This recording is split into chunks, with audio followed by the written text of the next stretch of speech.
Hello everyone and welcome back to the PokerStars Arena. The World Championship of Online Poker may be over, but guess what? The Sunday Million is back. And it's a PKO this week. 11,593 entries in this $109 buy-in MTT. That means a prize pool of more than $1.1 million divided between payouts and bounties. That's right. Bounty, bounty, bounty. Come get some. Hello everyone, I am James Hartigan, alongside me Joe Stapleton. Hello my babies. And Maria Ho. Hi. And Maria, I feel we did you a disservice because I didn't realize 3/4 of the way through WCoop, you had another place to be, another gig to be getting to. You weren't with us for the main event coverage, and we never got to say A, goodbye, B, thank you. Well, it's okay. I feel like I tried to make it known that I might have to leave to go elsewhere, but you guys were very busy with a little something called the main event, so it's fine, but I appreciate it. And Joe, I'm going to say it was a coincidence and nothing to do with Maria not being around for our main event coverage, but I noticed that the scores for the Chop Pot song went up in the last week of our coverage. Did they ever? We got a lot of 10 out of 10s. There was a lot of Hartigan and Nick Walsh getting 10 out of 10s. Maria, I, in your defense, I'm also terrible at it. I can't do it anymore. I've lost it. I have the yips. Well, without further ado and without any further Maria baiting, let's get to our first feature table. On day 2 of this week's Sunday Million, we've come back with 70 players remaining from that starting field. And just to break it down into unique players and re-entries, it was 8,055 unique players with 3,538 re-entries, 70 in the field right now. And the reason we've chosen this as our first feature table is that Foxjoke, who has just flopped a set of 7s against the nut flush draw of Chuck Wow, Foxjoke is the current chip leader, a player from the United Kingdom whose best online result was back in 2017. Took down the $22 Mini Sunday Supersonic for 10.5K, usually a mid to low stakes player, and could be on course here to have the biggest payday of their poker career.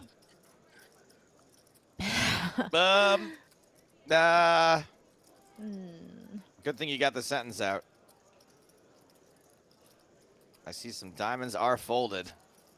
Diamond on the turn, and no full house on the river. So just like that, we big up Foxjoke. Foxjoke drops down from 1st to 3rd on the leaderboard as Chuck Wow binks that diamond on the turn. Wow indeed, up to 2.5 million now. Average stack, by the way, is 1.6 million with 70 remaining. Like, is Foxjoke the new Ape Styles for us? Some furry creatures. Well, we've got King, Queen of Strawberries here for Methos ST. This raise vexes me. I am vexed.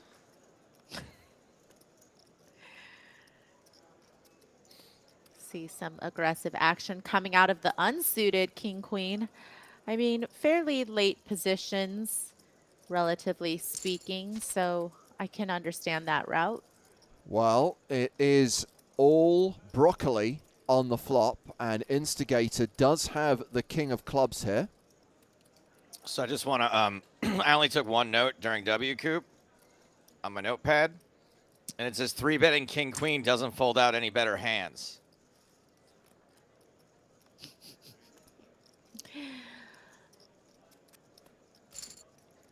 And that will be a win for the Instigator.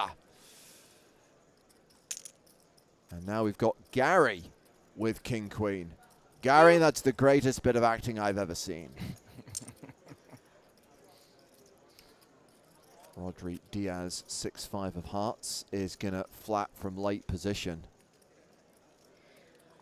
Yeah, a little bit of a wide flat here. I think that facing an under the gun opener, you probably want to have a little bit better of a suited connector to play with, but maybe the whole bounty situation coming into play when you have a player covered. Just want to be able to have the type of hand that could stack them. So, well, there is the club on the turn. So the pair of sixes on the flop for Vinky, and now the flush on the turn. Grizzle Wizard says, any notable players left in the field?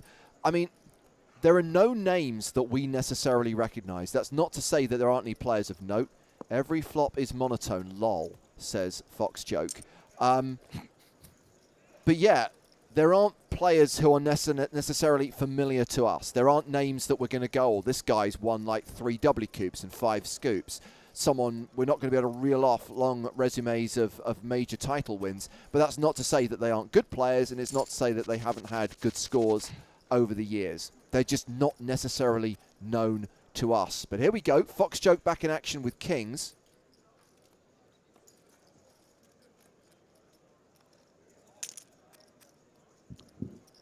And Vinky, who's a below average stack, could play this ace-jack aggressively, Maria. Yeah, you're facing a mid to late opener. You have about 40 bigs effective, so certainly a couple ways to play, but decides to flat from the small, which I like. 2 in the Vinky, 1 in the Binky. I'm kind of feeling sorry for Fox Joke. You know, we picked their table because they're the start of day chip leader. First hand we see him play, flop a set, get done by a flush. And now, this.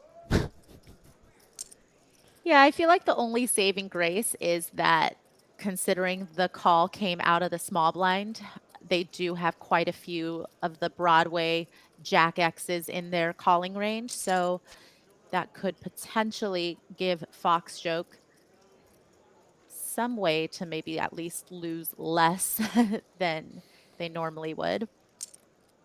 It's just so much easier to get away from it when it's an ace out there, though. It's like, oh, an ace beats me. I lose.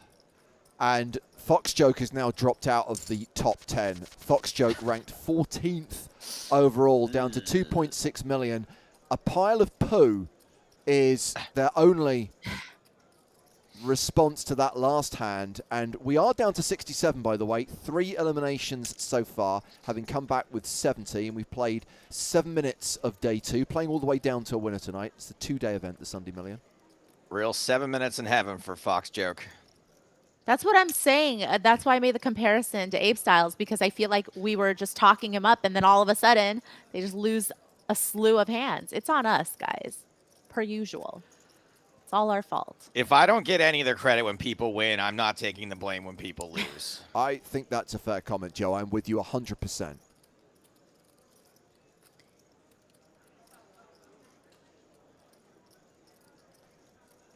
And Vinky's going to take that one uncontested.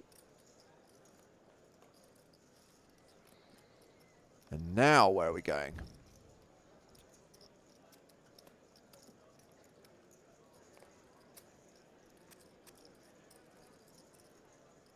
Chuck Wow with Queen 10 offsuit.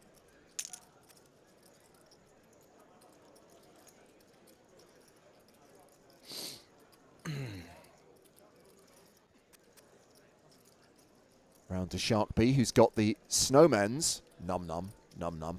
We're back to having to do it ourselves, Joe. I was going to say, did you try to push the button anyway?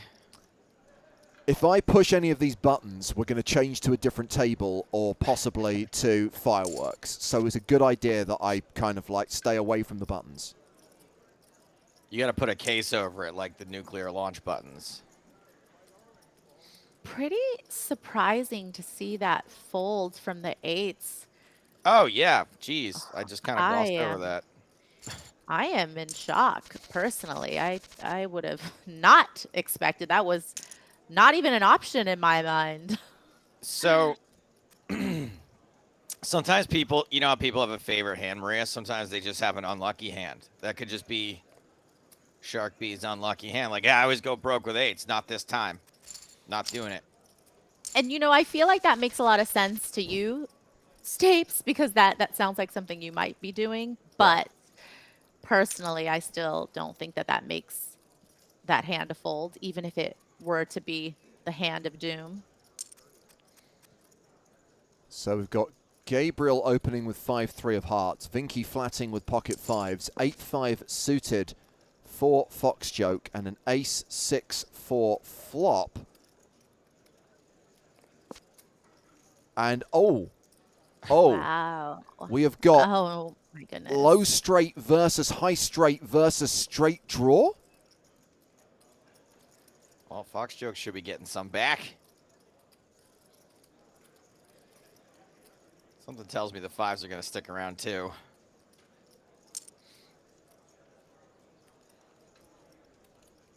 Pretty sizable bet, though, coming from the nuts right now. Definitely wants to charge those on a flush draw potentially, and of course understanding that there are going to be some hands that contain some chops and just want to make sure they maximize their value while they know that they're ahead. Gabriel makes it $1 million, and it's probably all going to go in here, assuming that Fox Joke responds with a re-raise, which is likely to be a shove. And Gabriel, Get that bounty. Gabriel's what, drawing to a chop?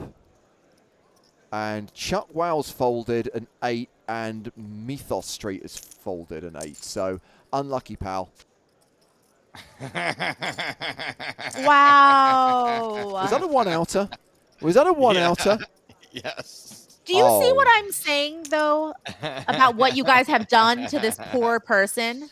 By saying, hey, let's feature this person's table. Look. This is going to go really well for this person. So Fox Joke's response is WTF, what a joke. My response is that last hand was a chop pot. And guys, you know what they say?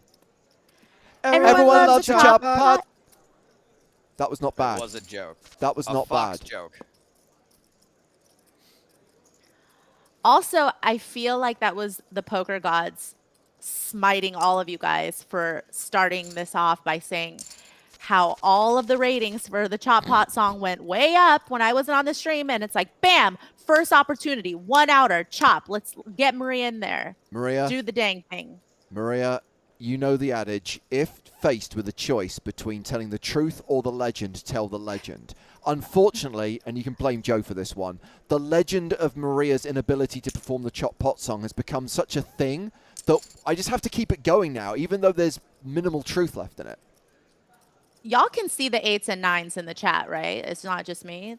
You guys see all that? I mean, this is where we're at right now, is you bragging about an 8. You guys know that this is the only reason I have my chat open, right? I wouldn't even have it open if it weren't so that I could prove you guys wrong.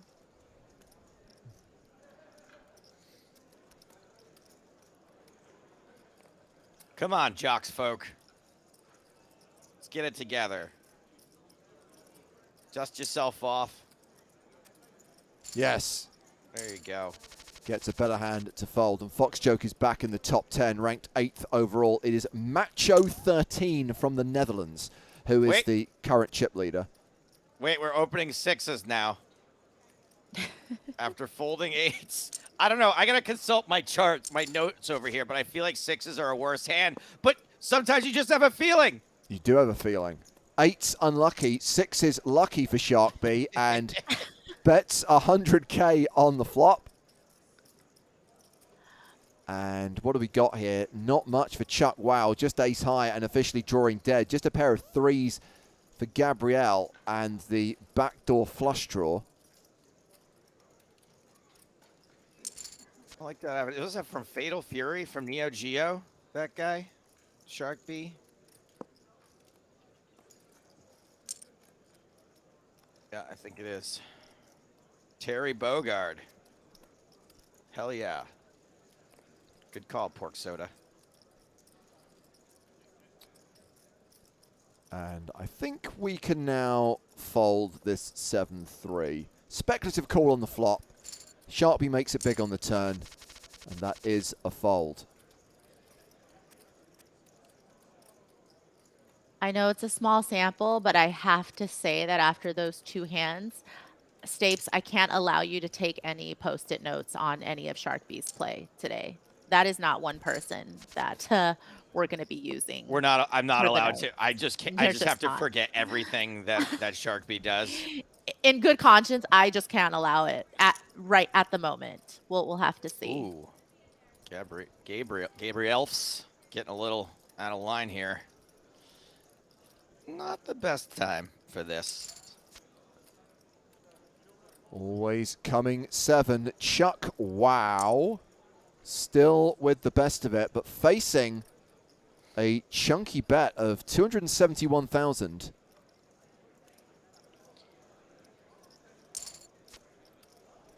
Oh, and gets there on the river. Oh, that's gross.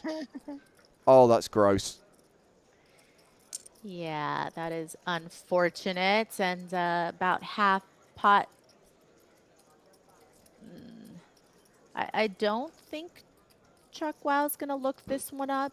I think that when your opponent is willing to fire on this particular run out, your hand definitely has to shrink. It's a pretty tough spot to bluff. I mean, the only semi-bluff would be, the backdoor flush draw that missed, I think, to play this way. I think most of the flush draws from the flop would have given up. So we have got the bullets, the rockets for Chuck Wow, queens for Gabrielle. It is Methos who opens here with ace-9 of clubs. There is the 3-bet from aces.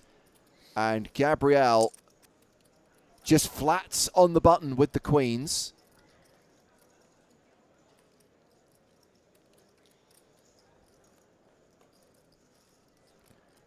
Pretty soon this is going to be Gabriel FFS. Not necessarily. Oh Wow. my God. I can't even stand it today. I'm raging with how many suckouts there have been. Like, I'm shaking with rage over here. I'm not even in this game. I'm furious. I know there's a lot of PTSD that you're getting from our home game based on these particular runouts in hand so far. What is happening? Well, Chuck Wow is dead to an ace, and we can see and we know Methos folded an ace, so this is another one-outer situation as Chuck Wow bets half their stack on the turn. Gabrielle with the full house. Yeah, clearly not a board that Chuck Wow should fear really in any way. So No in one-outer. it goes. Chuck Wow, Chuck Ow, KO'd by, I guess it's Gabriel rather than Gabrielle. I'm just thinking of the singer. I was always a big fan of the singer Gabrielle. Anyway, Gabriel up over 6 million, and Gabriel playing from Brazil, where else, has the chip lead now, 6 million. Am I just recognizing this Andrew Lincoln photo, or is Lang Ace someone that played a bunch of W Coops? Lang Ace was in the W Coop, correct. Lang Ace 66 was in the W Coop main event, and we did comment on Andrew Lincoln. We commented on The Walking Dead. Coral. I talked about This Life. I talked about Teachers. I talked about Love Actually, and how 90% of the stuff that Andrew Lincoln is in, I absolutely loathe, but it's nothing to do with Andrew Lincoln. It's not his fault. Or maybe it is. So the verdict was that Walking Bad is not a good show. No, I've... Walking Bad. I'll- is I the mean, zombie Heisenberg. I'm sorry, Walking Dead. I'll be honest with you, I've never watched a single episode of The Walking Dead. I like This Life. It's a lot of the other stuff that he's in. Love Actually, I think, is an appalling movie. And Teachers was one of the most overrated British TV shows of all time. I hate to say it, but I think you can give The Walking Dead a miss. I get that impression from everyone who complains about it endlessly. They're like trapped in this loop where they started, so they feel they have to finish. But it's like, oh yeah, I had to get through seasons 4, 5, and 6 because it starts getting good again at the start of season 7. Then it gets bad again. And then 8 and 9 are pretty weak. And it's like, no, life's too short. But you didn't find season 1 interesting or compelling at all. I stopped watching after the first couple seasons, but Oh, yeah. I really thought good. season 1 was great. I thought season 2. The problem with this show, it's like being in an abusive relationship where they just treat you badly, but then it's so great some of the time. And you're just like waiting around for those great moments. But eventually you just got to be like, nah, like I can't do this anymore. Despite the awkward and inappropriate metaphor, I know what you mean. Yeah, I was going to say. King high Thank- flop. Come on, Fox Joke. This is it. This is the start of the comeback. Feeling it for Fox Joke.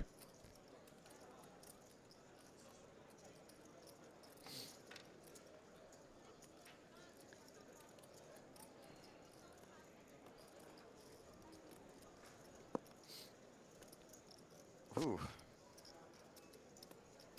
Wow, no bets going in Yeah. until the river. I'm kind of, I don't feel as bad for Fox Joke now after that check of the turn. I'm like, yeah, you get what you get now. I mean, look, I'm not going to try and psychoanalyze a player or second guess their intentions, but is there a possibility that Fox Joke's a little bit snake bit, having been done so dirty on so many hands? Yes, but I also think what they're doing is just trying to, is going for some sort of perceived weakness here. And then, you know, with a line that doesn't make a ton of sense, but. Yeah, definitely by this sizing, Wow, good it would fold. appear. Yeah, that's a great fold by queens, though. Okay, we are down to 56 players, by the way, having started with 70, playing all the way down to a winner, so we'll play to the final table and beyond and crown a champion. First prize tonight, $50,879 plus bounties, with that last bounty, of course, really putting the distance between first and second.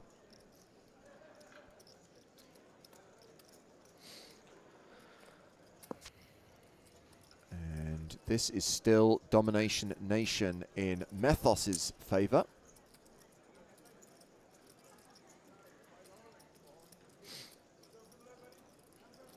Yeah, pretty big bet coming out of a hand that should feel like they have some showdown value.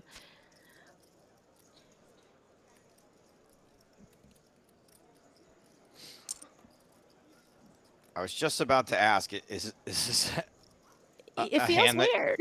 Yeah. It feels like they're turning their hand into a bluff just by barreling both turn and river. Definitely. I mean, it's great if you know you're up against exactly ace-queen. Exactly. And if you think you can, yeah, get ace-queen to fold, which doesn't always fold No. out. Certainly, it would depend. Yeah, I mean, a little bit of an unorthodox line, but hey, got the best hand to fold. Indeed, and blinds are up to 30,000, 60,000. The Sunday Million playing with 15-minute blind levels from the mid-stages all the way through to its conclusion. And we've got an ace-king open here from the instigator. Instigating. Yeah. Is Commodus the one that the toilet's named after?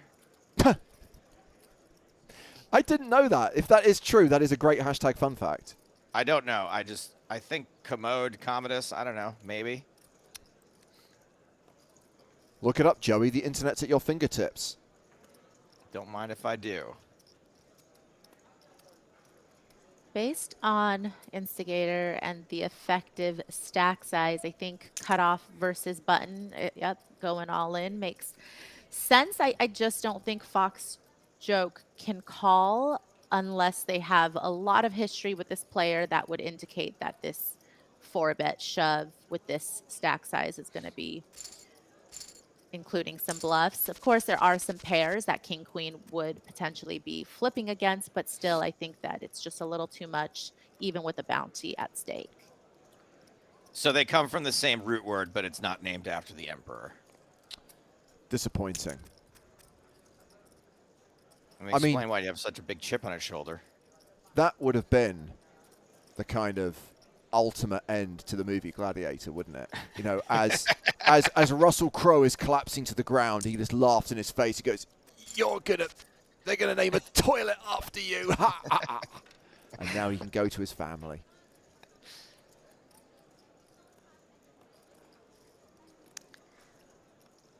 Was that a spoiler for a 21-year-old movie? Apologies. Oh my God, Gladiator is 21 years old. Oh my goodness. Where has the time gone? That was a weird one, right? Like, I absolutely love that movie. One of the best movie-going experiences I ever had. One of the coolest movies I ever saw. And then it won Best Picture, and I was like, it would be like Indiana Jones winning Best Picture. It was like very strange that like an action movie ended But up it's as exactly Best the kind Picture. of movie that I think should be. I mean, arguably, had it been a modern-day action movie, would it still be as revered by critics? It's a great script, though. It's a great story. Just because it's got action in it, I would like them to honor films like that more often, to be brutally honest. Yeah, for sure. But there aren't a lot of popcorn Best Pictures.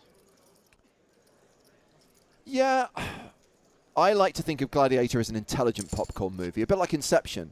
And I think we might get our second shot pot of the evening. You know, just getting opportunity after opportunity to prove myself, guys. Well, arguably the only way is down after that first performance, but here we go again. That was a chop pot, and you know what they say? Everyone loves a chop pot. Oh, Maria, no. you're so I said fast. everybody. What Now the heck? You were so fast that it threw me off. I was like, I wasn't even ready to go yet. But you guys say that I have a huge delay. Maria, the delay was not the issue there. What threw everyone is that you got the words wrong. I know. You guys, it's Monday. Can I get a break? I've been up since 5 a.m. Speaking of the yips, that was it right there. That was just Hey, early, too fast, and wrong words. I'm going to see myself out, guys. It's been lovely working with you. Thank you. I've really enjoyed myself. I might not ever get asked back. Why have you been up since 5 in the morning? Oh, it's a long story, but it's a little upsetting. So I'll have to share this off stream. I love the fact that to a poker player, the day of the week somehow matters. Maria lives a pretty normal life. That's true, actually.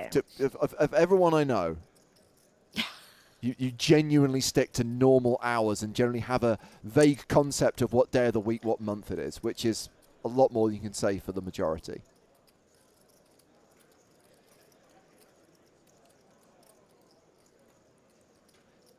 Do you guys have an opposite of ban? Like, what's a gold star I could give this person who wrote 10 out of 10 for effort?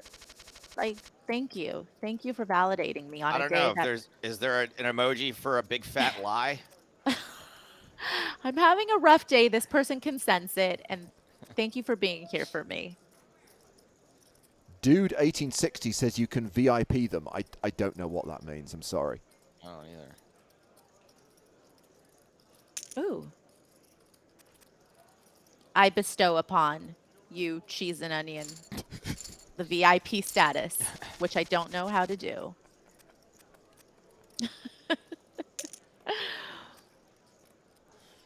All right, well, let's see. We knew that 8s was a little bit too hard, and 6s were a little bit too soft, but these 7s should be just right. Nope. Wow. Shark B, half average stack. Yeah, this is, guys, it's getting weird here. So where are we at with the payouts right now? 52 players remaining. Well, when we started the day, everyone had locked up $912, and that will be the payout until we're down to 44. So maybe Shark B's hoping that we'll get another 7 eliminations and that they can ladder.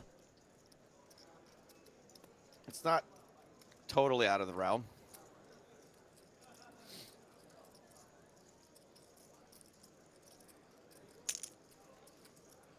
What?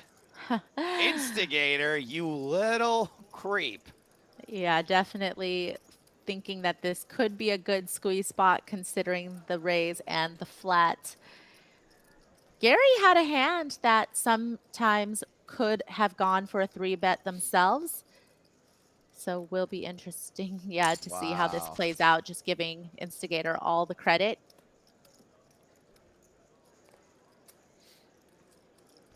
Or Instigator with a legitimate hand here. Pocket jacks in the small blind. Shark B not opening King 7.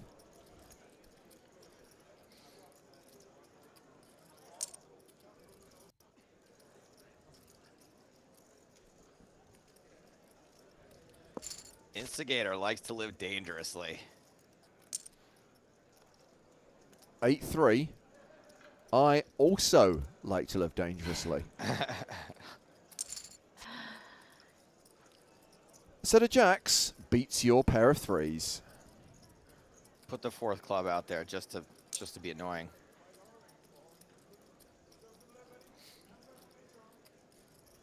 Yeah, not surprised that Fox Joke called the flop, but obviously with this turn card, would seem that Fox may be willing to give up. I mean, this is not a brick by any means.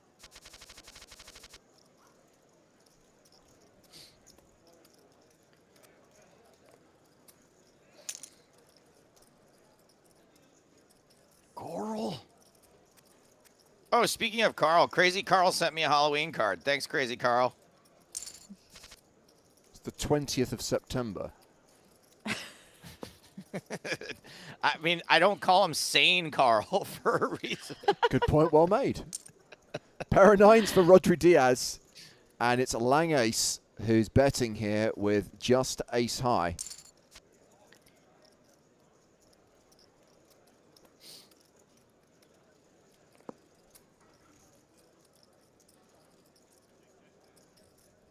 Yeah, for Lang Ace, I think that with that call on the flop coming out of the big blind, they could potentially try to target some of the weaker part of their range, like the second, third pairs, but also ace high having some showdown value decides to check back. And I think that Rodri Diaz could definitely go for a little bit of value if they should choose so. That's a pretty good river for them.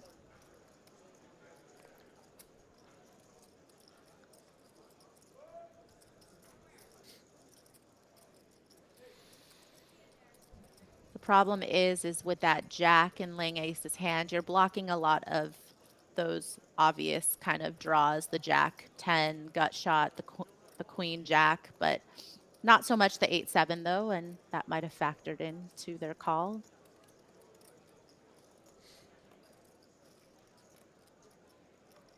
I don't think there's a lot of factoring going on here, to be perfectly honest.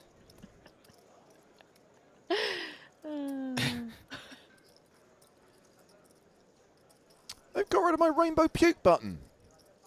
God damn it. Well, whatever you did worked. I didn't press anything. Oh. Maria color corrected herself. I was digging that purple face.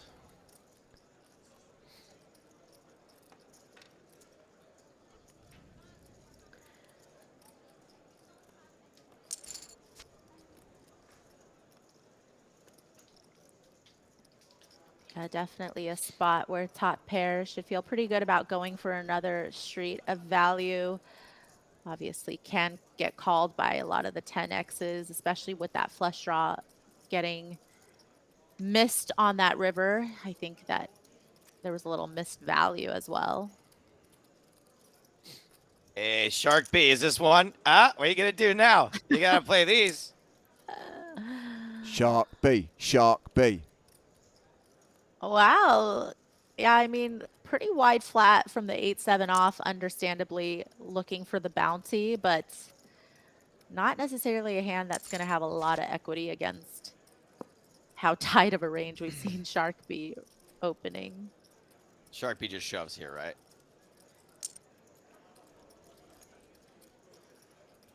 I think Shark B's full of surprises. Shark B's going to do what... I love the way everyone's at snap fold. Snap, snap.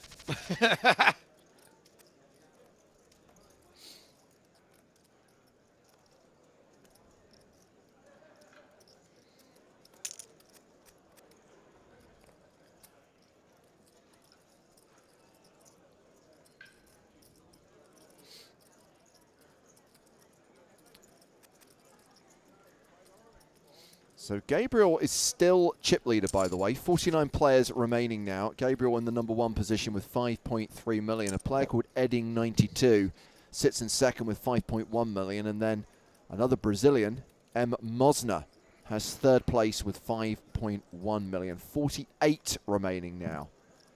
And this is top for Methos. Second pair for Gary.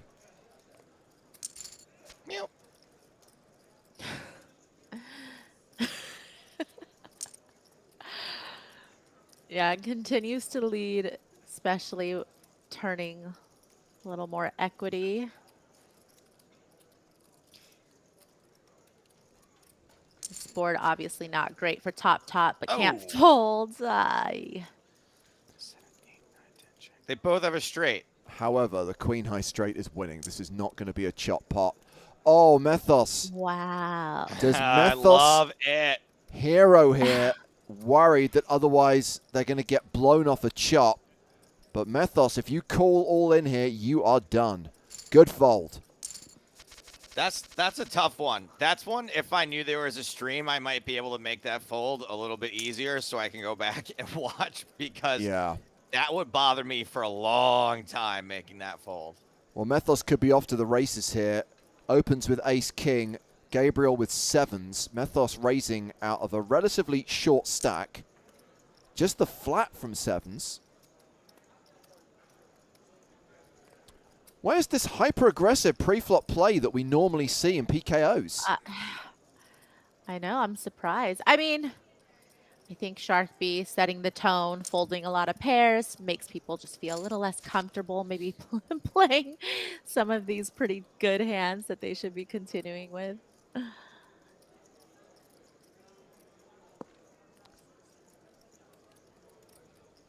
Time for another straight. Gary. Meow.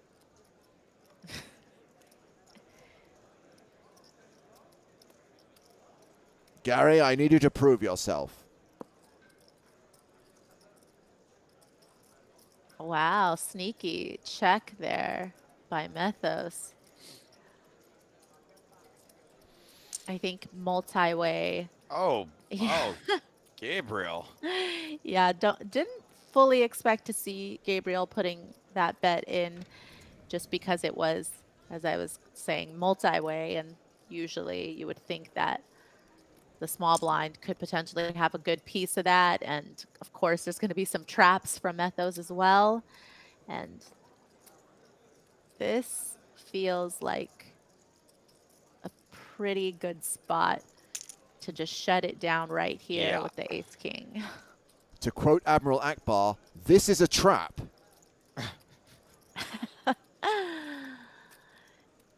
Fold and fold.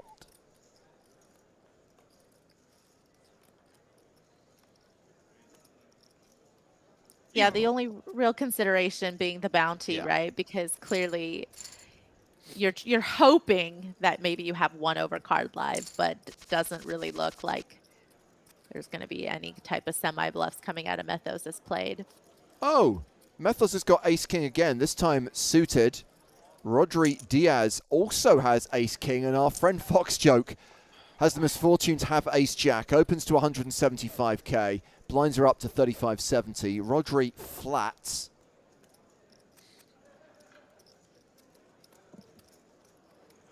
Good boy.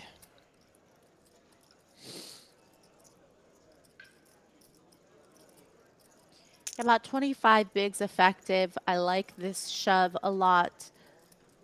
You're not even going to be that upset if you get called, honestly. Obviously, you'd be happy to take it down as well. And no chance of someone getting lucky here. This is going to be a chop. And you know what they say? Everyone loves a chop. Oh. Did you screw it up that time? Wow. I think James just did you a major solid. He's just like, I'm just gonna eat. I remembered this something. one. I just suddenly remembered something, of course, and this is really boring for everyone. I appreciate that going into the technical details of the facilitation of these streams is not particularly exciting. I'm used to a situation where we're all remote. I forget that I'm the host tonight, so actually there's no delay for me. So I just need to go for it. And I didn't go for it. Instead, I waited, and then I clashed, and I apologize. I'm sorry. I'm very, very sorry. At least I got the words right. You guys are saying that this is not as easy as it seems. That is what I'm getting. Nines versus eights.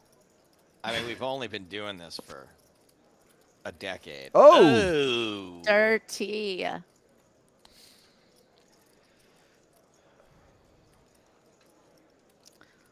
Luckily, the rest of this board texture is going to make it so that RW won't lose a whole lot.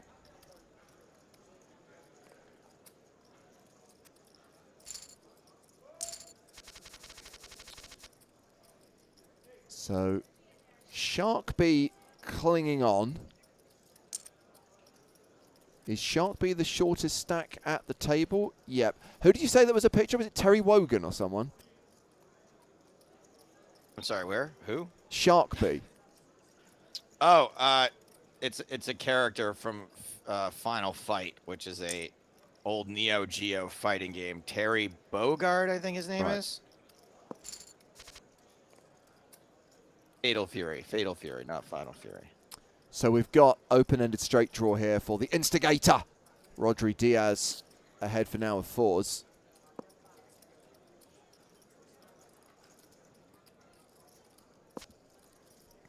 And 4's still good.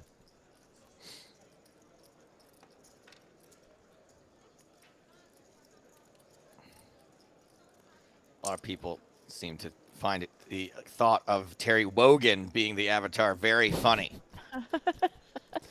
No, it's not Terry Wogan.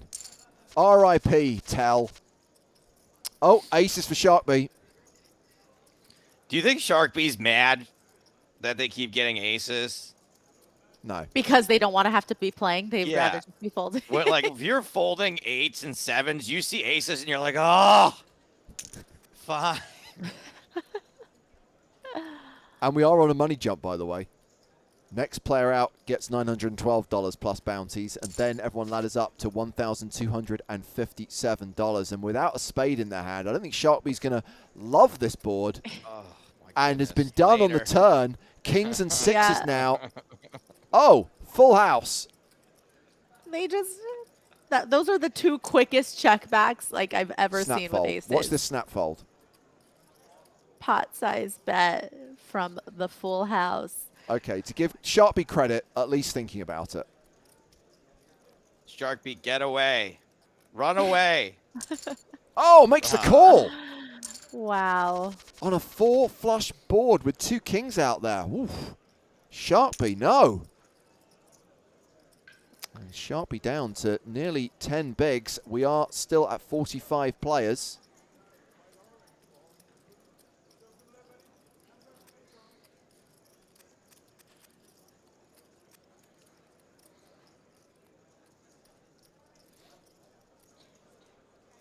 Gabriel finding a raise with kind of the bottom of the king X suiteds that I would be raising with from under the gun.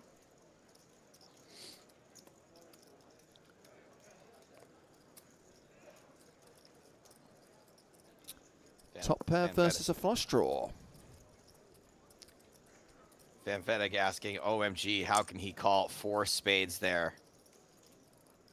It's hard to fold aces, guys. I don't know if you guys have ever played poker before, but some people have a really hard time folding aces. I think the reason why I think the question is valid, however, is considering how Sharkbee has been playing, how risk-averse, shall we say, Sharkbee's approach has been. That board was beyond horrible for a pair of aces without the ace of spades. Yep. So I'm slightly Sure surprised. I know it's hard to fold aces, I get that. But I still am a little bit surprised that Sharkbee... Sharkbee is me. I can tell you everything Sharkbee's going to do. Okay, all right. Interesting value raise from Gabriel there against that lead on the turn. And well done. Gets RW to fold some equity with that flush draw.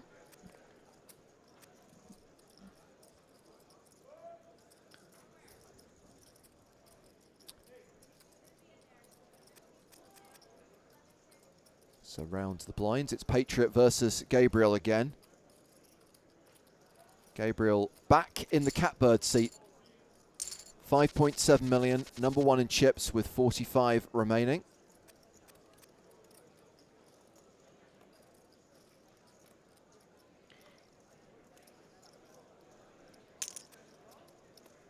Oh, good. Fox Joke has the best hand to start. with here, Pre? What could possibly go wrong? Maria.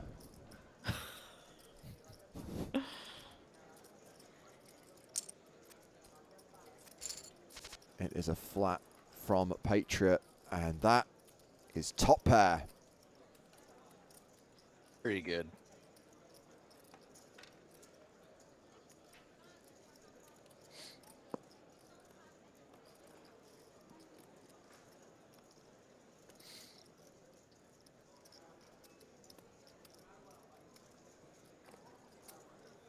Bet Yeah, of 168. Fox joke, just understanding that that's not really their flop, could definitely hit RW's range pretty nicely and just check folds. And with the snowmen's, num num, num num. Methos Street. If you go to Methos Street, these are the people you will meet. These are the people who will say hello, goodbye, hello, goodbye. I mean, that's a really chipper song for Meth Street.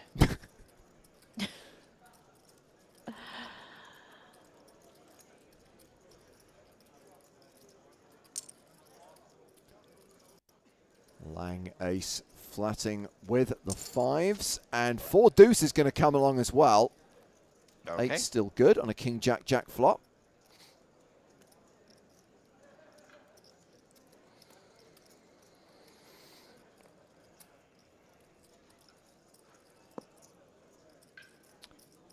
Yes, congratulations to Raksha for spotting the Pigeon Street reference. You can definitely spot viewers of a certain age who grew up with kids' TV in the 1980s. Just a really small C bet from Methos. Trying to offer some protection, and you know, if they were beat on this type of texture, I think they would hear sooner than later.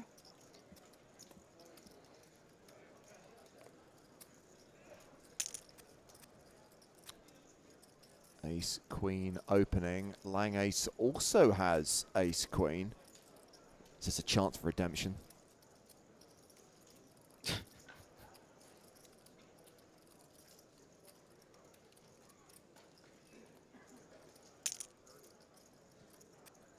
Yep.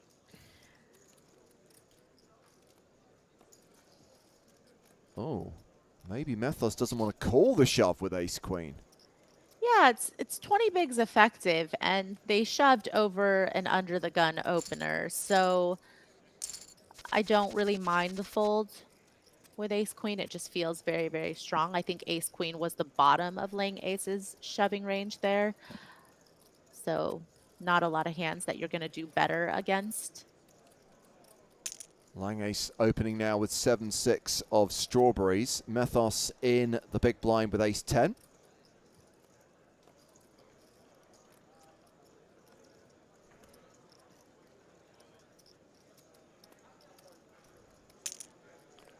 Have some of that. Wow. Revenge.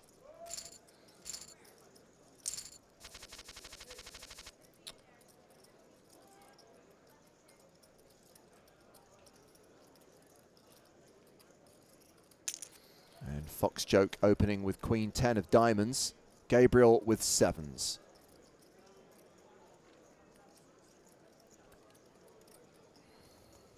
New chip leader, by the way. Gabriel now in second place. It is Bart Gov, who is playing from Belgium, who is now number 1 of the 43 remaining players. Pair of 10s for Fox Joke, 92% favourite.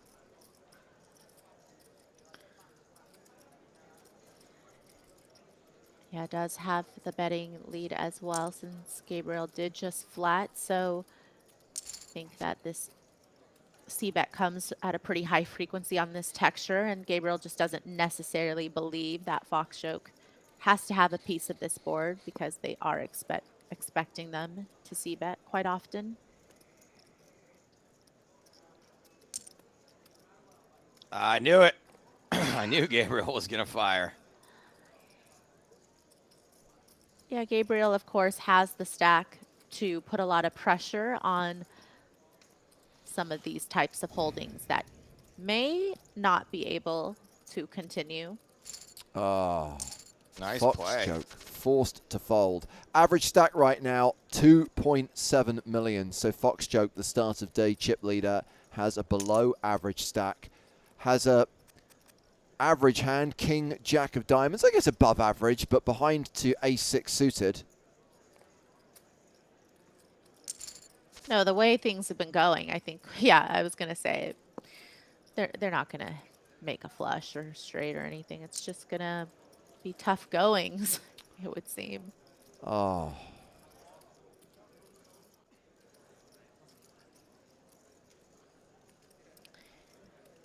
Yeah, there's the 2 overs. There's, of course, the back doors, but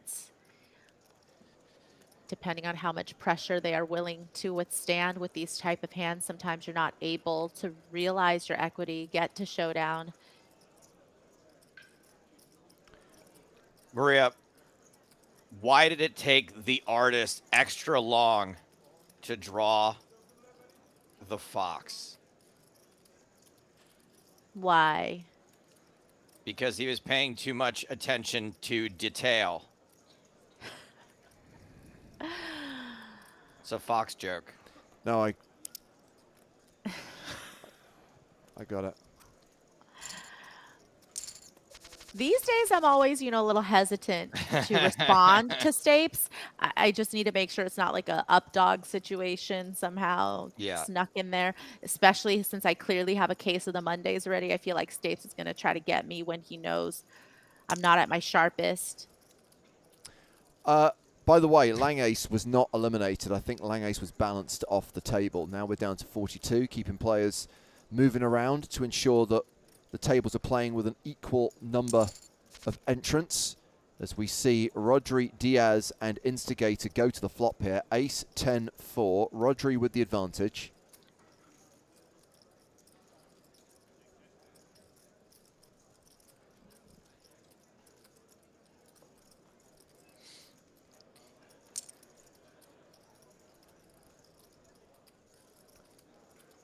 You sneaky little instigator. Ooh, an Instigator Oh, yeah. improves to second pair. It's the straight draw for Rodri. Interesting lead here. A little bit defensive on Rodri's part there, especially with the added equity, though, of the straight potential. Wouldn't it be awesome if Instigator was able to very quickly alternate that avatar between thumbs up and thumbs down, depending on whether they were calling or folding?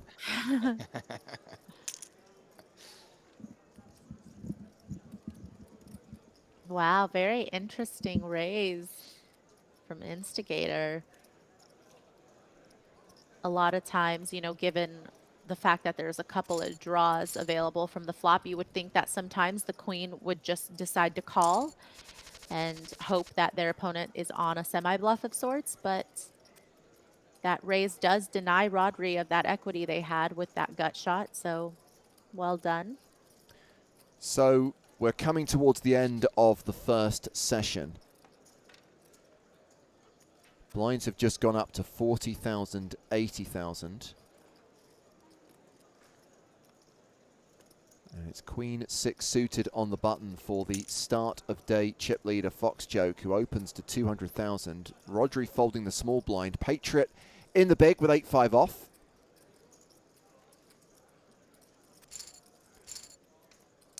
Wins a small one. And now it's queens for Methos.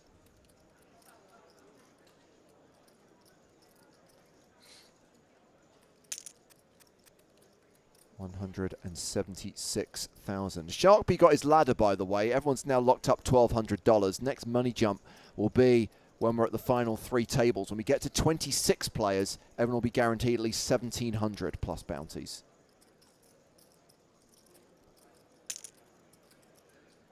Oh. Yes. Patriot getting frisky with ace-3 suited. That should get rid of Gabriel with king-5. And Methos can to use popular parlance, flick it in. Nobody folds queens pre-flop anymore, huh? There we Not go. for the stack.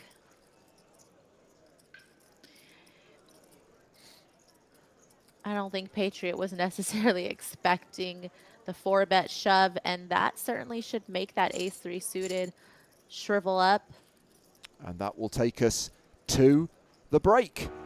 So after playing, what is it, 55 minutes of poker, we have seen the field reduce from 70 to 42. So fewer than 30 eliminations. I expected more, especially in a PKO format. Gabriel goes into the break as chip leader, 6 million, just ahead of Elena 2913131. The start of day, second in chips. Is that a thing? I don't know. Anyway, Elena's second on the leaderboard. You get the idea. Back to the action in about 5 minutes' time when the players return from break. During that break, Maria, I don't know whether you saw this question from DJ Degen that came in during the first few minutes of the stream. Maria, I've never seen someone run as bad as you did on the recent live at the bike. You handled it so well. I would have broken something on that set. Respect. As much as I don't like promoting other streams, tell us what happened.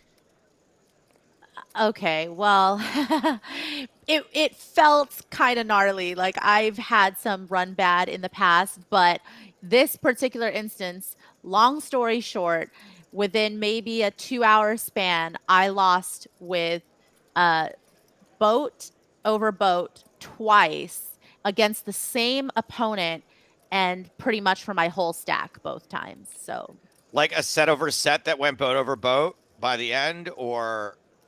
No, we both turned. So on one occasion, I flopped the boat. They rivered the boat. I actually got away on the river, but not before losing quite a bit up until that point. But I actually made the correct fold on that particular hand.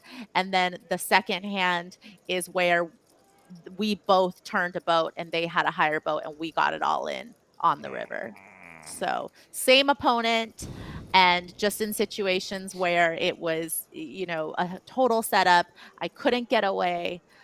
And what stakes? Because I think you should let people know what stakes live at the bike is, because this ain't like a 1-2 game.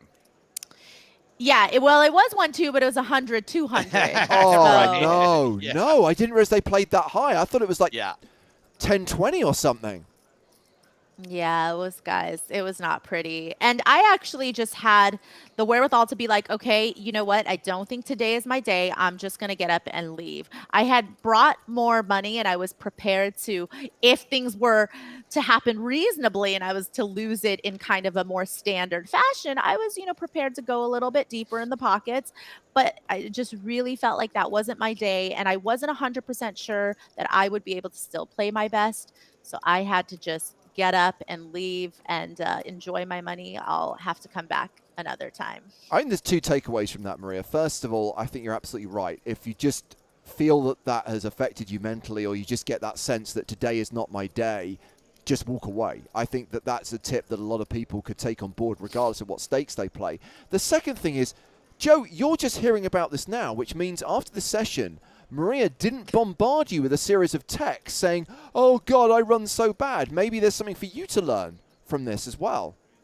I mean, sure. Look, if I had Maria's prior poker success and bankroll, I probably wouldn't get that upset over losing in my play money home game. But unfortunately, I've never had any success to speak of. So it's not really like I have anything to compare it to. I distinctly remember you having like some decent cash in like some shooting star event in California not that long ago. That was 3 years ago. Well, in the grand scheme of things, it's not that long, more like 2 years ago. Anyway. So is that the only poker you've played recently, Maria? Because I know obviously you've been working, but I didn't know whether you've also been playing live at all. Yeah, honestly, that's pretty much it. I've just been playing a little bit of live cash here and there. And guys, after that session, I'm not going to lie, if you guys have a little more work for me in the next couple of weeks, that would be great.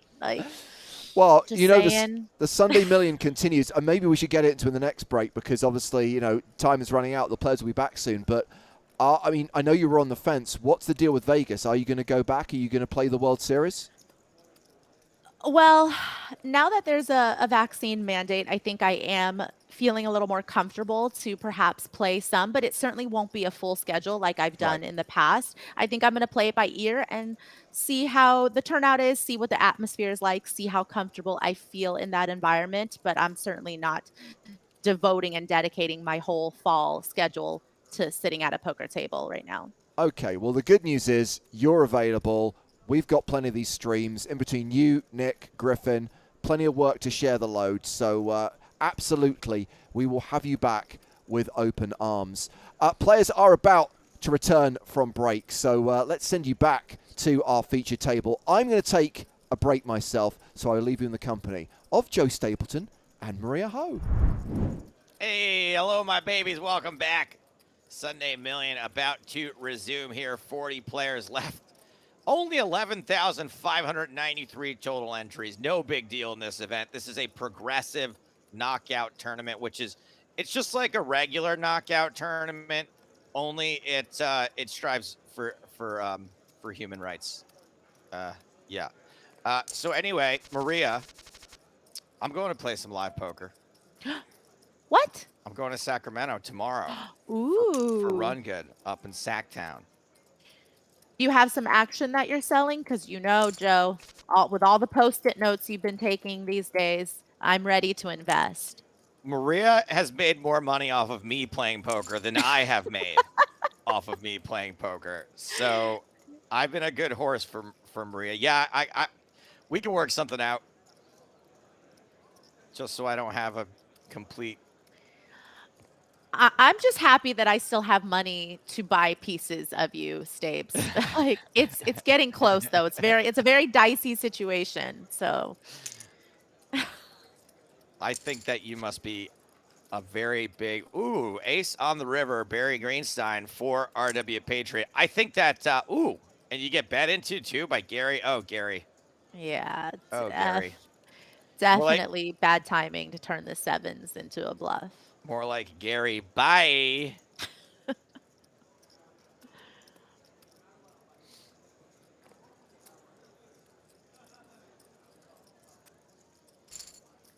Yeah, the kickoff event's $125, Marie. Did that work? Yes. Did that bluff work? Oh my God.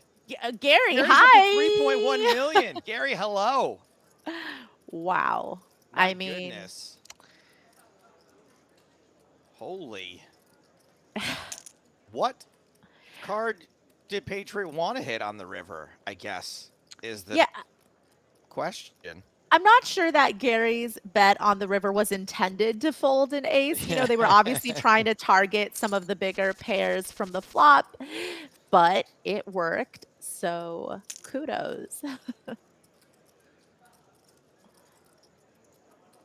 This guy wrote to me on Twitter and told me that he really hated the card count. Oh my goodness, we got action here. Never mind. Gabriel 3-betting. We got a 3-1 player all in who flopped a set. Shark B unlikely to be going anywhere. Gabriel with top pair. Rodri with the gut shot. And Gabriel's not slowing down at all. Yeah, definitely want to get some protection for that bounty that's on the line, of course, trying to get that equity to fold.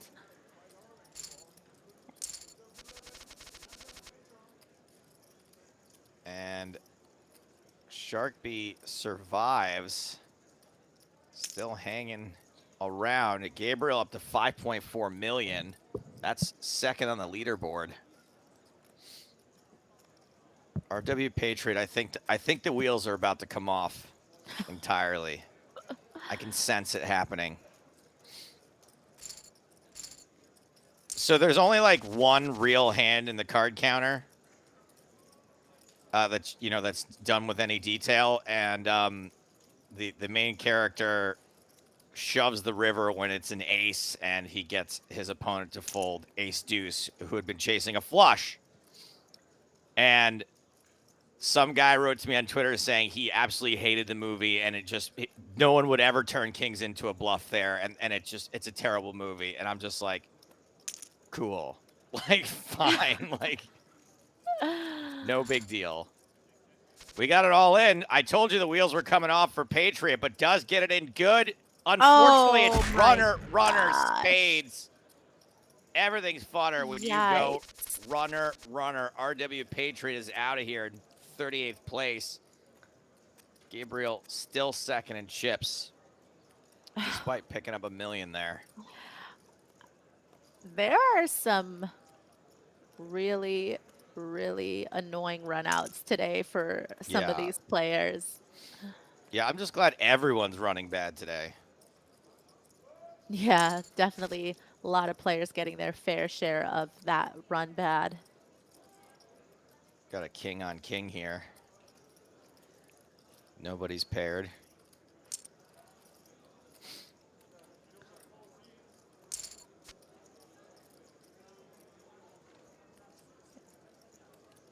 Yeah, and Fox joke now with this 9 pairing might elect to slow down with a wee bit of showdown value. Obviously, some busted straight draws from the flop. But of course, when Rodri calls, they could have hands that contain 9x. And looks like that's what they are trying to rep here. 400,000 is the bet.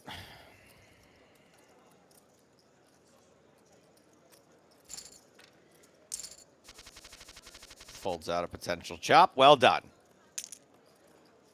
So, Stapes, what's going on with all of the whirlwind promotional stuff you're doing for Card Counter? Is that you're done? Are you at the tail end? Is there still more to come? That's petered out a little bit. I don't have any more interviews scheduled this week, but I imagine that I may end up doing some more when it comes out on demand on October 1st.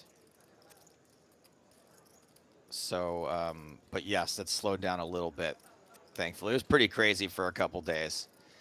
And every time, wow, we got 5s folded, of course, by Shark B. Ace King for Fox Joe.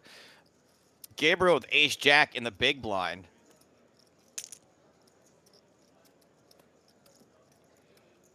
Yeah, and considering Fox Joke is opening off of about 20 bigs from the cutoff, I think Gabriel may just try to put them all in with the ace jack from the big blind. Certainly, you are going to be ahead of most ranges that are opening from the cutoff or late position in general.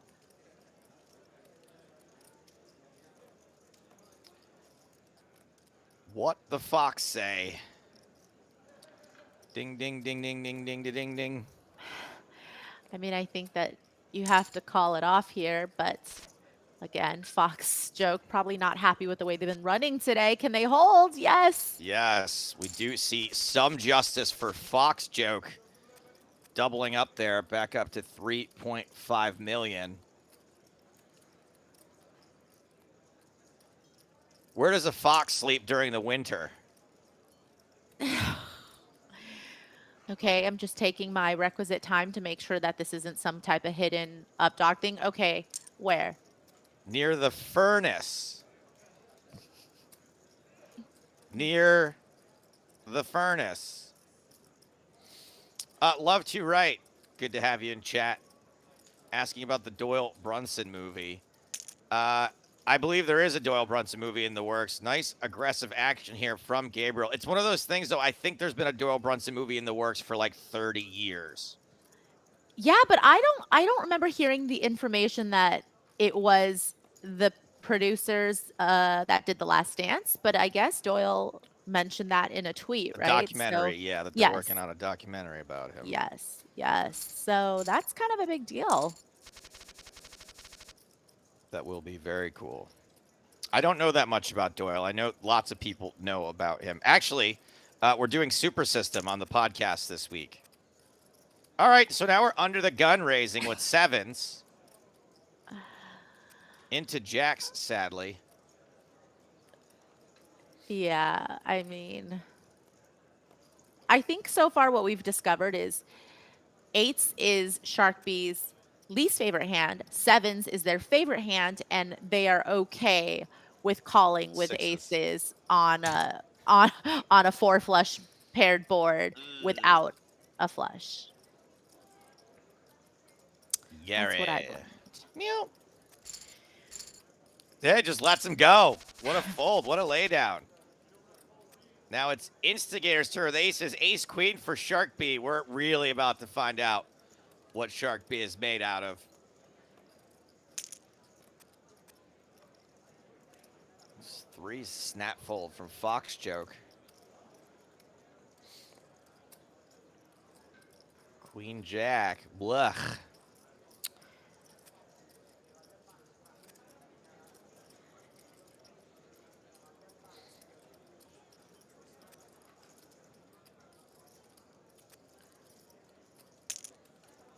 There's the shove from Shark B. Played super, super weird and tight to get it in. Bad. Cannot hit a heart. Only 1 queen. Not enough. Shark B. Now Shark Bait. Chumming the waters. No longer with us, Shark B. Down to 35 players.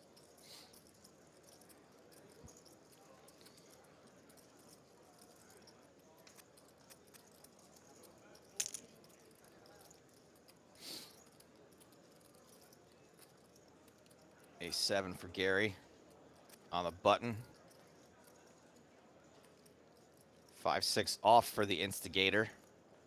Just 1 big blind, flick it in. King 8-8.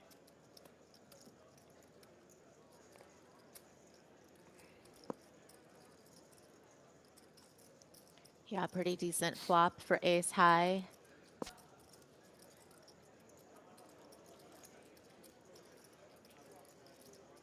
Nobody connects with the turn, which is the Jack of Spades. Will we go check, check again? Seems fine. We do. 5 of diamonds on the river. That's a pair. That's a pair for the Instigator.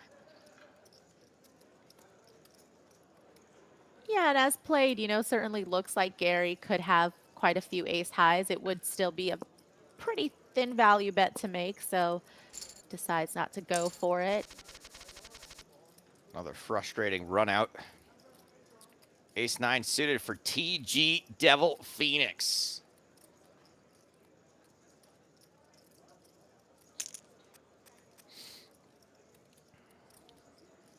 A little off-brand sourdough folds on the button. Fox Joke with the 8-10 of clubs. The Toby Lewis. That's right. And top pair for Fox Joke. 2 spades for Devil.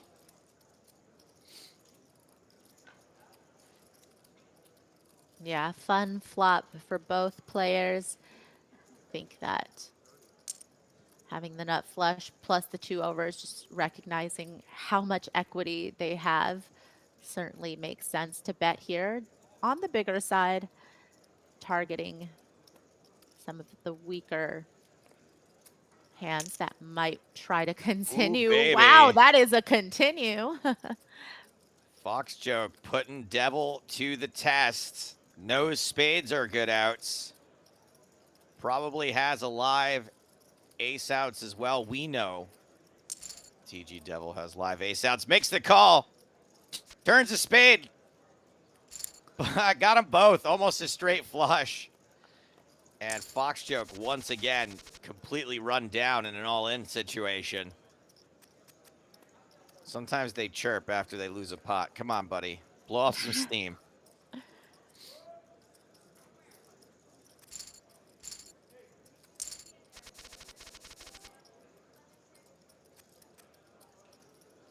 Maria, what's a Fox's favorite coffee beverage? I'm going to know one of these. This is not the one. A Frappuccino. Ugh. I mean, they're kind of getting worse, Joe. Oh, So Cool said Capu Foxccino. So I give you 1 point for effort. Krabuki says whatever they're paying Maria Ho, it is not worth it.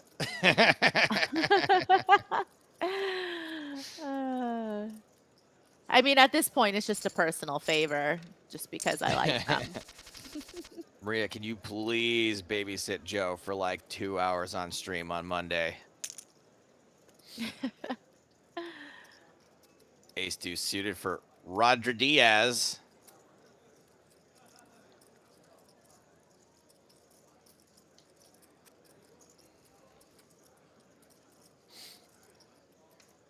That's right, Filthy Cur. Don't forget, tickets are still on sale to see me do live stand-up.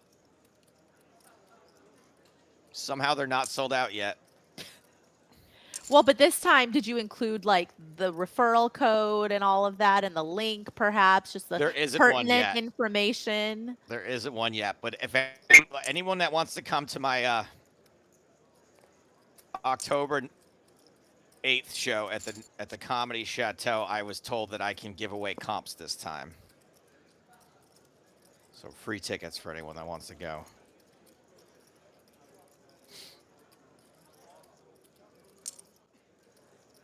Wow, this is a really nice bet with that gut shot to the wheel. And I mean, as we can see, Gabriel really will have to hero pretty hard to find a call in this spot. Of course, there is a flush draw from the flop. That could be a pretty natural semi-bluff spot for Rodri, but a fairly weak hand for Gabriel and does end up giving it up. So, I mean, look, we've seen some real dirty runouts today, some interesting tight play, but also some post-flop play that has been pretty Creative. brave. Yeah, and creative for sure.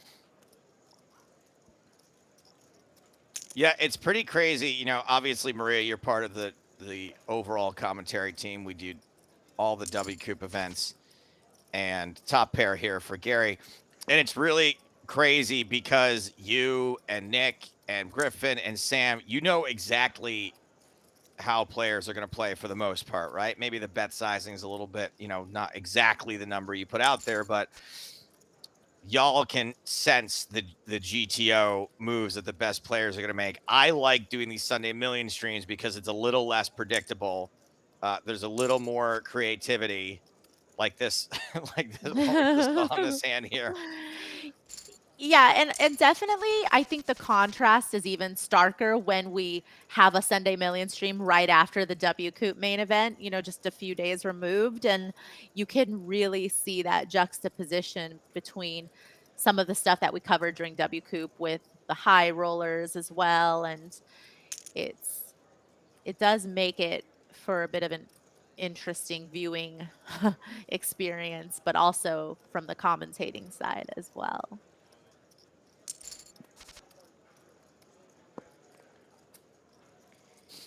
All right. Some dicey hands shaping up here. Gabriel firing with the up and down straight draw one spade. Mythos with the best of it for now with ace high. Yeah, both players finding reason to continue, of course, and also having the suit dominated as well. Would be really interesting if a spade came off on the turn. It's already interesting. Mythos just blasting off here. Wow. Oh my goodness. We have just got some absolute maniacs. 7 high, like a boss. Lock the doors, guys. Lock the doors. How do I sign up for this? Pocket what jacks. I would give to sit at that empty seat at this table right now. I will buy in. I will pay $10,000 right now to get a seat. Make it happen. King Jack for Bernardo. I have not seen much from Bernardo yet. Instigator, ace 8 suited. Typically, they do live up to their name. Let's see.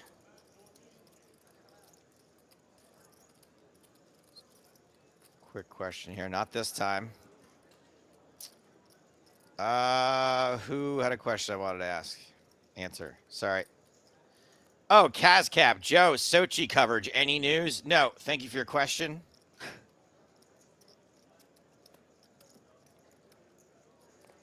Mythos with the king. Okay, I was just about to say what hand you had. Fine. 5-7. 5-7 of hearts on the button.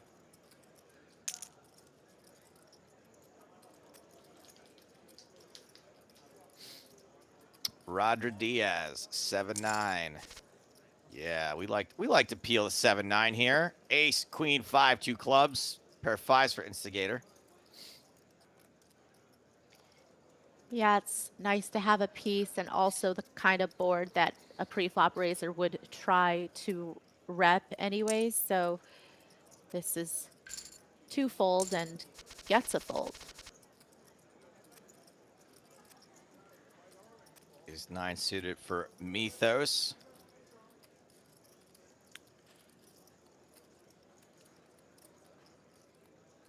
Pocket 4s for Fox Joke. Queen Jack for instigator.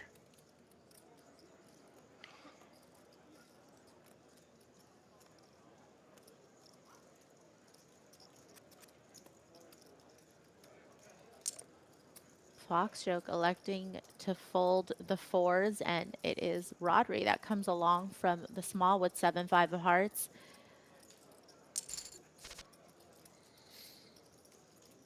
And we got the big old nut diamond draw for Mythos.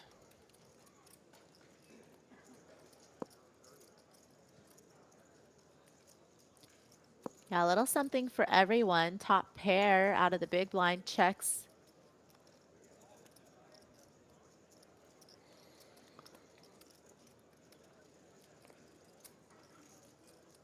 And as Mythos, you know that you have a lot of equity. You also recognize that your bounty is in play right now, considering both of your opponents have you covered.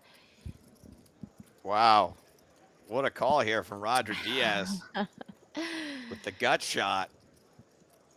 Going for a gut shot on a flush draw board. Never know where you're at, though, if the 4 of diamonds were to roll off.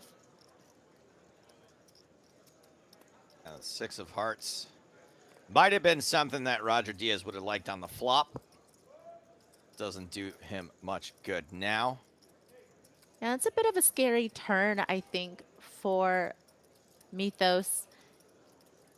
You face 2 callers from the flop, so pretty likely that there is the potential that the 6x lies in one of those 2 callers' hands, especially a little more so, I think, coming from the big blind. They can have a lot more of those 6x's. So even though you do have a type of hand that has quite a bit of equity, if you don't think you get your opponents to fold, then I like the check back, trying to realize that equity, but the flush draw is not coming in. I feel like as played,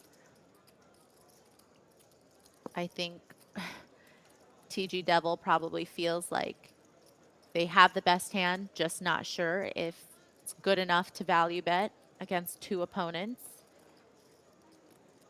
But there is an obvious draw that missed from the flop as well.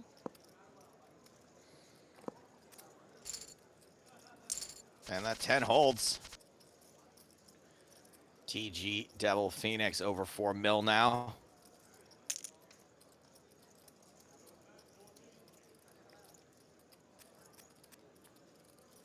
Maria, has anyone ever told you you're so foxy that they should call animal control? No. And I thought I heard them all. I thought I've heard some real interesting ones. Action folds around to Gabriel, who's got a disco happening.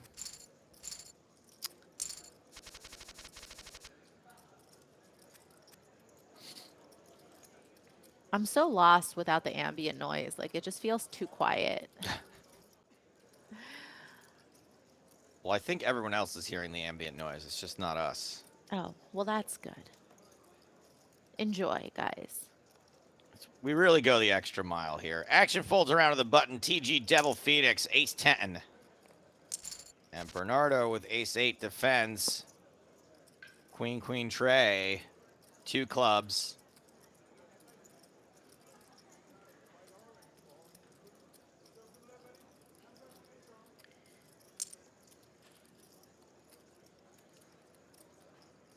Yeah, I think Bernardo's going to expect the button opener to be c-betting quite a bit on this texture. So having this ace high with the ace of clubs feels like a good enough hand to continue with.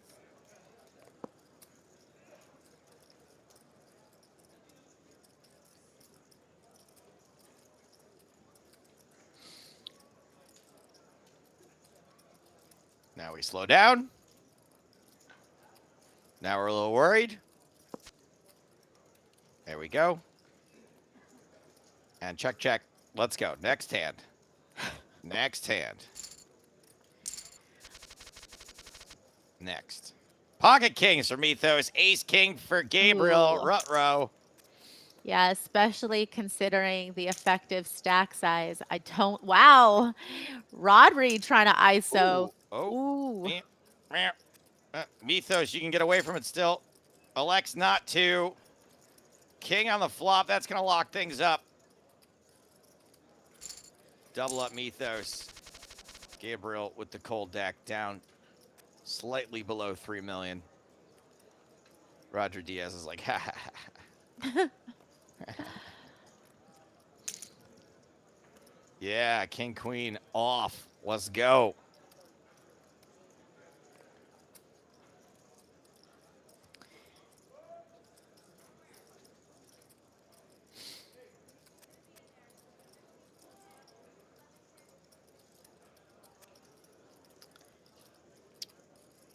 Mythos with 32 big blinds to start the hand.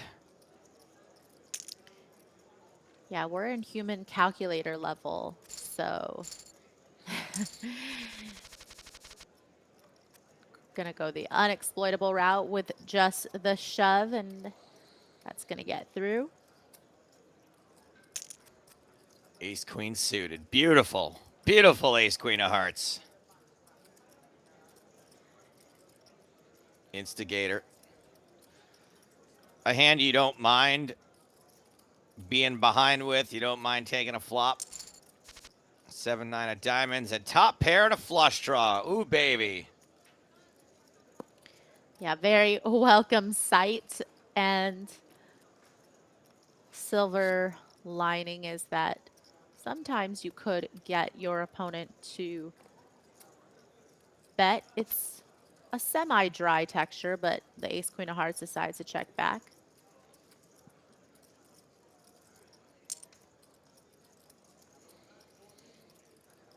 Instigator.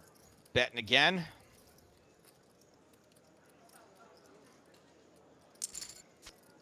And gets called again.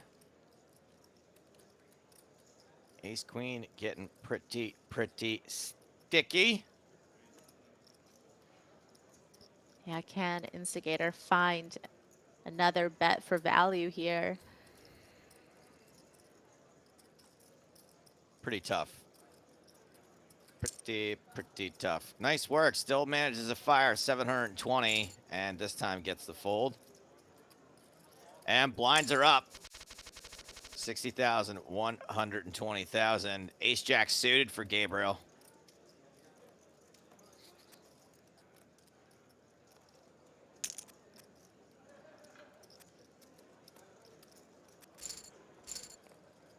Raise and take it.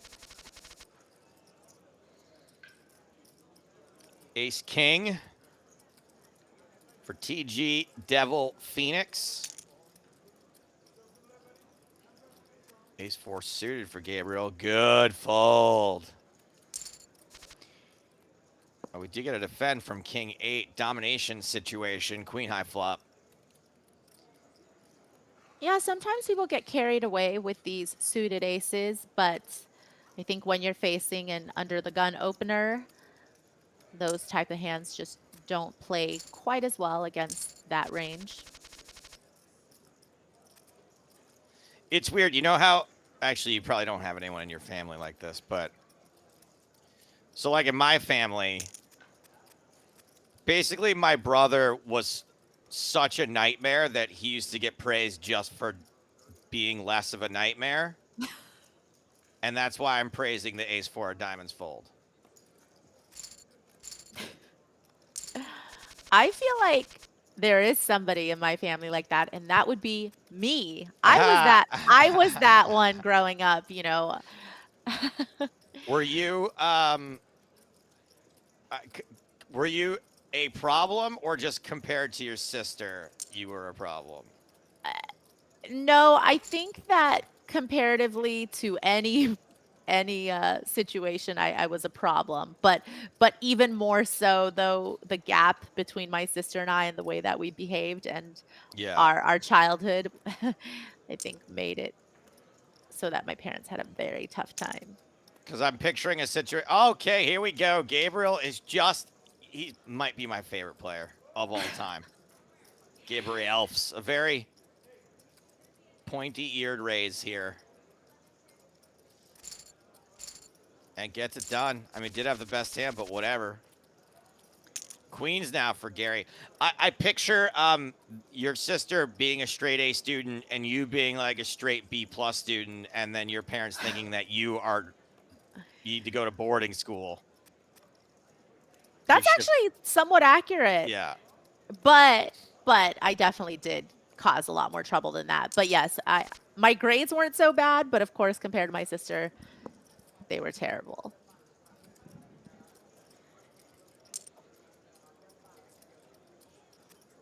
Gary betting the queens and the king high board, gets a fold. What kind of crowd did you run in high school? Did you hang out with like a bunch of punk asses driving around in like souped up Hondas with big spoilers and crap like that? You could say that. Definitely I was running with the people that were ditching school on a regular basis, finding ourselves, you know, doing the things that I think teenagers do, like maybe a shoplift trip here and there. What did you walk away with shoplifting? What did you steal?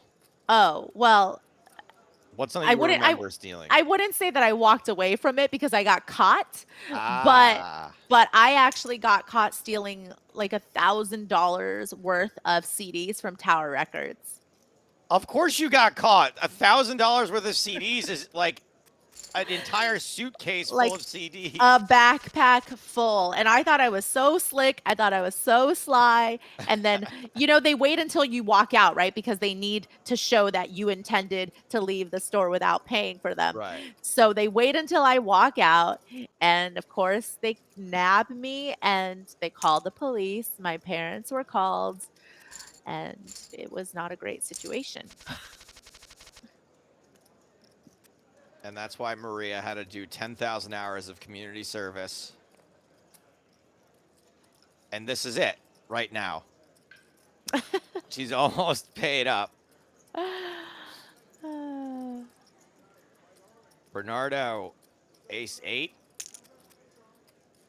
Coming in for a raise. Instigator, king queen.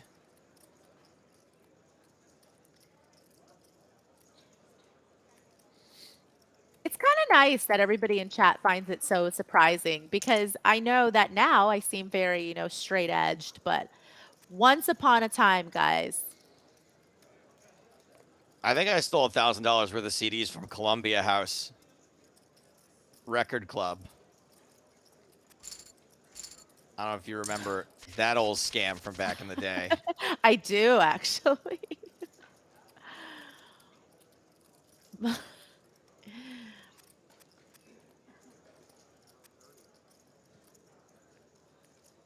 I gotta know more about this CD heist. The CD heist. The great CD heist of 1998. Did you put CDs in your bag indiscriminately, or were you like shopping for artists that you liked? No, actually, they were all CDs that I intended to listen to and keep for myself. You walked around the store picking out $1,000 worth of CDs. This wasn't like, to leave with? Yeah, I wasn't looking for like some like resale market for these CDs. This was my playlist, my jams. Like, we're talking TLC, Aaliyah, Ace of Base. I mean, I don't know what else. To be fair, we all did the exact same thing 1 year later in college with Napster. I probably stole $10,000 worth of music back then. see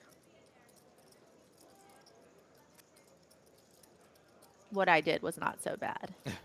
I'm not saying that I want to share more stories of my shoplifting days, but like, of course, there was also the other time where I didn't get caught, but it was only like $30 of merch that I stole. But I wore a pair of really messed up shoes into Payless, put on the new pair, put my shoes into the shoebox, and walked out. Again, not proud. I'm happy to pay my debt back to society. So whether it's babysitting Joe, I can happily send Payless if they're still in business a $30 check. Like, tell me what I need to do.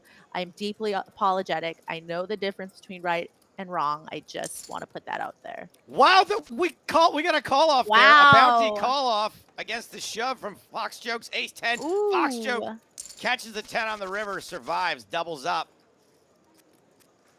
And I think in honor of the Fox Joke double up. Do you ever hear the one about the guy in the movie theater and there's a fox sitting next to him, and he says to the fox, "Are you a fox?" And the fox says, "Yeah." And the guy goes, "Well, what are you doing here at the movies?"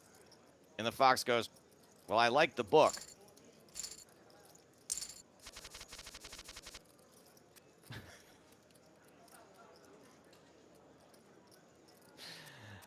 Nothing, huh? Not even a groan on that one. Actually, it's a pretty good joke. Yeah, see, the audience is into it. Roger Diaz, ace king. Like, I don't want to root against Fox Joke, but I also want you to stop. And I feel like it's going to keep going for as long as they're in the tournament. So it's a Trip trade-off. nines for Bernardo. It is, by the way. That's accurate. It is going to continue. Just like this bet is a continuation bet from Roger Diaz. Ain't going to happen. Ain't going to work. Neither a bluff nor value will be achieved. Oh, four is... Ooh. Look, a 4 is good here. 4 is real good here.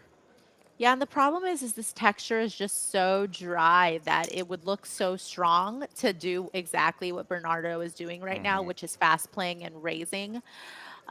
It just feels like trip nines here all day, but unfortunately, you know, not a lot of different ways to play it in their opinion, just thinking and hoping that one of their opponents would have maybe perhaps an overpair to this board.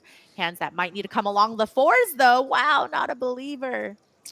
I don't think it's that they're not a believer. I think that they are very much a believer in hitting 2 outers.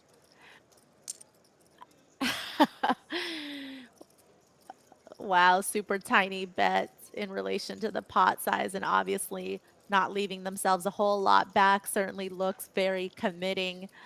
Is the bounty enough for TG Devil to maybe consider looking them up here? Maybe hoping that they have some 2x type hands they would have played this way? Okay.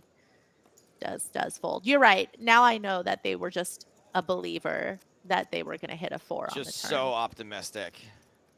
Flexi asks why? Why raise? Well, typically you would raise to try to win more chips. Thank you for your question.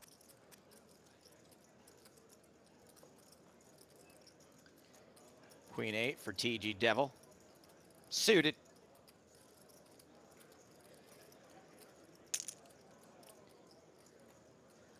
So, Joe. Yeah. Is it fair to assume that I'll be getting some text messages from you in about 24 hours time of perhaps somebody calling your open from the big blind with like 5-3 offsuit and you had ace king and the flop comes king 5-3? Like, just tell me what to expect here. If that does happen, yes, you can expect to hear about it immediately. Before that, you're gonna get some text messages about how big a piece of the $125 opening event you want to take. Oh, give me as much as you are selling. Gabriel Elfs in for 276,000 with Jack 10, Queen Jack suited for Bernardo. Flats, nobody decides to pump this up anymore. No squeezing. 10-eye flop. That is a pair, top pair for Gabriel. Yeah, and Gabriel's really shown that they are willing to fire pretty unpredictable, hard to put on a hand. Quick fold, though, out of Bernardo. Yeah, it's really tough to say how Gabriel would proceed a lot of the time. Sometimes, you know, picking spots to bluff that maybe the average player wouldn't. And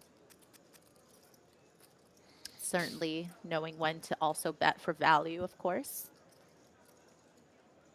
Fox joke, Jack 9 in the big. Defends. Ooh, this is fun. Top pair for Phoenix, club draw for Fox, and second pair to go with it. Fun monotone board. That's right. This is a monotone board. There could be a lot of action on a board like this, given the two holdings. TG Devil bets 180,000. Fox joke with second pair and a club, of course, that is reason to continue. 6 of spades on the turn. Action on Fox joke.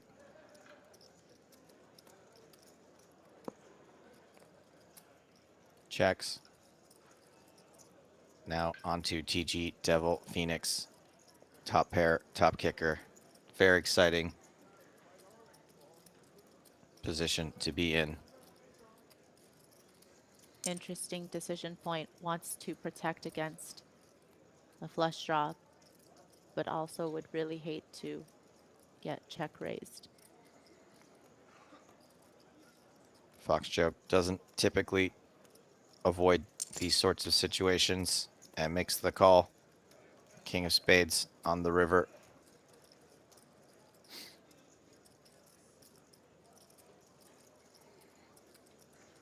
Nine of clubs, really relevant card to have, of course. Check, check. TG Devil up to 4.5 million again. Fox joke down to 1.8.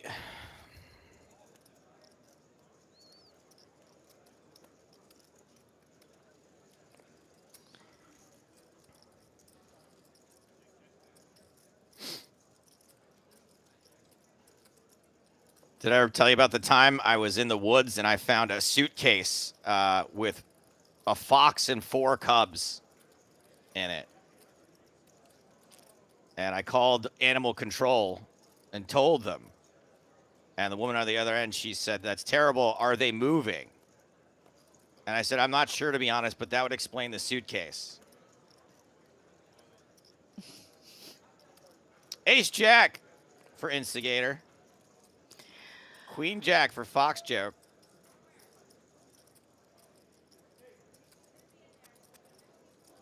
Wow, Hartigan actually laughed at that one. Good fold, Fox joke. You spared everyone from having to hear another Fox joke.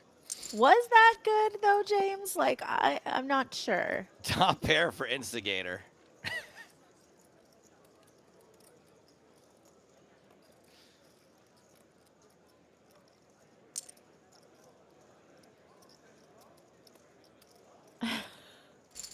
Now they're rating the Fox jokes, Stapes. So do not give this guy any more reason.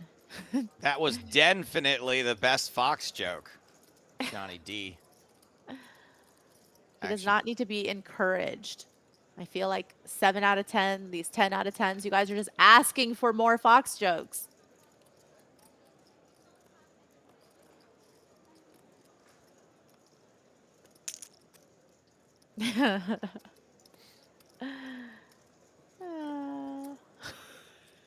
Instigator, Jack 9 suited.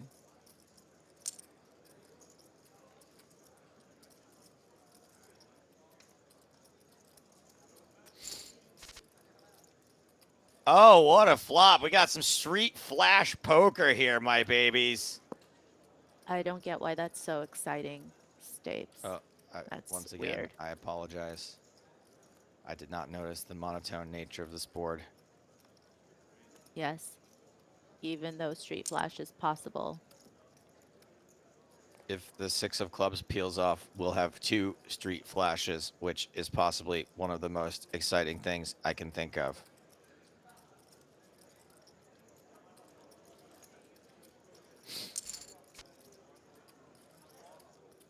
Jack on the turn.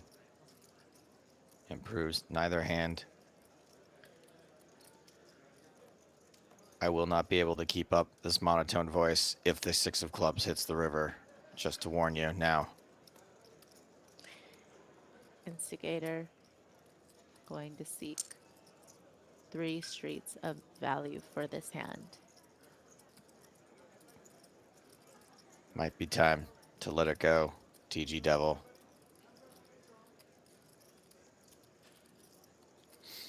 Certainly, TG Devil will be beating the Ace X club type hands, but nice fold. Instigator up to 6.4 million.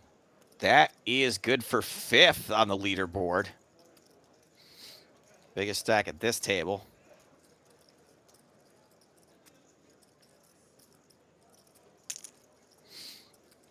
And Gabriel shoves small to big on Bernardo.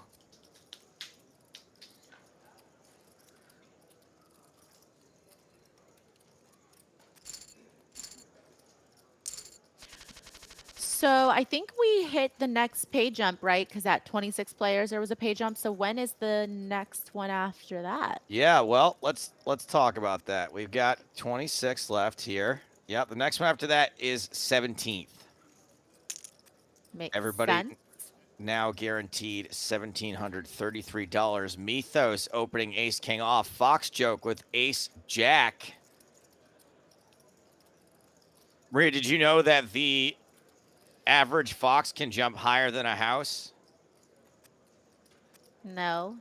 Yeah, it's mostly to do with their strong legs, but also it's because houses can't jump.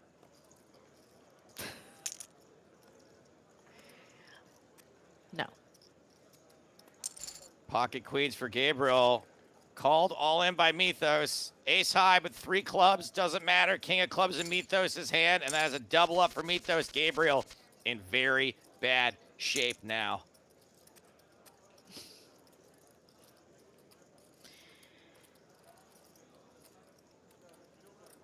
Yeah, for Gabriel, just been quite the downturn for them, considering they were chip leader of the whole tournament at one point.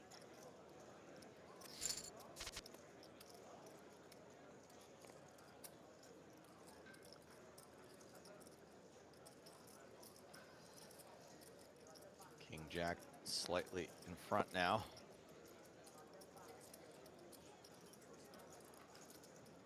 Some opportunities.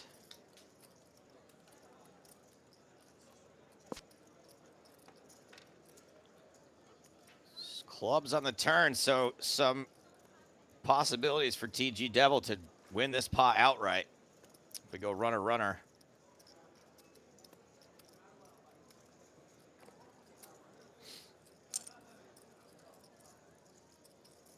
Mythos unwilling to relinquish the betting lead.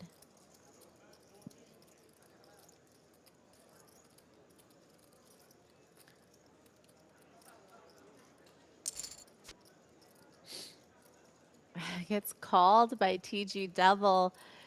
Now this is going to be a very interesting street because clearly Mythos was trying to rep hands like overpairs, hands of that nature, but TG Devil showing up at the river with just king high, probably unsure if that's going to win at showdown. So does feel like a spot where they may want to bluff, but ends up checking back. Mythos up to 7.3 million now. That is good for 5th on the leaderboard. Still 5th. Just edging Instigator now, who's in 6th. Pocket 4s for TG Devil. Gabriel with a pretty big bounty on their head, too, so that is going to be in play very, very soon. Yeah, and normally 5 big blinds has very little fold equity as is, but when you add that bounty on top of it, it's going to be very, very hard for players to not want to get involved when Gabriel decides to go all in.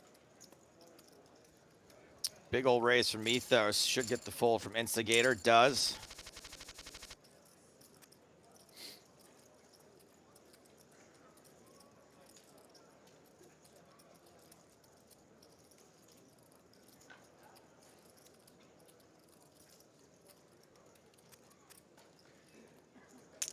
Folds around to Bernardo.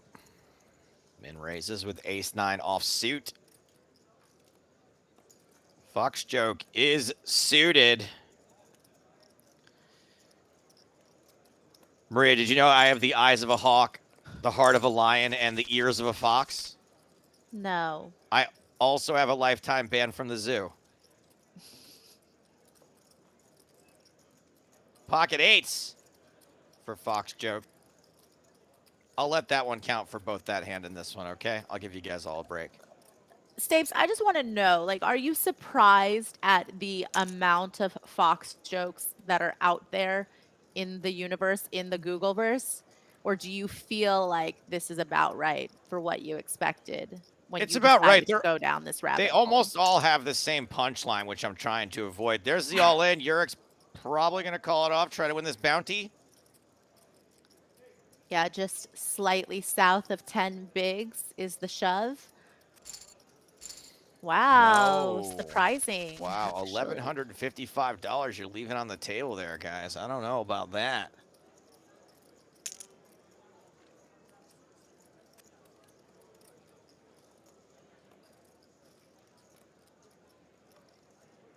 Now it's Gabriel's turn to go all in, and again, there's going to be quite a few takers. The hands don't look so good, but again, it's about 5 big blinds, a big bounty on the line.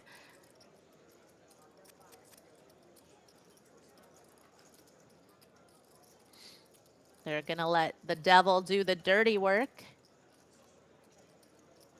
Come on, Devil. Live cards for Devil. Top pair on the flop. Some outs for Gabriel. Yes, Gabriel survives. Straighten eyes down the river. Ace-Jack suited for Fox Joke. This could be it, my babies. This could be the one. Fox Mulder, Dana Scully, and her brother Bill are at Mulder's house party. They all gather around a pizza box with only 3 slices left. Scully says, Mulder, there isn't enough for each of us to have 2. You'll have to share it. Mulder says, I want 2.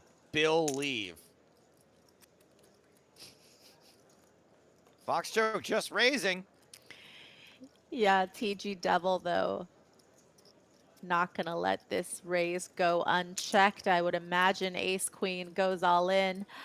And, I mean, just kind of brutal for Fox Joke. You would expect that Ace-Jack suited is going to be a really good hand in the cutoff, but you would be calling it off for your tournament life. It does. 1 diamond. That's not good. And that's it, guys. Good night to Fox Joke. Good night to the Fox Jokes. Fox Joke eliminated in 25th place for $1,733. 24 players remaining.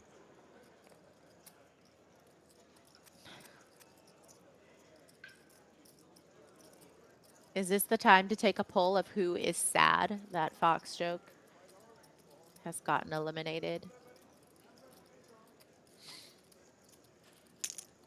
Yeah, good call, Storm. Ace Queen, Ace Queen, Ace King. What is the setup? This is a bit of a setup. 3-way all-in ish. King high flop. Bernardo is gonna survive. Lang Ace is eliminated. That bounty is going to Bernardo. And we are switching.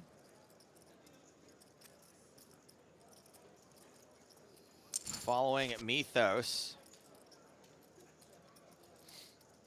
who has hit top pair and a very dangerous top pair for Elena, 29, 13, 13, 1.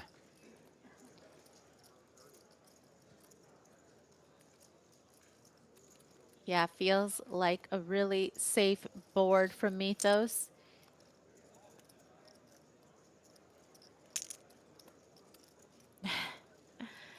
Elena wasting no time and just fast playing this 2 pair. It's going to be tough for Mythos to get away at this point.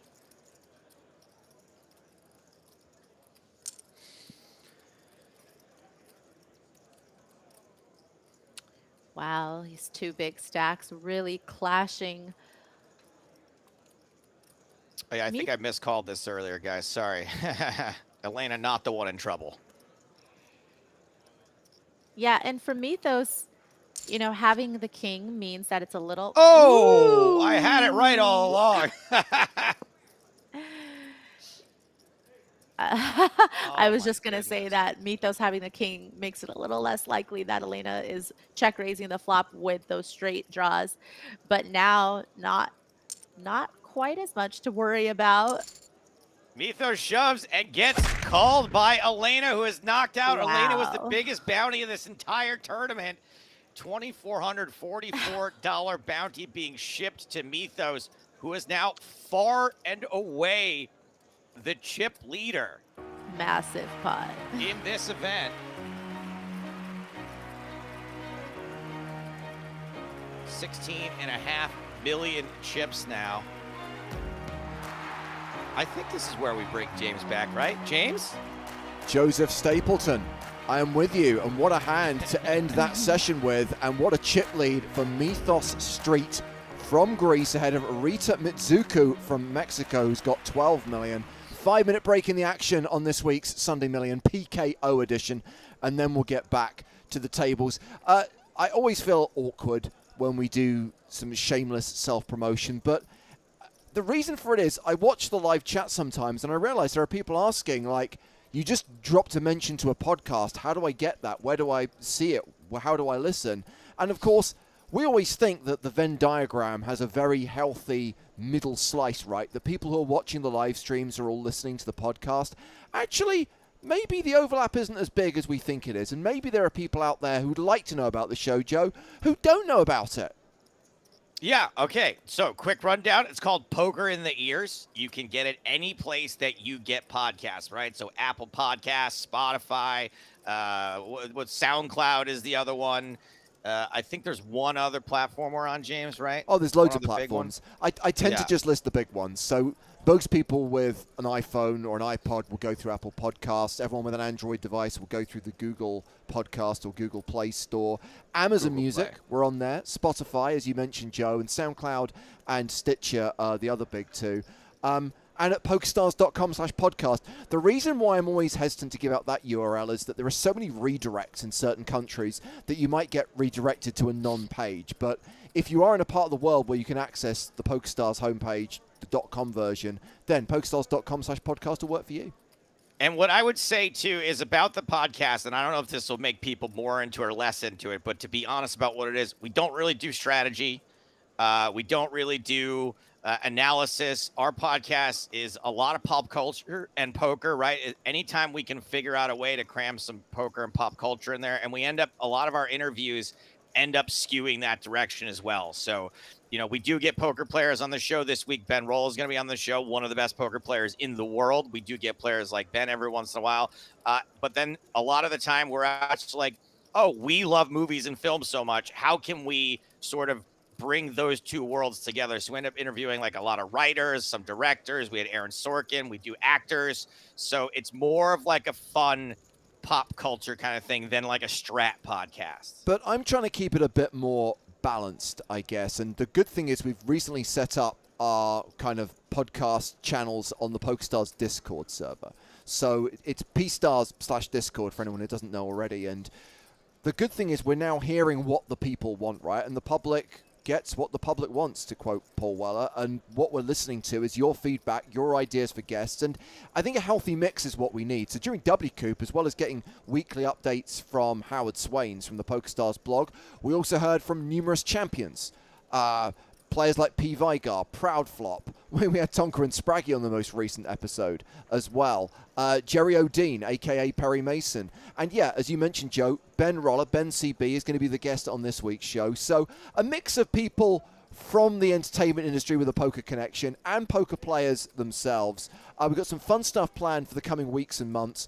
We've already referenced the fact that with Casino Royale celebrating its 15th anniversary this November, we are going to revisit that movie and discuss all of the poker in that film ad nauseum. And maybe, Joe, you'll look at it differently now that you've actually had the experience of working on, albeit a smaller film, as a poker consultant. Yeah, absolutely. I did rewatch Casino Royale recently for another thing I'm working on, and I've kind of done a 180 on the poker scenes, which I will save that explanation for our actual podcast dissecting it. It would be cool to have like a little back and forth. Like I'm going to take the side of being in favor of the Casino Royale poker scenes. I don't necessarily think there'll be that much pushback from me on that. Maria, I know that movies made before the year 2000 aren't necessarily in your wheelhouse. As I just referenced, Casino Royale was 2006. I'm assuming you've seen that one. I haven't. I'll consider rewatching it, but I will say that the first time I watched it, I remember cringing at the poker scene. But I could give it a second chance. Yeah, I mean, look, if you're looking for like pure kind of like dramatic poker and hands that have been set up brilliantly for someone who is a poker player, it's not going to deliver that, but it delivers so much more as a Bond movie. But we're not going to get into that now. We'll get into it in the coming weeks. But yes, all the places that we listed off there, Poker in the Ears is the name of the show. Joe and I will always tweet when there's a new episode. Generally speaking, it's a weekly show, comes out on a Thursday, sometimes a Friday, but mostly on a Thursday. And if you haven't heard it before, check it out. And if you are a regular listener, subscriber, thank you. And don't forget to get on the Discord, because we want to hear from you. We enjoy responding to your questions, reading your comments. And again, it's been really useful to have that steering of stuff you'd like us to talk about on the show and people you'd like us to talk to. So, yeah, the PokerStars Discord server is the place to be for all manner of things, including the podcast. Joe, I'm well aware of the fact that you are due a break, so we will put you on pause as the players return from their hiatus, Maria, and we return to the action in this week's Sunday Million with 22 players remaining. And we come back to Mythos Street, or Mythos ST, who has that huge chip lead, and Rita Mitsuku, who I referenced is the second biggest stack, is at the same table. Yeah, it's pretty fun when you're getting down to the nitty-gritty of the final few tables to have so many chips, especially in a PKO scenario, because of course having people covered, being able to win their bounty is really how you can maximize your profit in these tournaments.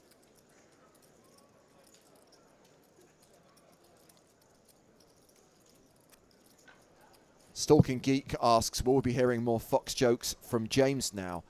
I was fully prepared to keep it going, but once a player is eliminated, the bit stops. So Fox joke is gone. No more Fox jokes. It's all about Mythos Street now.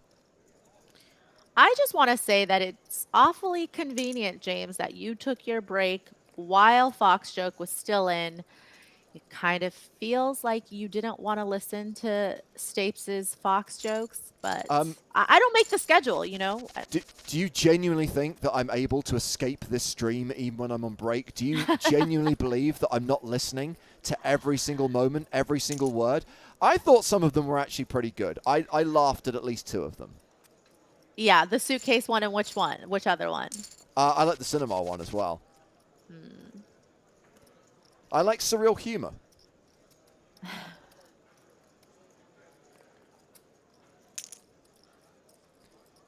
So we've got Mr. Pink, who appropriately has a picture of Steve Buscemi, opening with queens.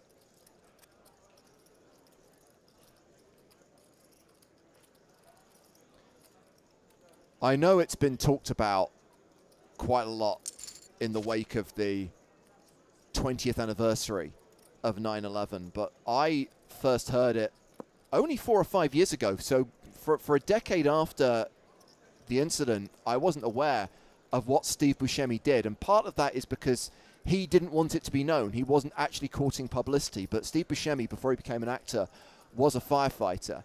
And after 9/11, he basically went down there and worked for several weeks tirelessly to help with the efforts to recover people from the rubble, and to this day suffers from the effects of obviously the toxicity that he inhaled and PTSD from that incident. But every time someone tried to take his photograph, every time a member of the media wanted to interview him, he refused, because he said he wasn't doing it for the publicity. He wasn't doing it to kind of get good press. He was doing it because he felt it was his duty as someone who'd been trained to serve the public to help out.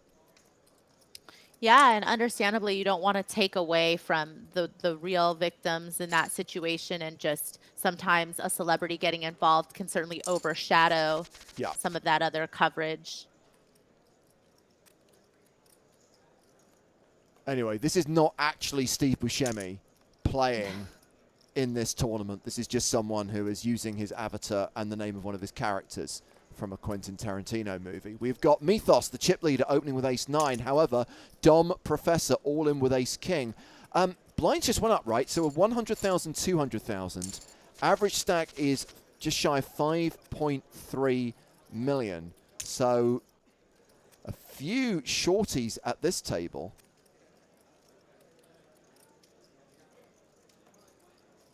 Yeah, definitely for a lot of these shorter stacks, getting to a point where they will rapidly lose fold equity because of the bounty situation, and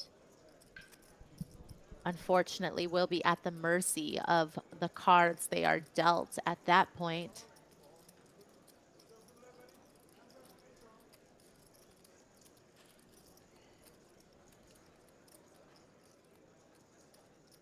Yeah, Mr. Pink here with the type of hand that you do want to go all in with, and you'd be happy to take it down. You know that it's going to look very enticing for hands to call, the ace-9, of course, being one of them.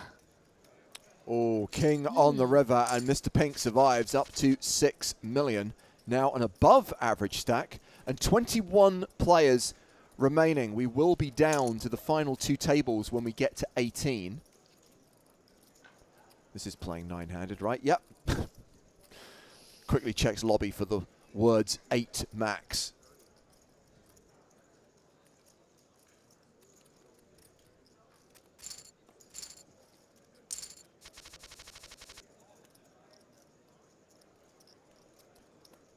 Giovanni with 9s after Macho 13 opens with King Jack. And I wonder how Dom Professor will react to this, Maria, with ace queen. Yeah, it's kind of tougher when you do have that under the gun opener who will act behind you in this situation. Granted, you have all of them covered, so that is the nice part. Ace high flop. Good night, Giovanni. KO'd by Dom Professor, and that's going to take us down to 20 players. Another bounty claimed.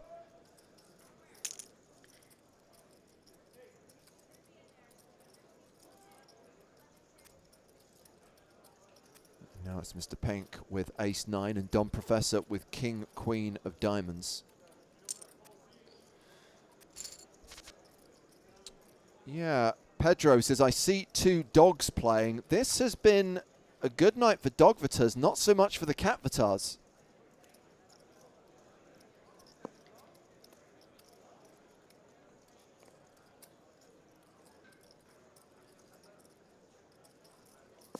Ace-9 electing to give up the betting lead, and king-queen checks back.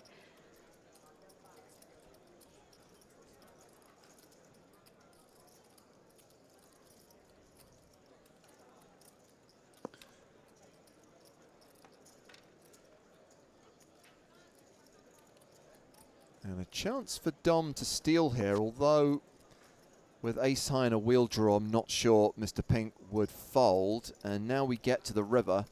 4, 5, 6, no, there's no straight out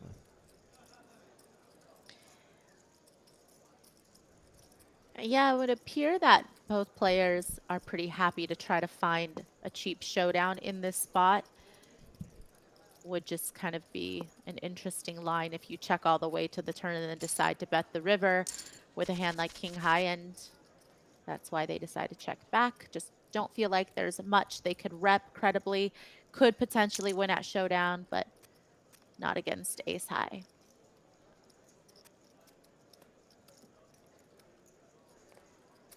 Now it's Mr. Pink deciding whether to call this raise in the big blind with 6-3, which they do. And ace high still good on this 10-9-7 board.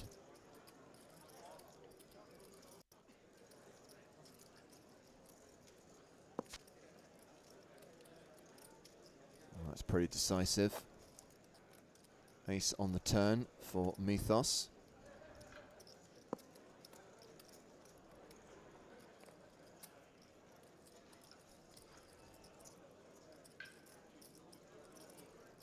Chris Poker asks, are they playing down to a winner today or final table? Sunday Million is 99% of the time is a 2-day event, so today they play down to a winner. 15-minute blind levels. We'll get this done tonight.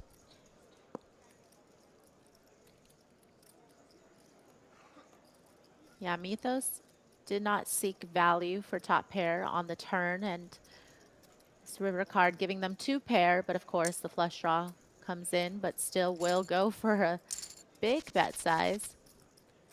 19 players remaining now. One more elimination until we're down to the final 2 tables. Meanwhile, Dennis Ramos makes it 400,000 with Queen 8.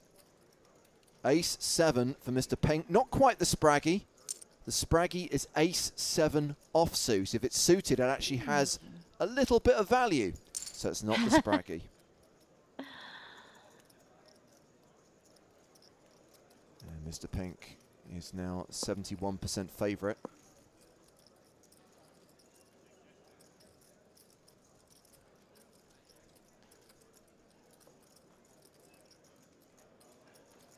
Denny sitting there with a gut shot straight draw, but in a multi-way situation.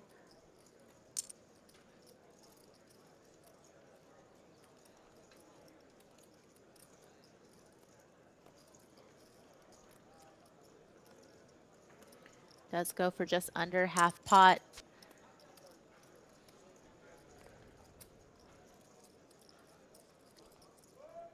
Well, I'm not sure if Dennis Ramos puts any more chips in this pot. Mr. Pink checks the action on the turn, having improved to trips. Yeah, I think you can expect that Mr. Pink will be calling out of the small blind with a fair bit of the suited ace X's, and of course some of the middling strong ace X's like the ace 10 offs, the ace jack off. So Oh, wow. Dennis. I'm kind of surprised to see them go for it. I think Mr. Pink definitely has a lot of hands in the range that they will continue with. Yeah, just the call from Mr. Pink on the turn and improving to a full house on the river. Checks it again. Dennis, check it back. Abandon, abandon. Yeah, it feels like at this point, you know, maybe you could get a 10x hand to fold, but considering your opponent called flop and turn, you might, yeah, giving up, I think, was the smart choice. So Mr. Pink up to 9 million now. Meanwhile, we have switched. Going back to our original feature table. Well, we still have the instigator, Gary, Rodri Diaz, and I tell you what, Gabriel's had a bit of a roller coaster day. At one point, chip leader, then the shortest stack in the tournament, and now still relatively short, but not the shortest of all stacks. Yeah, definitely trying to claw their way back into it. And of course, the most important thing is to not lose fold equity. And one way to do that is to win a pot that you don't deserve. Well, you do if you play it that way. Heisenberg-Eck opening with ace-jack and Jurek 22. Queen 9 folds. And now aces for Bernardo. And it is Bernardo who you'll notice is now the biggest bounty on offer. Bernardo worth $2,000 if you can KO this player. Heisenberg with fives. Calls, does not connect. Ace is still good.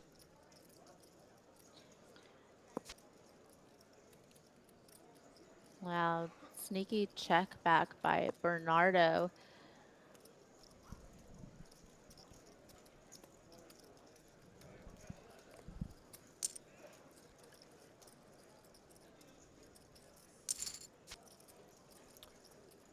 And can Bernardo get any more value on the river?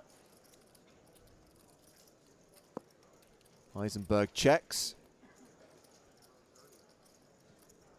Yeah, depending on what sizing Bernardo chooses to come with, okay, I mean, not too big, but the fives just felt like that line was credible enough that the fives can't be good there. And it's Rodri Diaz who opens here with 9-8 of clubs. Yeah, effectively signaling that they are all in, but not quite with just that 100K back. Didn't realize it was the virtual all-in, and here we go, 9-8 against Queen 10, 8-high flop. And that is going to be a double up for Rodri Diaz, up to 2.5 million. Average stack currently 6.1 million with 19 remaining.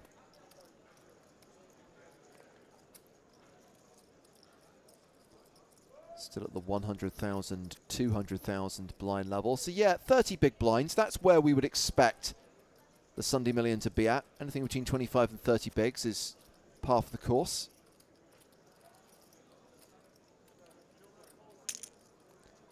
And shoving small to big. Instigator gets a fold.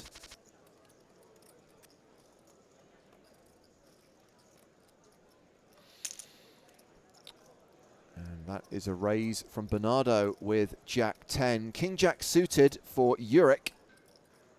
Or Rich, depending on how you want to read it. Pretty looking hand, but just decides to give it up. Just feels a little bit nervous about putting that hand in.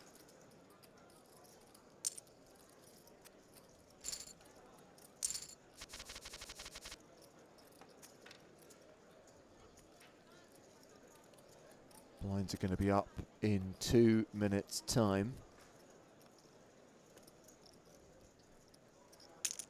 Instigator raising with ace-9. Gary with queen-jack. And now Gabriel with king-queen.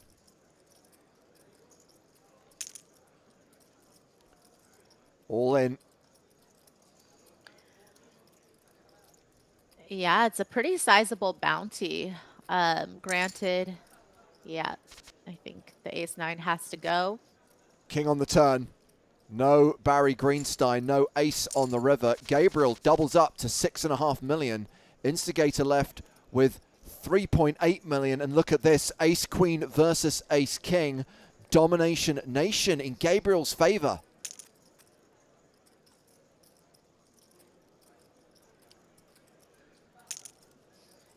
All in again. Calls. King high flop. Queen. Oh, a little bit of hope, but no.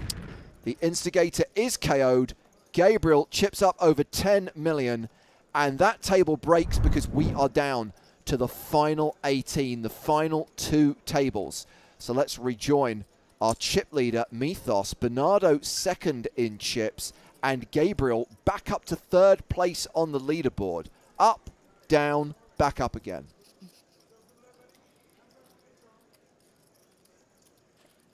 And Mythos wanting to look up Dom in this spot, feeling like perhaps there's going to be a couple of bluffs in their range, such as Queen Jacks. That turns him backdoor equity, but ends up losing at Showdown.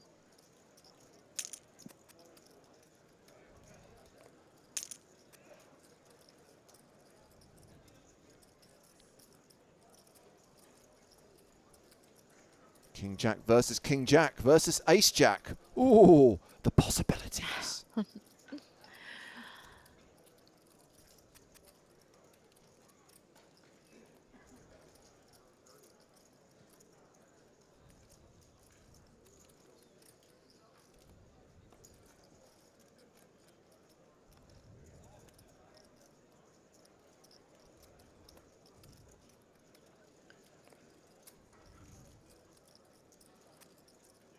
Dom putting this King Jack suited to the test. I mean, just slightly north of 20 bigs effective. Kind of a tough spot.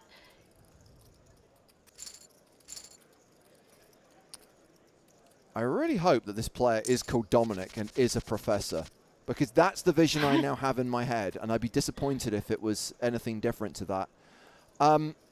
Blinds just up to 125, 250,000, and we have the all in here from Macho 13 with King Queen.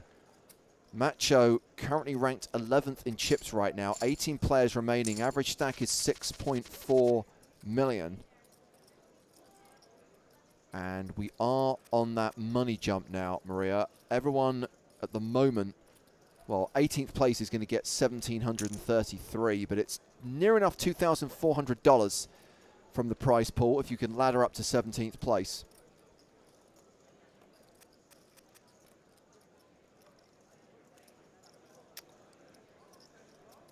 See Bernardo folding the sixes against Rita's open.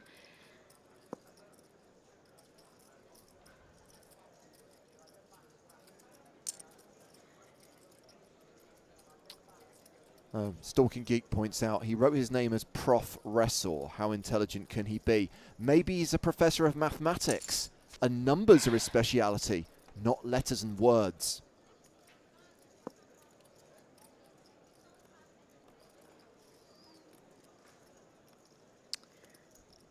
After that call on the flop, I would assume that unless Rita wants to turn these threes into a bluff,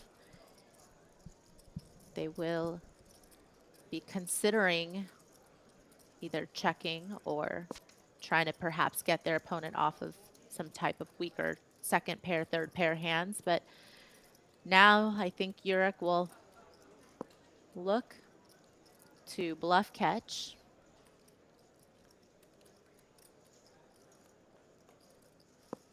And checks it back. Urich wins that pot. Another good point. Maybe that is a foreign spelling of professor. I can tell you that Dom is from Romania. You're Romania.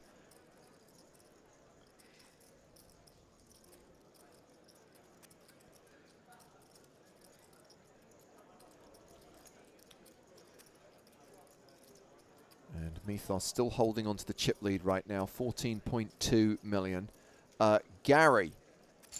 Gary BY, who is at the other table, is the shortest stack with 1.3 million.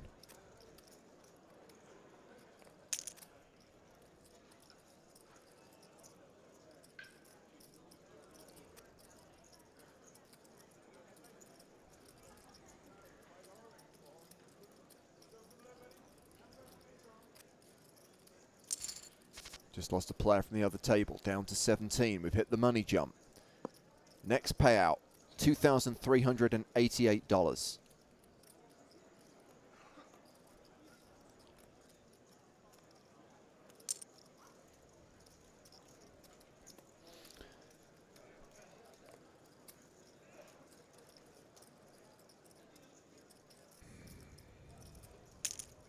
Ooh. Now that is some of the creativity we have seen so far out of Gabriel in particular. Definitely trying to represent this type of board from being the big blind defender. Oh, wow. Wow. And I don't know if Dom's had some history with Gabriel or what, but Dom is not playing around now.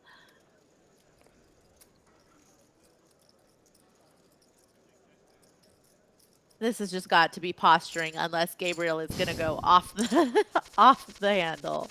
Well, I like it. So Dom currently sits third on the leaderboard. Mythos is in the number 2 position right now. It's Gio Gonzalo who's claimed the number 1 position, the Peruvian player with 17.6 million. But there is an opportunity for Mythos to win some chips here. Ace King suited. Anyone going to give Mythos action?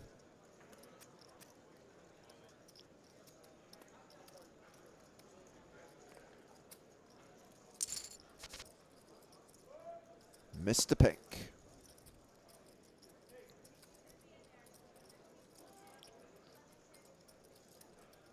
Hasn't really connected with this board. Checks to Mythos, who has flopped the nut flush draw and 2 overs to the board. Huge favourite here.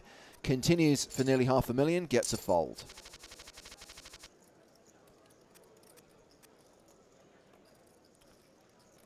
And this is going to be about Uric with the kings. It is Dennis Ramos who starts the action with Queen 10, but I think the 2 hands we're watching here are kings and ace queen.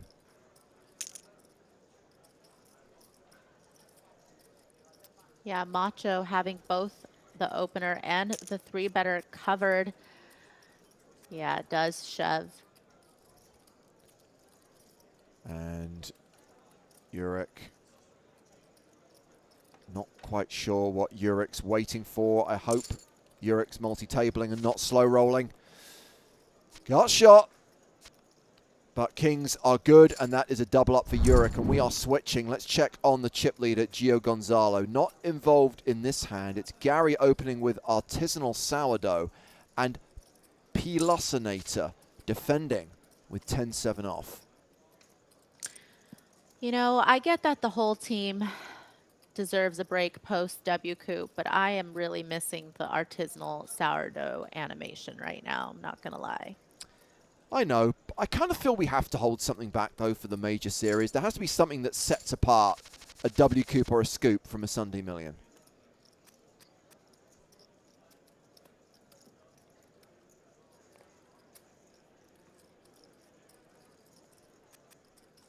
So blind v blind. Peerless versus Lucas Frank. Lucas playing from Brazil, not going to give any action.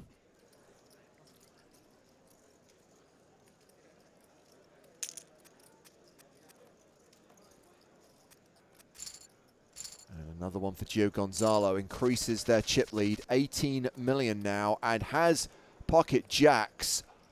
Heisenberg with ace queen. Are we going to be off to the races here?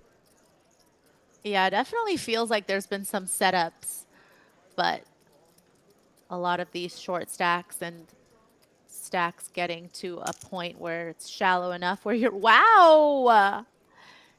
Just the open shove. Okay. Overplayed, question mark? Yeah, really interesting by Vinky here. And snap called by the chip leader with jacks. Ace on the flop, but jack on the turn. A full house for Gio Gonzalo and another KO as Vinky is eliminated. Bounty claimed by the chip leader, who's now got nearly 23.5 million.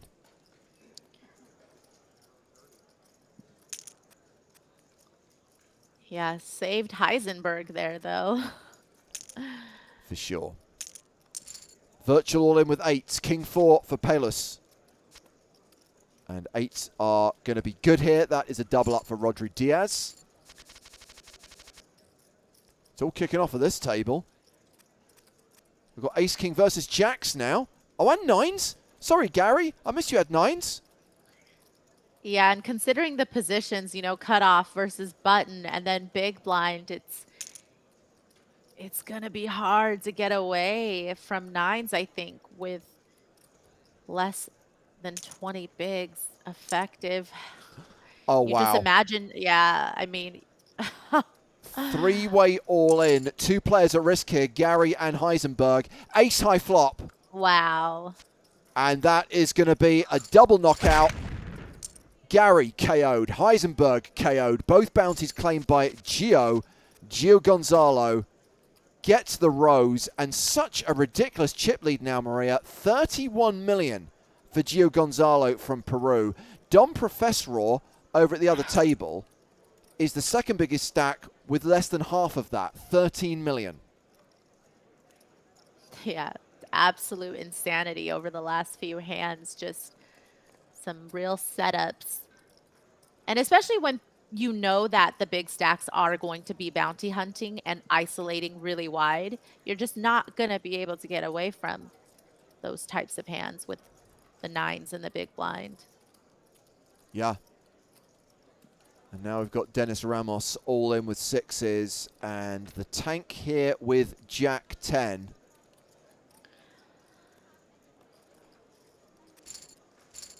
And it's a fold. Oh, run better, Gio. Queens.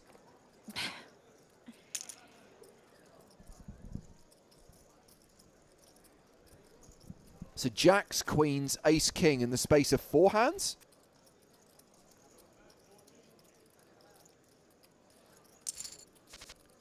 This is just getting silly.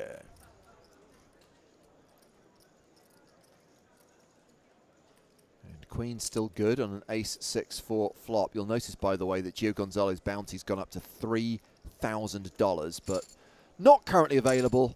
Has every other player in the tournament covered by a significant margin.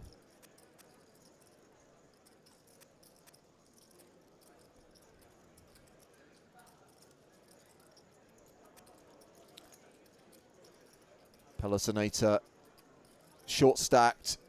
Ace in the small blind. Seems fairly obvious. Yeah, and the call from Queen Jack would seem fairly obvious as well, having them covered. And Lucas Frank says, put the rest in. Stick the other 25K in. Are we on a money jump with 14 remaining? Oh, we are. Make it to 13th. There's an additional $500. And yeah, gonna run down this time bank just to try to clear that pay jump, but if the other table has moved on, then it's time to go. And it's a queen high flop. Greenstein required.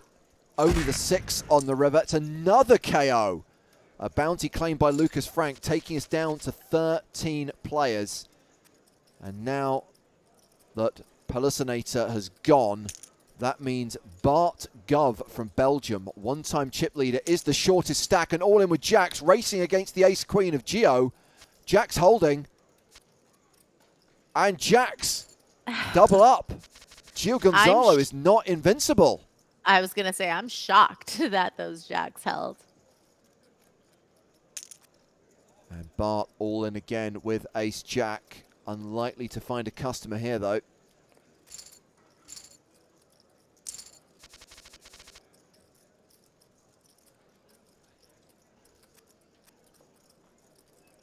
So it's Dennis Ramos at the bottom of the leaderboard now.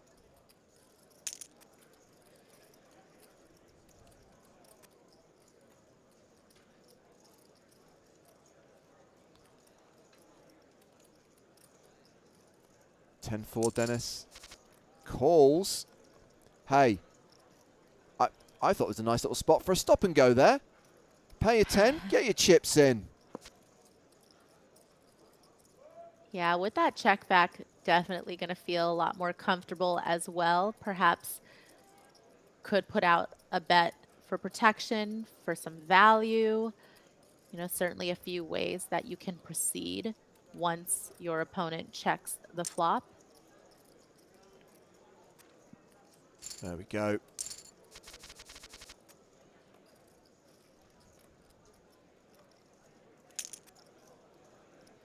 Ace-5 opens. Bernardo with queens.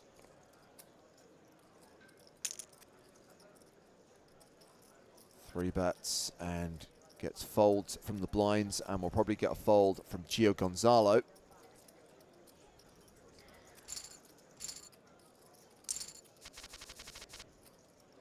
Yeah, other than running into real hands, you know, Geo has a very clear lane right now, especially as we approach that final table bubble, to really abuse a lot of these stacks, especially considering they're playing shorthanded. Dennis Ramos all in with ace-8, and Bart thinking about it with king-queen. Yeah, especially when you are against a button shove and you are able to claim their bounty, having them covered. Of course, King Queen is a really good hand, but understanding if you do make this call and lose, you would be in dire straits considering it's most of your stack to call off. Here we go. King high flop. And again, Dennis denied the Greenstein. Bart improves to trips, and it's good night, Dennis Ramos, as Bart Gov claims another bounty. And a reminder that Bart was the short stack, the shortest stack of the remaining 13 players not that long ago. We're now down to 12 with Dennis out in 13th. Bart, an above, well, around average stack with 8.2 million. Average is 9 right now.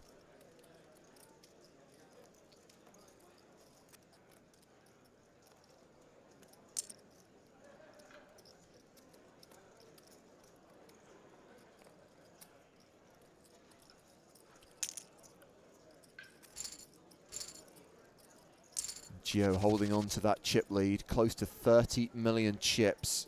Methos ST, who's over at the other table, second on the leaderboard with 13 million. So better than a 2-to-1 advantage for Gio Gonzalo 26. Yeah, and Methos on the other table probably really happy that they don't have to contend with the chip leader, especially when you're playing shorthanded, of course.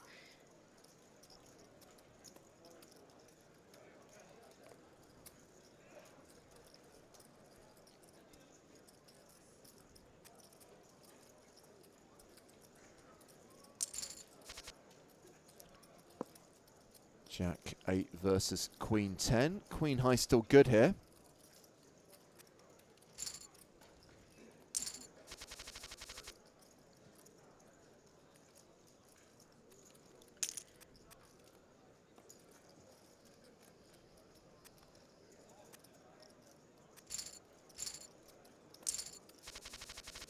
Notice that Mythos has been moved over here to balance the two tables. Oh, this is a horrible setup for Lucas Frank. Aces for Bart Gov. Opens. Lucas Frank all in. Gio could get rid of the ace-queen here. Gio might not get involved. Yeah, that's even with having them covered with the bounties. Good fold. Here we go. And aces hold. No bad beat. And that is Lucas Frank eliminated. And that is Bart up to 14 million. Now has ace-queen. Very nice spin up so far for Bart and really adding those bounties as well. Oh, wow. Rodri Diaz super short, all in with ace-deuce. It's going to be domination nation, an advantage Bart Gov 11. Yeah, this has just become... This is absurd. Bloodbath of all in. Oh, and dead money. Thanks, wow. Mythos.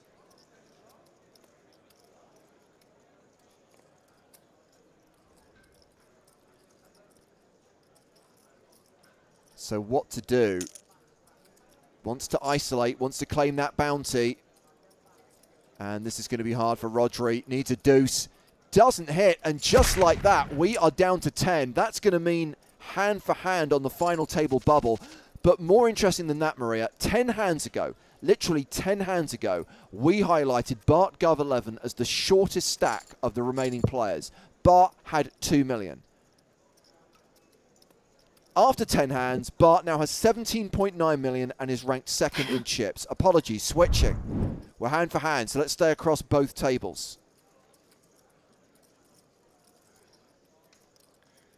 Oh, and this is an interesting one. Got a 3-bet from the Jack 10 of hearts. Again, just Gabriel coming time after time, making plays, winning pots. Really one of the most interesting players that we have watched so far today. Dom Professor in the small blind with ace jack. Macho 13 with 5-3 in the big. Folds. Switching. Gio Gonzalo is shoved on Uric. Gets a fold. Next hand. So a reminder that we wait for the play to complete at both tables before the next hand is dealt. Try and keep the play equal. Same number of hands being played by the 5 players at each table. The field will merge when we're down to 9. And we will continue tonight with that final table playing down to a winner in this PKO edition of the Sunday Million. And I know we say this every time, Maria, but it's worth highlighting again. 11,593 entries. You're down to the final 10, and yet look at the money jumps that are still to come.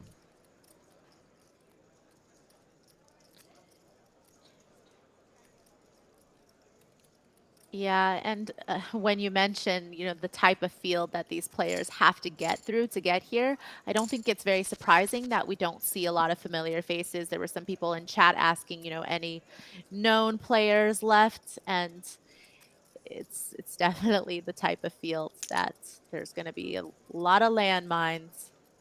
Just going to go across the other table because we have got jacks versus ace-8. And an 8-high flop. Rita, top. Dom Professor, big favorite with the overpair.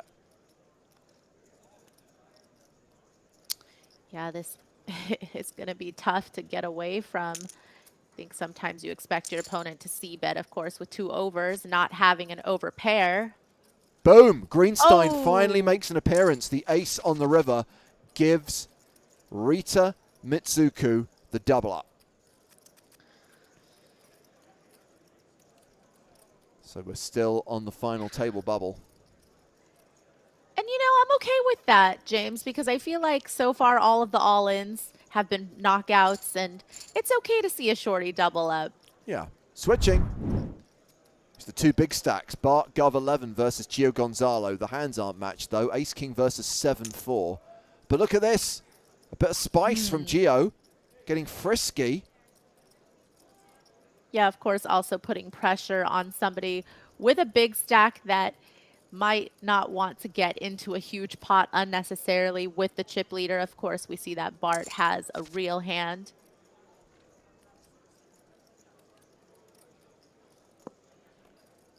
I wonder if Bart could be pushed off this.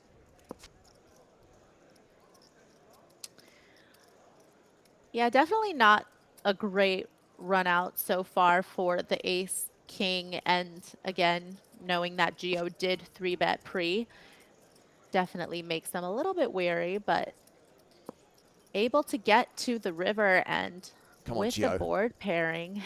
Come on, Gio. Pull the trigger. 3 million. Oh, boring. Now, listen, if that hand was in Gabriel's hand, maybe a different outcome.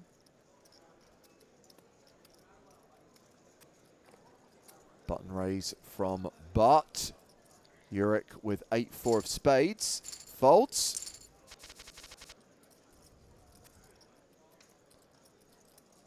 Okay, the prospect for these two again, but nope, Bart's going to fold the King 8 suited, so it's Ace 10 suited for the chip leader. Opens to 600k.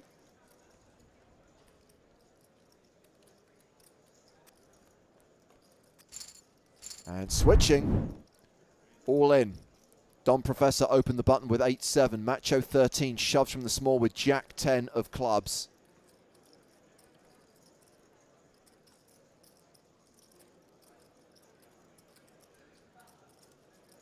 Oh, we had a disco there. I was going to say, I can't believe for 1 second that Gabriel's seriously considering about calling this shove with 9 deuce.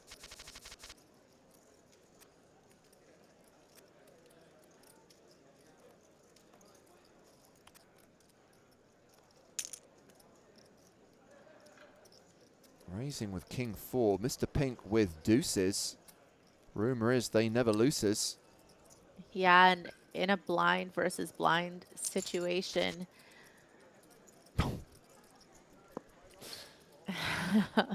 I mean, the 4 would be enough. The king and the 4 kind of feels like overkill. Oh, Mr. Yeah, Pink. Gabriel, yeah. Gabriel gets Mr. Pink to try to go for it.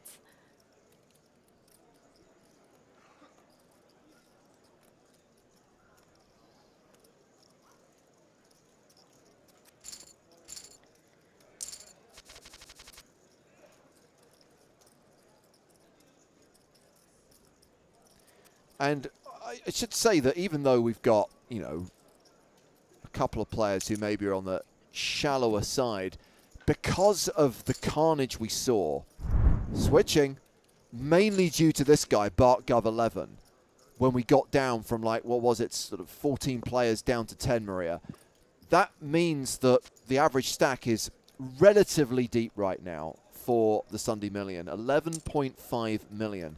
And at the moment, we are at the 150,000, 300,000 blind level. So I'm not saying it's super deep stack, but there's more chips in play at the moment, more blinds in play, I should say, at the moment, Yeah. than there would normally be at this stage. Right. The consolidation is definitely Yes.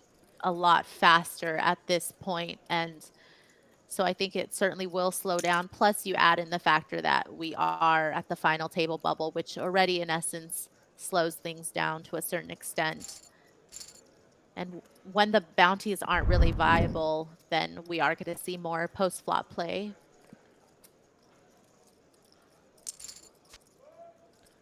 So we've gone to the turn here. Rita versus Dom.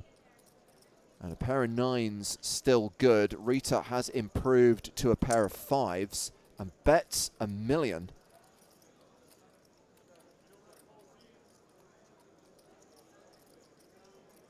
Yeah, it's really big bet compared to the size of the pot, but yeah, middle pair I think just can't fold. And I think it's got to be concerning for Rita that Dom was willing to call such a big bet on the turn. Okay, ace-9 versus ace-queen.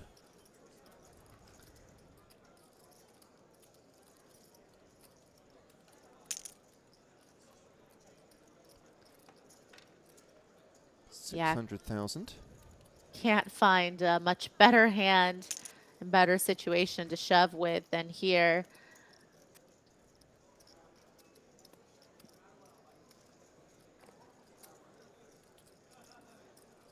And I don't think Mr. Pink will give this too much thought before folding. And we're switching.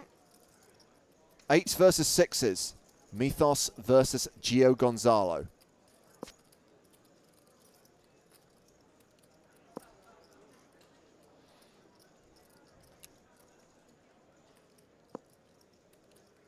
Oh, sorry, Yurik. Didn't see you there with your 5 deuce.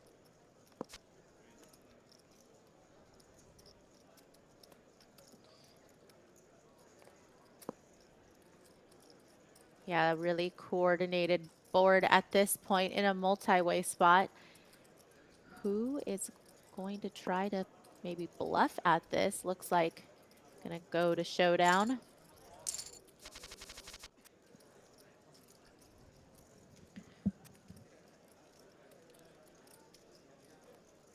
Round the chip leader on the button.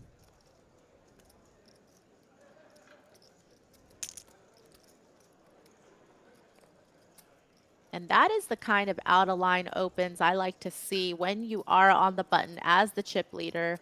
Also at this final table bubble, you really want to put pressure on a lot of the stacks.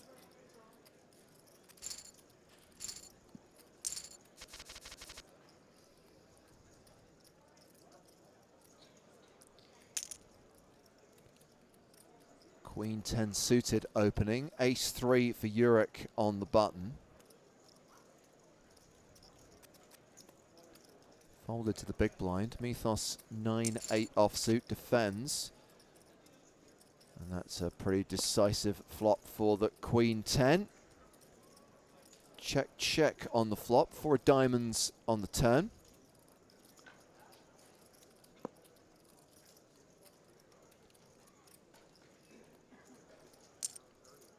Bart takes a stab. Gets a fold. Next hand.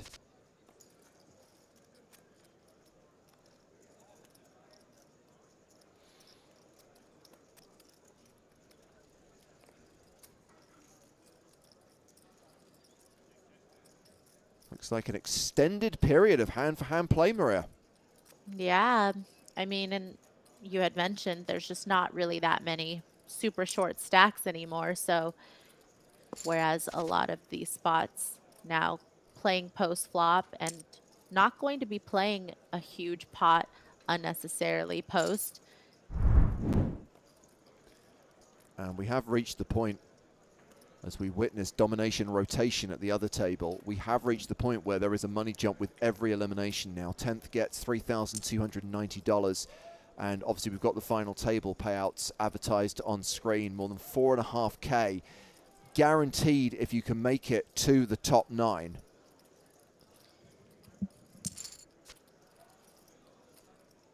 And there is the prospect. Oh, Rita decides to check the river, but still up to nearly 10 million. Pretty much level now with Gabriel, and the blinds are up 175,000, 350,000. And Macho opens with ace-5. Switching. Ah, just to see a fold.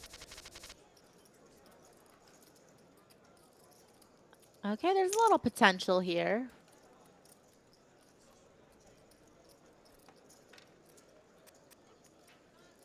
Oh.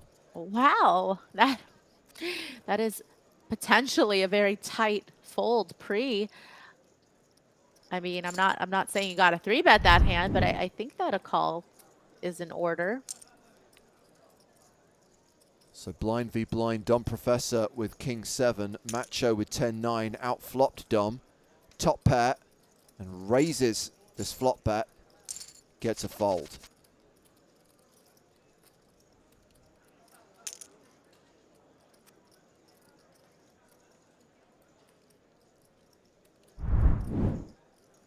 Sorry, little cameo appearance there from Mr. Stapleton.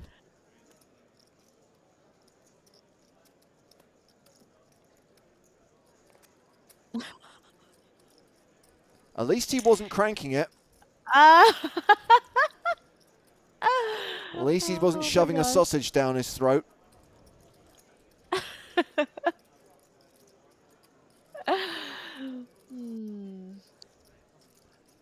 I mean, if you're going to misclick, worse things could happen. Anywho. Okay, looks like a lot of pre-flop fireworks here with the King 10 of spades against the ace jack. Again, I mean, are we surprised that it's Gabriel coming with the aggression? But Rita had about enough. I think people are starting to be on to Gabriel's antics.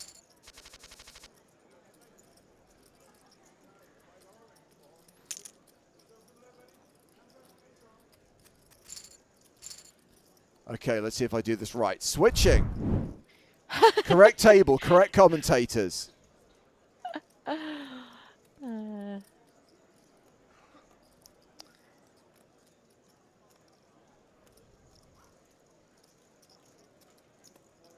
Bernardo with a decent hand from the small blind. And once you know that, of course, Gio is going to be in a spot where they will be opening quite wide, you would like to continue with those hands, but of course you don't want to be put in uncomfortable situations post.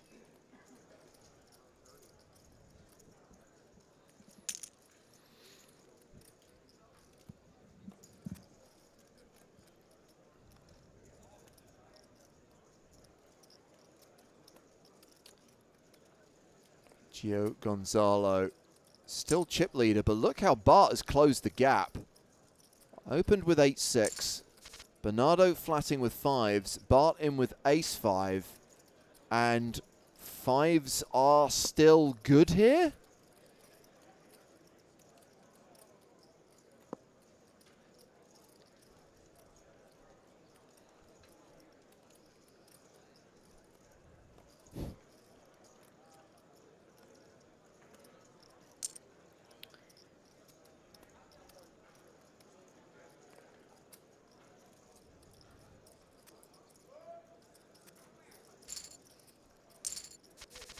And we are heading towards the break, and there's a very strong chance that we are going to be going to break on the final table bubble. Still 10 players remaining, 2 tables of 5.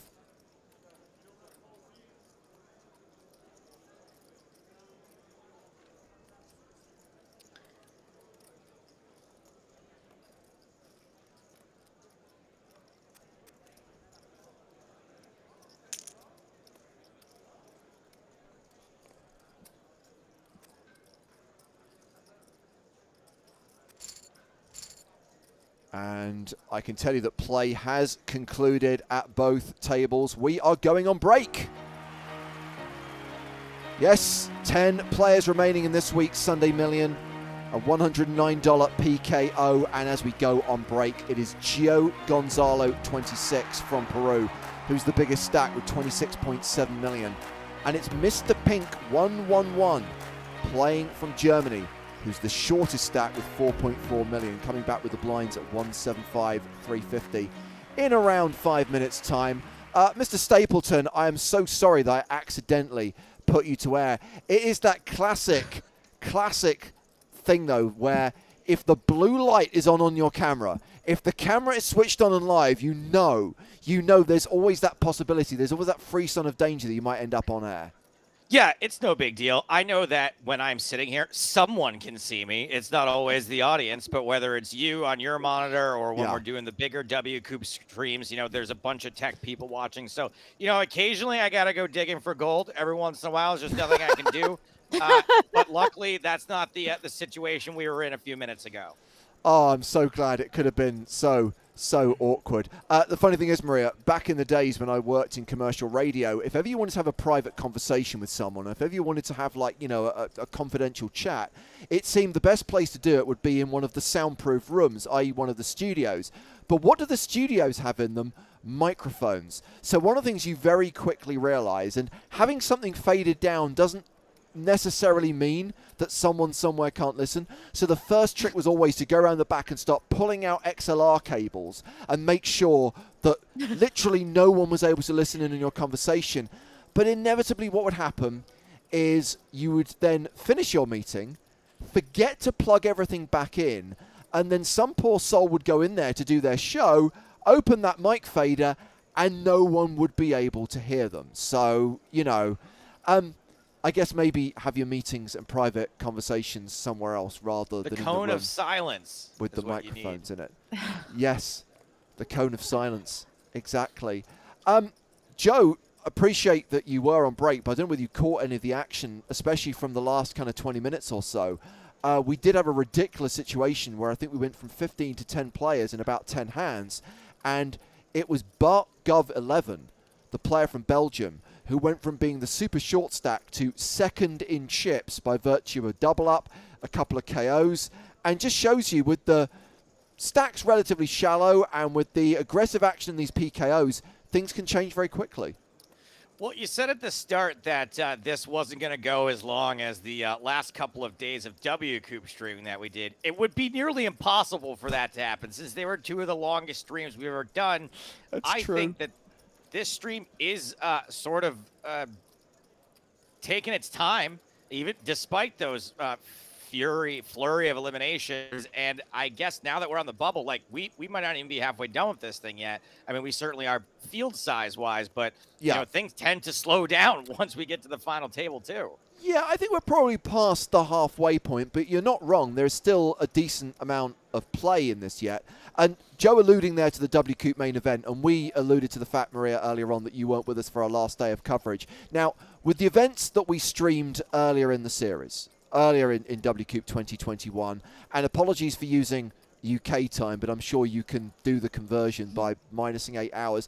We were genuinely finishing anywhere between 10:30 and 11:30 in the evening, right? So the workday wasn't too brutal.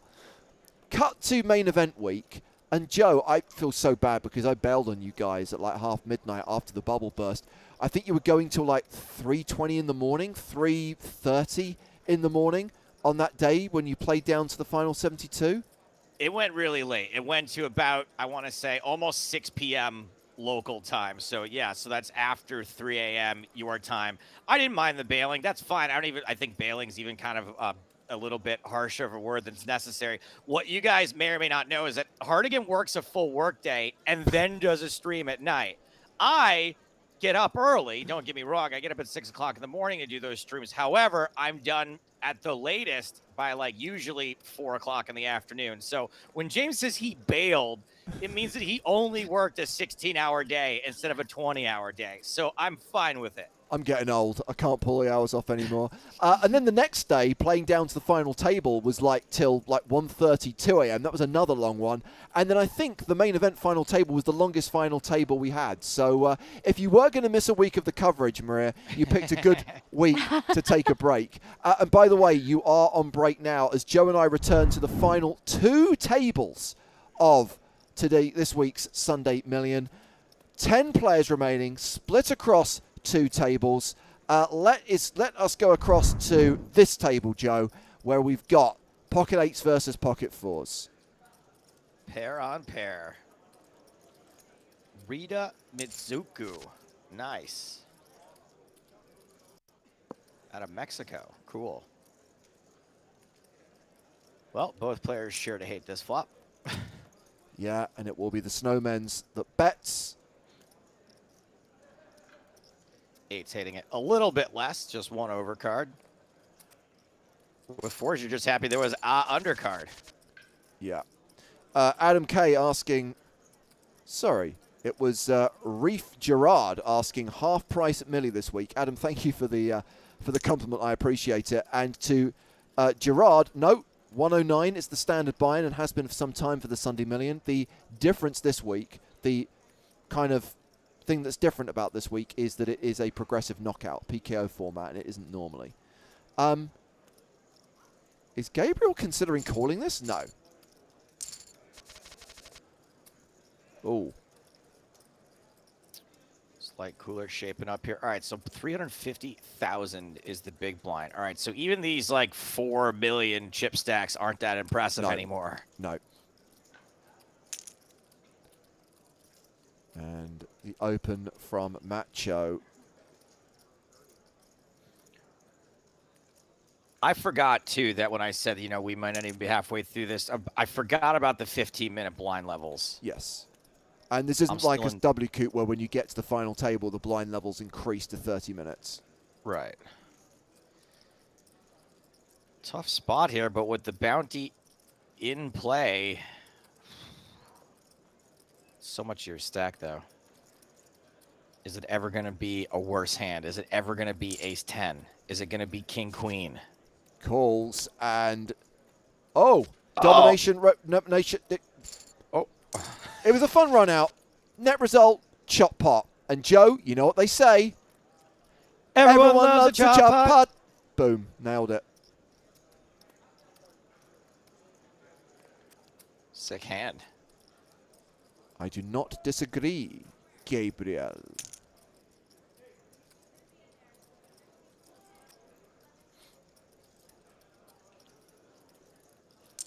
Poof. I like this from Wild Goat Boney. He says this is the first time it's been true. I think both players did love a chop pot at some point in that hand. They would have been happy with a chop. Yeah. Earlier on, we were talking about Casino Royale. G-Door says most ridiculous Bond gambling scene is everybody throwing double sixes at backgammon and Octopussy. Yes, because the dice were loaded. Much like his Walter PPK. Oh, nice.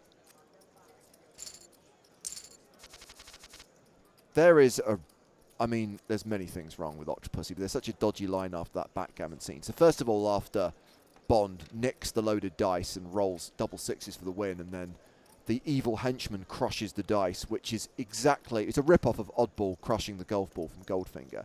But then after Bond gets the money, he has like his 2 Indian colleagues, and he shares the money with them and says, that'll keep you in curry for a few days. And I can't believe that line made it into the movie, even in the 80s.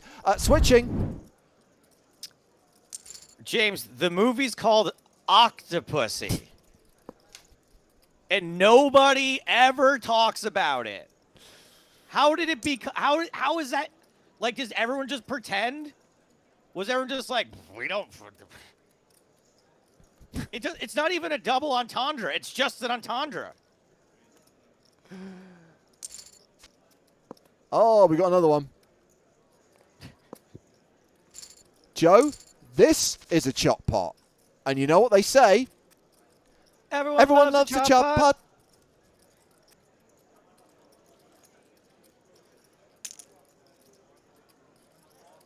27 million shoving. Yeah, just right into that big blind.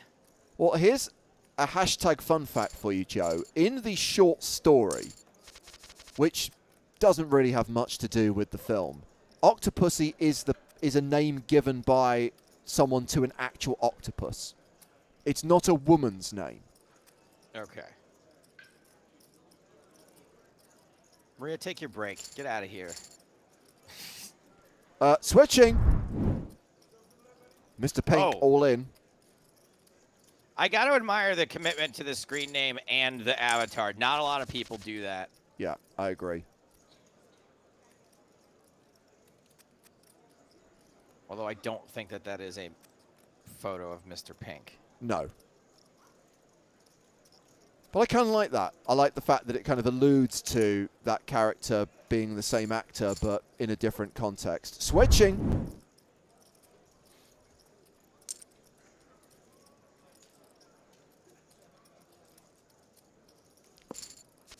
We go to the flop, and it's kings and deuces for Mythos. Nothing for Bernardo to be excited about. Mythos is the one from Greece, right? Yeah. Okay, that makes sense. And Bernardo is playing from the Netherlands. When we get to the final table, we'll go through all the flags. We'll talk about the nationalities of all the players. One more to lose until we're at that FT. Do you ever think to yourself, you've seen the movie Slumdog Millionaire, right? Yes. Do you ever think to yourself about all the little bits and pieces of your life that would come together if you were the main character in Slumdog Millionaire? For mine, one of them is flags. Like, right. I just know all these flags that I would never know otherwise because because of all of the poker. poker commentary. I mean, if all of the questions could be about Bond movies, I'm pretty sure I could win the million. Right. I mean, even one of them, right? It would just have to be one insanely hard one that you know. Look at Bart here. I know. You know, I picture Bart Gov11 as actually a government official in Belgium. Well, we've got a Romanian professor called Dominic, so why couldn't we have a Belgian government official called Bart? Yeah, MP or something.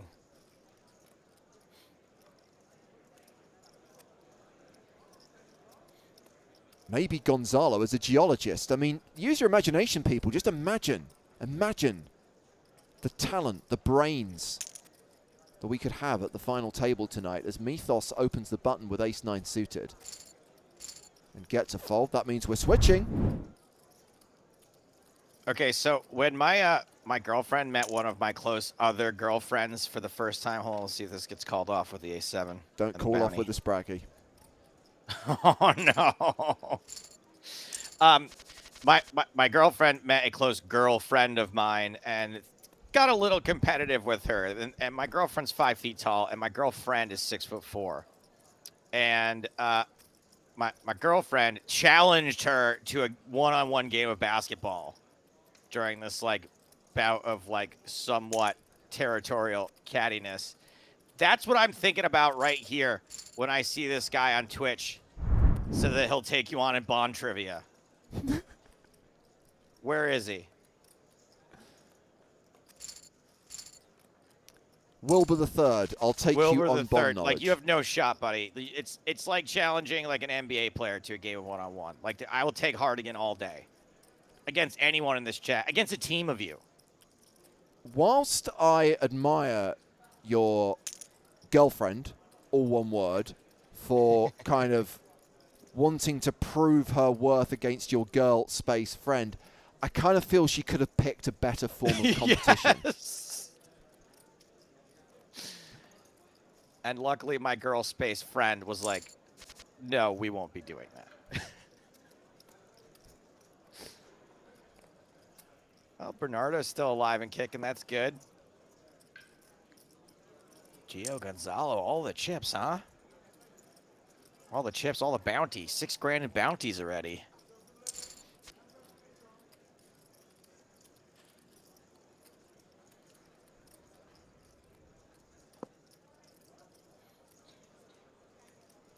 Why is everyone so fascinated by my height all of a sudden? I think they're combining the two stories about basketball and bond trivia.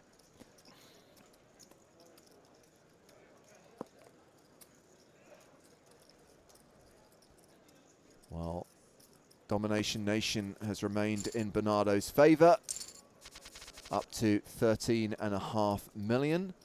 Blinds going up very, very soon to 200,000, 400,000.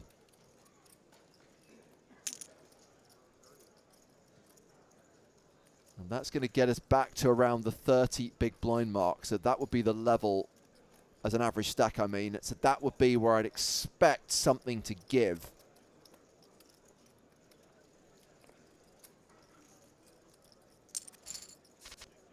Nine-7 versus Queen 10, and neither player connects.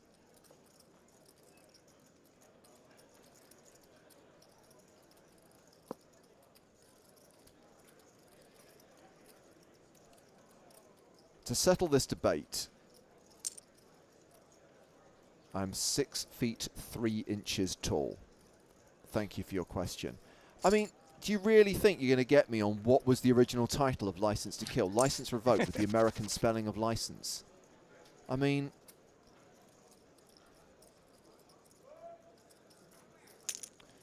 G-Door, explain to me what Plenty O'Toole was doing at Tiffany Case's house and bottom of her swimming pool in Diamonds Are Forever.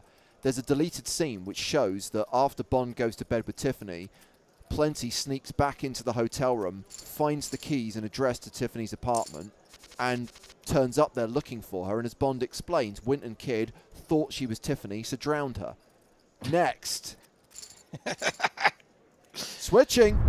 6'3", bitches.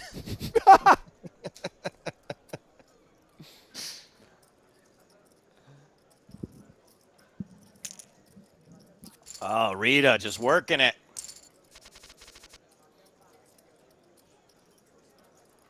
You want a final table bubble? I mean, guys, you got to do better than this. What does Willard White say upon learning his employee, Bert Saxby, just tried to kill him? Tell him he's fired after the guy's already been shot dead. Them's the jokes. It was the 70s. The Bond movies had really bad jokes in them. Switching. Ooh.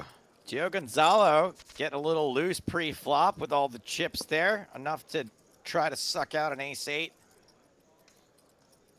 Let's see if they've got some post-flop muscle they want to play with, too, after whiffing. Bernardo with a big bounty, too. You can see why Gonzalo might want to play a pot against him. Dalbenhammer, you're obviously new here. This always turns into a James Bond stream. Bernardo, C6. Oh, this is a tough one. From Bob Saget. What is the name of the main character / primary agent in the Bond movies? Oh, yeah, Gonzalo is putting a little mustard on it. Really huge raise. I don't think there's much Bernardo can do, though. Even if you think that this line doesn't make a ton of sense. Yeah, just well muscled. Yeah. I love Shirotti's question. Before Bond got his license to kill, did he have a provisional license that just let him beat someone up or maim them a bit? Well, I would assume that before the license to kill comes like a specific direction to kill, right? I believe in both the novels and in the film Casino Royale, it's you have to have killed 2 people to have earned your license to kill. But 2 specific people that you were assigned to kill, Correct. right? Like, that's the whole thing. He can't just kill indiscriminately. Don't just walk down the street and kill 2 people at random, no. And, again, this is where you would get me. If I had time to revisit the books and had time to look into it, I could tell you what Bond's first 2 assignments as an assassin were to earn his license to kill in the novels. I think we all remember in Casino Royale, it's the guy in the toilet and then the guy in the office building in Prague. Considerably. Yeah, exactly. Don't worry. The second is... Yes, considerably. I love that bathroom fight in black and white, by the way. It's like, if ever you wanted a scene to set the tone of how a series was changing direction, it's that scene. Switching! Ooh. Gabriel's still alive and kicking too. Nice. Free betting with the ladies.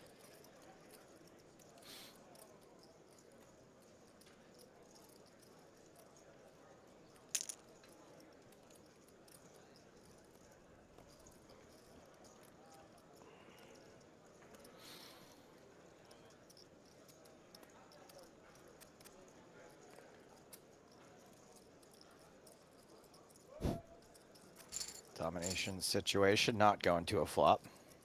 Nope. However, then we have gone to a flop at the other table, which is why we are switching. And it's Here's a question. Gov, go on. I haven't seen you be asked before from Sure. Parky. Have you ever met any of the actors from the Bond films? Yes. Thank you for your question. No, I have met... I've met Desmond Llewellyn twice. Cool. Q. That's Q, everybody. I've met Pierce Brosnan. Pierce Brosnan, I think, is the only one of the Bonds that I've actually met, and he signed my copy of GoldenEye on DVD. I met Lois Maxwell before she died. I met Richard Keel before he died. Switching. You must have met. Didn't you meet Ava Green? Oh, God, yeah, that was before she was in a Bond movie, though. That was, again, you know, I always talk about how my Kylie Minogue interview was terrible because I was in love with Kylie as a teenager. My Eva Green interview was terrible because I was in love with her at that moment. It was after she made, what was the Bertolucci movie? Christ alive, I can't remember the name of it. Bertolucci movie. That sounds like it's got some nudity in it. It did have nudity in it, yeah. Yeah. I could just tell with the Italian last name director, there's going to be some nudity in it. I mean, Eva Green was absolutely stunning. The other Bond girl, and sorry to use that phrase, switching, who I met, who I also was blown away by, was Rosamund Pike. And that was at the press junket for Die Another Day. And I'd already met Halle Berry because I'd interviewed her for the X-Men movie. But when Halle Berry and Rosamund Pike both came out, everyone's eyes were on Rosamund Pike. She was just absolutely stunning. And that's not to say that Halle Berry is an unattractive lady, but it was just... Yeah. I think because Rosamund Pike was an unknown, it was kind of... The Dreamers. Thank you, Andy Gibbons. Of course, Andy Gibbons came up with that one. Pocket nines for Bernardo. I mean, this is just a little over 20 bigs. Things are getting pretty shallow. How ironic, Maria was jailed for stealing a Kylie Minogue CD. Nuggy says, James, did you have some kind of job in the movie industry? I was a film critic and movie reporter for a number of years, so I used to cover a lot of premieres and junkets, which is where you interview the cast and crew of movies.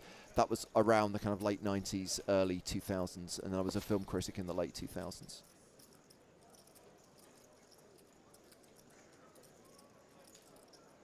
And yes, I did ensure that I got various DVDs signed by directors and stars who I interviewed before, and Andy Gibbons will back me up on this one, until the film studios and the PR companies were like, no more coming in and getting your stuff signed by celebrities, especially as some people were putting them on eBay. Mine was for my own personal collection because I'm a nerd, whereas some people, some unscrupulous people, were just using it as an opportunity to make some money on the side. Like the people It just seems like such a long way to go to make 40 pounds, right? Like, how much could you possibly sell a signed DVD for? Like, who cares? Right, but I mean, if you were doing that every week with a variety of stars and directors, I mean, not being funny, there were some people who would nick stuff from the bathrooms at the Dorchester. Often these, you know, junkets were held at, like, you know, fancy London hotels on Park Lane. And there was one person, I'm not going to name them, but there was one particular journalist who was renowned for helping themselves to the various cosmetics and items in the bathrooms, and once even took a bathrobe. Print journalists have that reputation. I don't know about it anymore, but at least when I was coming up too, of just being really cheap and, I know I shouldn't say this, but ugly. Just like gross, lazy, and also like very terse. Yeah. Like abrasive. That's the word I'm looking for.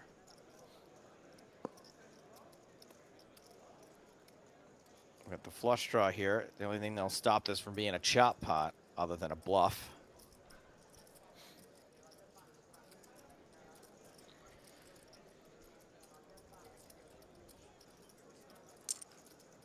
Can we hit the strawberry on the river? Can we do it? Nope. And just to quickly answer Raksh's question, I mean, obviously having Pierce Brosnan sign a Bond DVD is pretty special, but I think my personal favorite is One Flew Over the Cuckoo's Nest. It's one of my top 5 movies of all time, and I did get to meet the director, Milos Forman, 20 years ago, and my signed copy of One Flew Over the Cuckoo's Nest is probably my favorite thing.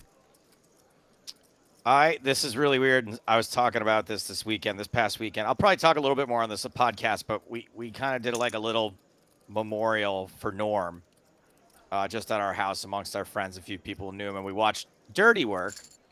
And so Norm stars in Dirty Work, and his co-star Artie Lang had a ton of problems with drugs over the last decade or so. So when I met Artie, I had him sign Dirty Work for me, the VHS copy I have. And then I was friends with Norm, and I was like, well, I got Artie, and he'll probably be the one to die first. And then I never got Norm to sign it. So that, even without Norm's signature, that's one of my prized possessions, though. Norm's autograph copy of the book he gave me is probably, at this point, my most prized autograph. Got Mr. Pink here with the virtual all-in with aces, and Macho 13 with sevens. Not a huge bounty. Folds it. Well, disco And maybe. Switching here, we got sevens all in, but sevens are going to survive. No. I needed one of those. Tissues required.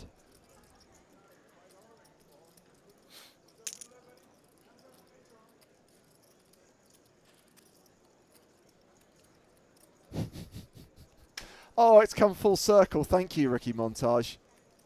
Jack Nicholson and the Chief playing basketball in that movie is Joe's girlfriend versus Joe's girl space friend. That's funny. Oh, put in the basket, Chief. Nice one. Nice connection there. And we're back where we started. Ace King versus Queen 9.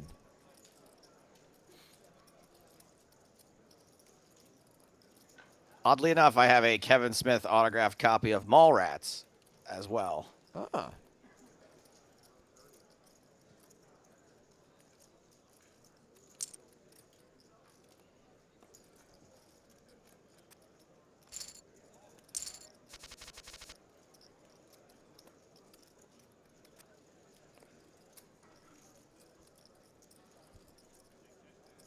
And is this... I think someone asked earlier, what is the longest final table bubble we've seen in a Sunday Million? I'm going to say this has already exceeded the record. There. I mean, this is close to an hour of hand-for-hand play. Well, what I kind of was neglecting mentally is that when this does burst, I don't think we're going to have as drawn out a final table. We just won't be able to. I mean, nobody's really very healthy in this event, except for the 39 million stack. Sevens all in against ace 10, but it's all into call for Rita. I mean, blinds are going up to 250,000, 500,000 in 1 minute. Switching.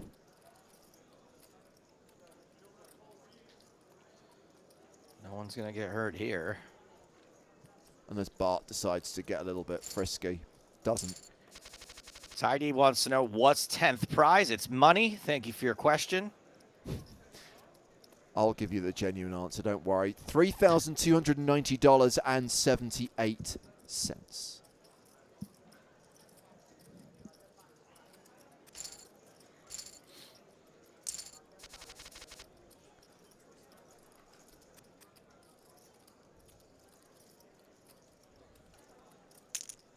King, queen on the button, and Bart Gov in action.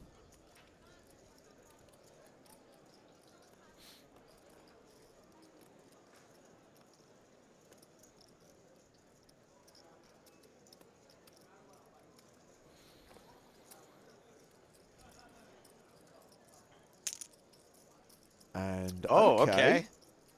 Yeah, I gotta admire Gio Gonzalo for just trying to make things happen during this bubble, working the final table bubble to their advantage, working the big stack to their advantage, really, to use Sam Grafton's term, pressurizing everyone else. Yeah. It's just not smart right now. It's not smart, to get involved with the king-queen offsuit. Here we go, 250,000, 500,000 blinds. I mean, Gio Gonzalo has done a great job of increasing their stack through this hand-for-hand play. 37 million. Still better than a 2-to-1 chip lead over the player in second place, who is Dom Professor, playing 15 million.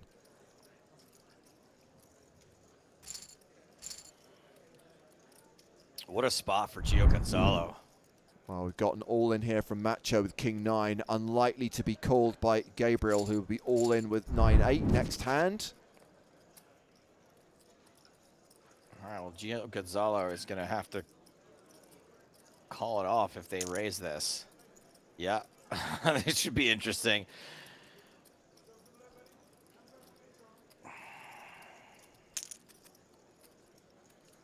Here we go. Oh, 7 deuce. Man. And the diamonds are dominated. This will be so brutal. In with 7 deuce. No 7, no deuce, please, please. Oh, that would just be wrong. That would just be so wrong. So wrong. So Uric doubles up and survives.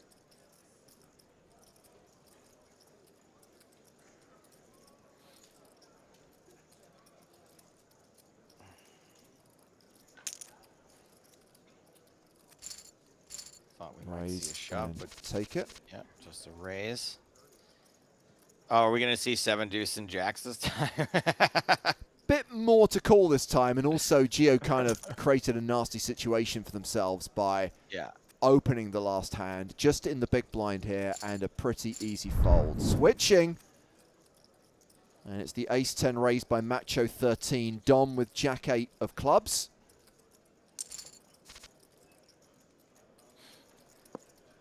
Ace-high still good.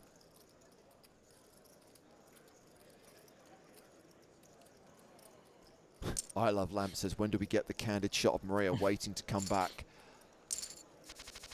That's the great thing. When you screw up once, you're unlikely to screw up again, because you're then going to be like paranoid about every single button you press.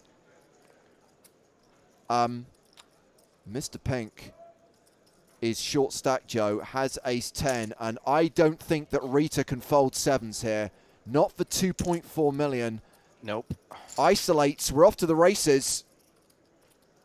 And there's a 10 on the flop. 7 on the turn. It's always coming 7. And that is a KO. That's it. The final table bubble burst. Mr. Pink out in 10th. And we have our final table. Congratulations to the 9 players who've made the FT of this week's Sunday Million. All guaranteed $4,500 now. Pretty spectacular considering this is a $109 buy-in. That's not even including the bounties. Yeah. And obviously with that extended hand-for-hand play, we have come to this final table with a few shallow stacks. Gio Gonzalo not among them. But here we have Gabriel, one-time chip leader, now the shortest stack of the remaining players, all in with aces. And considering how short a few players are, Joe, probably should take in this table sooner rather than later. Yeah. And we will do our geographical guide after Bernardo folds. So Gabriel is the only Brazilian player at this final table. Yurik is playing from Russia. Mythos is Greek. Macho 13 is in the Netherlands. Bartgov is next door in Belgium. Rita Mitsuku is playing from Mexico. Bernardo, also in the Netherlands. Don Professor is in Romania. You're Romania. And Gio Gonzalo is in Peru. Interesting geographical mix this week. Loving the flags at this final table.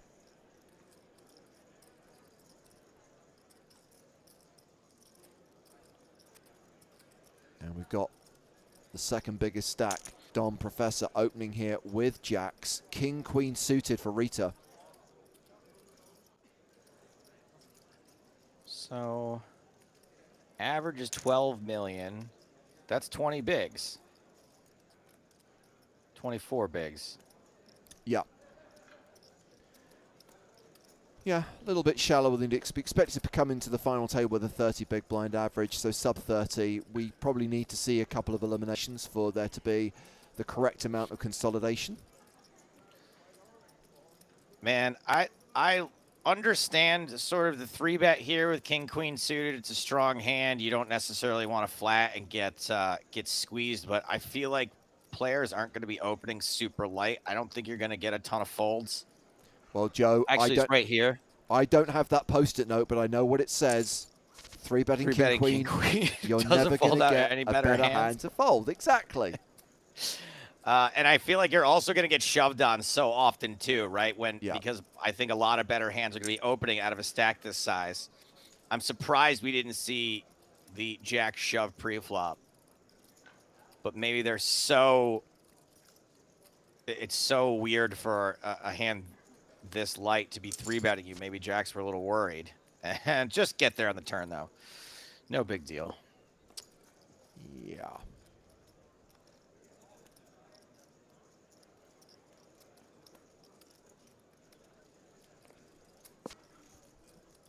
No jack on the river. In fact, we can see that both Macho and Gabriel folded the other two jacks. So Dom is going to be losing this pot. 10 million in the middle. Neither player has pot behind.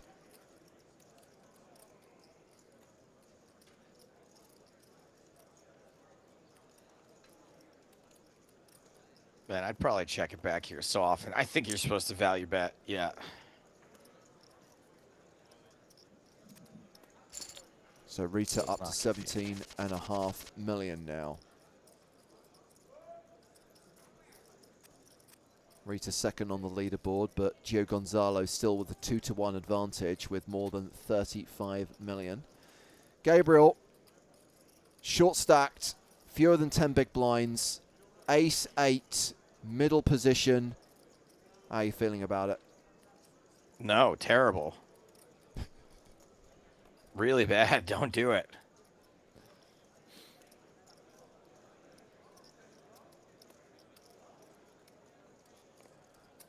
Caldino asks, does Maria come back? She's a good commentator, mate. She is, and that's why she will be back. There's just the three of us tonight, so we're kind of like taking breaks at regular intervals, but we will hit the tournament break in around 20 minutes' time, and then you'll have your fill of the words of wisdom from Maria Ho. And to the person who replied to that comment from Caldino, you banned. Thank you for your comment.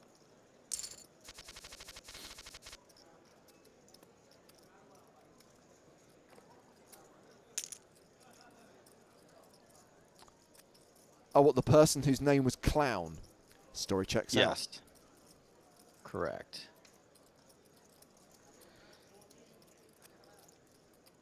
It's 32 big blinds. Like, I don't know. I wish Maria were here right now. I don't even know if I would be opening King Jack from this early with this stack. Yes, I believe that was my first ban of the night, Raksha. Joe, what did he say to get banned? I need to know. The whole point of banning someone is that their words don't live on. They literally just disappear. And everything they said goes with them. Bye-bye.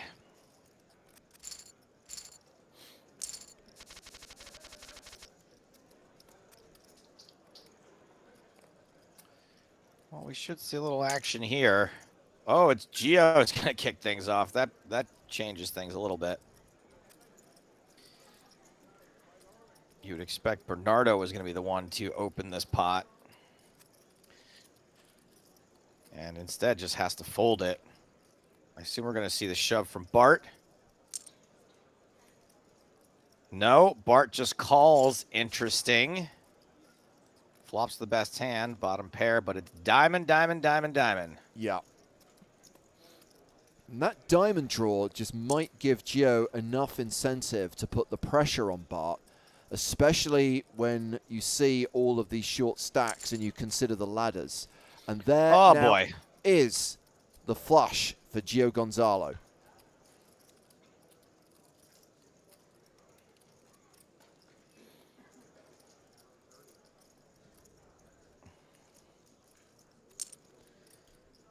Wow. Goes for nearly 3 million. That is not an insignificant percentage of Bart's stack. Bart calls it though. And now Bart has 5.8 million behind this, 10.9 million in the pot. And what are you going to do, Bart, if Gio jams on you here? Okay, what are you going to do now that Gio has jammed on you here? I mean, Gio's told a consistent story. I don't know how many like triple barrel air balls we've seen from Gio. We have seen Gio be pretty aggressive, but we don't really get to this point that often. I think that this is a fold. I think this should have been a shove pre-flop, personally.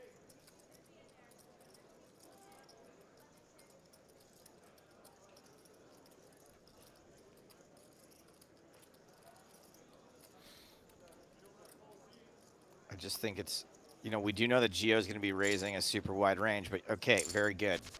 Gio has moved over the 40 million mark now.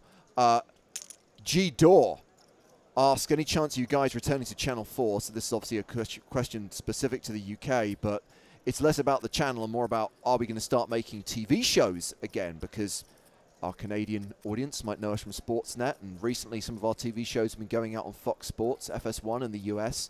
I think the answer is hopefully yes. Of course, in order for us to make TV shows, we need to start running live events again, and we need to be going to those live events, and I think we need to get back to a point in the world where those events can go ahead and we can stream and televise them. But I would love it if we could continue making TV shows. The plans were always there to do that, by the way. It wasn't that we stopped making TV, it's the fact that events had to stop because we were in the middle of a global pandemic. But we did film the PSPC. That was televised on Channel 4 last year. Those shows, as I said, have also gone on air in other markets in the world. So yeah, hopefully in 2022. To answer your question, is there a chance we'll be back on Channel 4? Yes. Thank you for your question. Yeah, I just didn't want to be specific. Would it be that necessarily that one channel? I hope that we can make TV shows, and wherever they are in the UK and wherever they're aired in the rest of the world, that people still have a chance to enjoy poker on TV. Because many people say, oh, it's a dead medium. Guess what? It isn't. And interestingly, I don't know whether you remember, Joe, from when you lived in the UK, that the BBC had a channel called BBC Three. And 5 years ago, it went all digital. It became like exclusive to the BBC iPlayer app. They stopped broadcasting on TV. Now, BBC Three was specifically aimed at like that 16 to 30-year-old demographic, which is very important. And they found that that demographic, guess what, still wants to watch linear TV, still wants to watch programming on a TV channel, so they're bringing it back. They're actually bringing back the channel because the audience dropped massively the moment it became digital only, the moment it became effectively an on-demand service. Good to know. Good to have some proof of what you and I have suspected all along. It's not quite as dead as people think it is.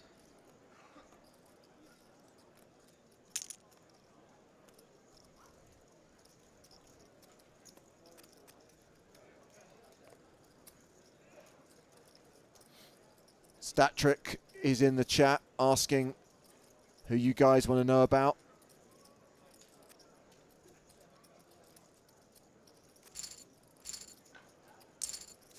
Ask and he shall research.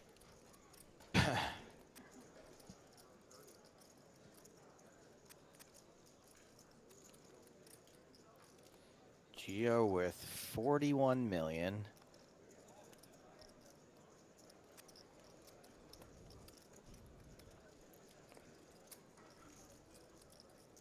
Just keeps stacking chips on top of chips. Ace 10 of diamond. Gabriel, time to go.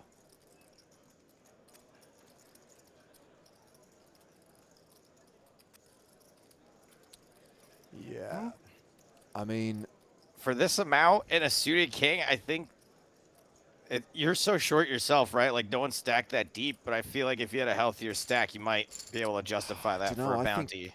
Yeah, I think when you take into account the bounty, I'd probably, I'm not saying it's correct, but I might have been tempted to go for it there with a king. Probably the incorrect decision. So asked, who did you ask about? Gio Gonzalo 26, current chip leader. What do we know about Gio? Playing from Peru, rarely plays events with a buy-in above $55. Usually a micro stakes player. Best online result, we'd have to go back to the Winter Series. The last time the Winter Series ran, 2019-2020, in a $55 no-limit hold'em event, had a third place finish for $11,500. So when you combine bounties and payout, we'll do better than that tonight. Very cute.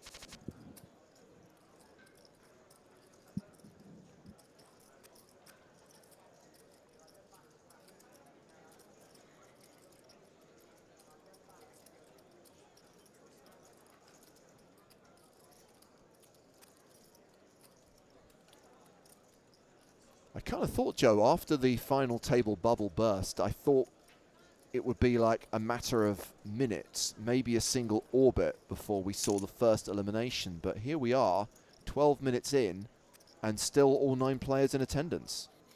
I think the way it feels right now is that obviously you've got Gio, who's got seemingly half the chips in play right now. And you've got Rita, who's like kind of okay. Bernardo, 26 big blinds. So like everyone else is basically the same stack. All wow, in calls it off with the 8. Oh, wow. My goodness. Wow, Gio improves to 2 pair on the turn, full house on the river. Bart got it in good, but is out. KO'd by the force that is Gio Gonzalo 26. Gabriel says, I appreciate it, because Gabriel gets the ladder as Bart bows out in 9th place, and Gio closes in on the 50 million mark. Anyway, to the point I was trying to make, it's Gio and everybody else right now. So the laddering is going to be the name of the game as far as I'm concerned. Like if I'm not macho here with 2 7s, I might peel, and that's it. Like I'm not going to be shoving this stack because everyone else is basically the same.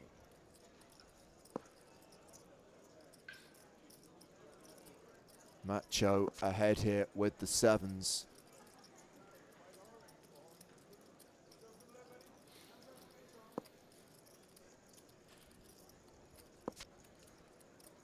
And 7s still good.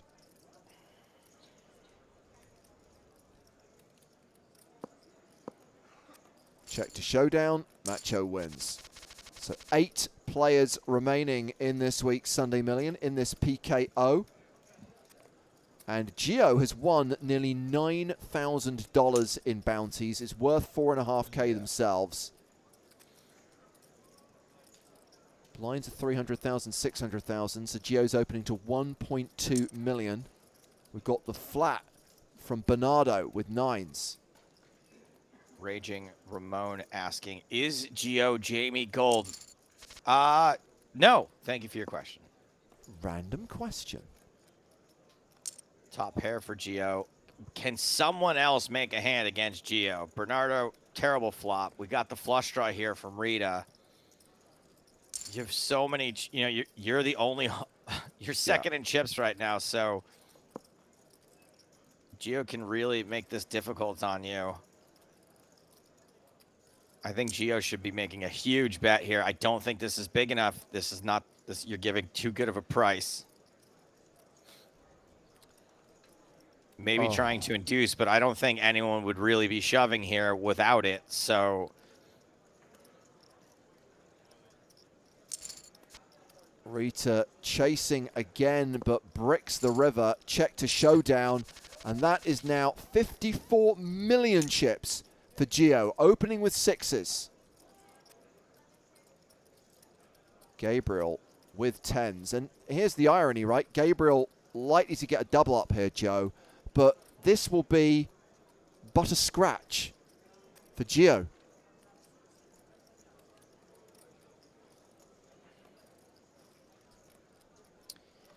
I mean, that's he says good luck ahead of time. And tens are holding. Tens are good, so Gabriel doubles up, but Gio's still got 50 million chips. And Gabriel not out of the danger zone. No, everyone here is still in big, big trouble.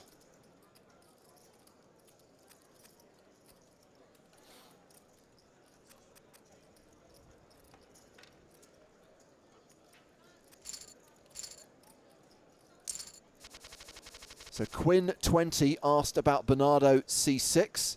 Here are some hashtag fun facts, courtesy of StatTrick. Bernardo C6, as we established, is playing from the Netherlands. A mid-stakes player who's won over $200,000 in online earnings on PokerStars. Best online result was last year in a $109 bounty builder. Bernardo C6 won that event for $29,300.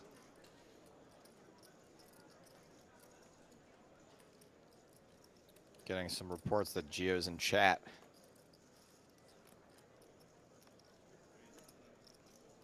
Have not confirmed that yet. Dom Professor opening for half their stack. And we've got Dom Professor. Yeah, meanwhile we've got Gabriel with sevens who elects to fold. And it's round to Uric, who I think is now the shortest stack at the final table yet with 4 million. Super short, ace-9, but you want to be the one moving all in rather than calling all in. Lets this one go. But Uric, living on borrowed time, maybe... Oh, I just realized that Don Professor's got kings. I mean, I don't know, Joe. Assuming Don Professor raises here, if I've got sevens in the small blind and I'm that short, I'm going with it. Yeah. We don't know what Uric's going to do. These folks have surprised us more than once today. But sevens is just too good of a hand to get away from. I mean, maybe Gio does something like gets out of line and 3-bets this ace tray in position, and then maybe absolutely that would change the dynamic. That would absolutely alter things. But assuming that Gio folds, which they do, I think Uric has to go with this. Flexi says Uric is a nit. No. Does knit it up. I kind of feel that, you know, Uric is already the shortest stack, and you just don't want to sit there and get literally blinded out.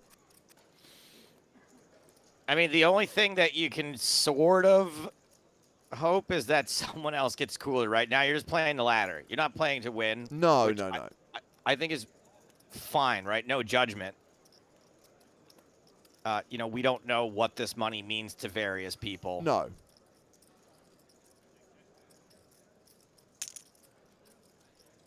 And there's definitely been times in my life where I've been in the money in certain events and decided to, like, throw caution to the wind and regretted it and been like, why did I do that? Like, if I lasted another 30 minutes, I would have made $2,000 more. You know what I mean? Like, so I get that. And obviously not the optimal play in the long run, but hey, also folded sevens to kings. It's not like they folded sevens to king queen offsuit, right? Yeah. So Rita Mitsuku opening here with nines, called by Macho 13 with 7-6 of spades.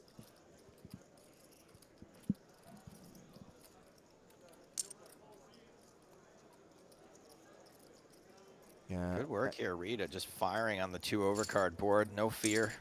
But excellent observation from Believer. Apart from Gio, no one has an average stack. Every single player below average.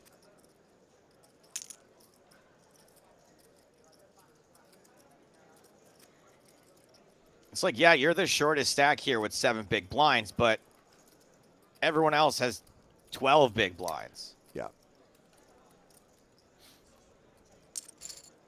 14 big blinds. Macho has the best of it here, ace high, but Gio Gonzalo has all of the chips and bets $1 million. Macho with just ace high, and it's really hard to continue in these spots. Yeah.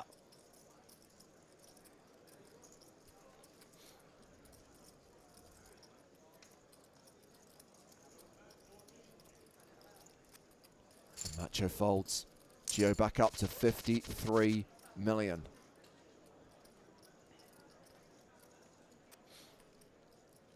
Five minutes from the break, Joe. What do you reckon? Going to the break with 8 players or fewer?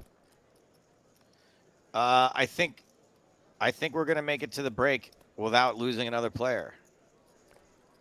Now, I wouldn't bet against that right now, considering how conservative everyone is being, just trying to make those ladders.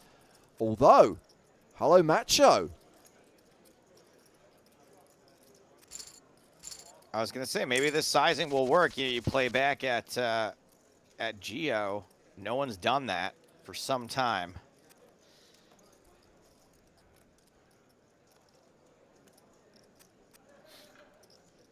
And Mythos with jacks has 11 big blinds. Makes a committing raise.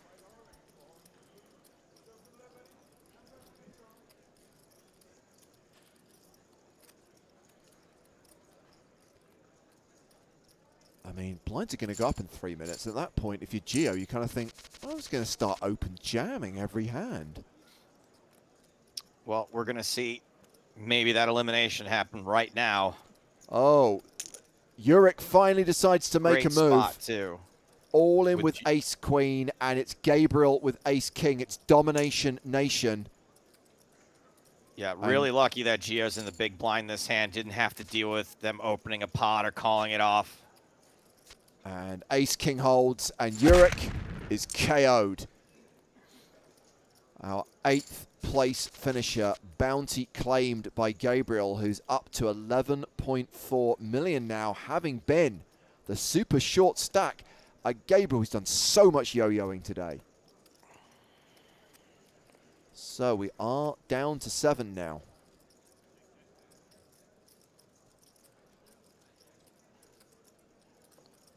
Imagine says Gio could have won both bounties. Incorrect. Gio could have won both bounties. Not of one. Have won. Not of one. Have won.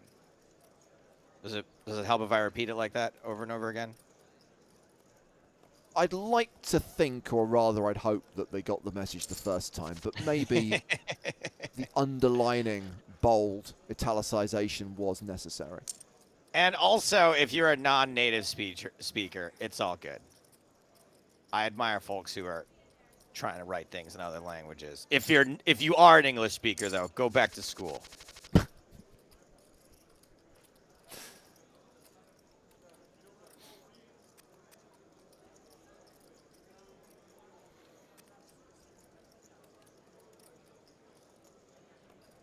Jaybird says, there's running like God and there's running like Gio Gonzalo 26. Sheesh. Yeah, I've seen a few people commenting that Gio isn't playing aggressively enough. And I think,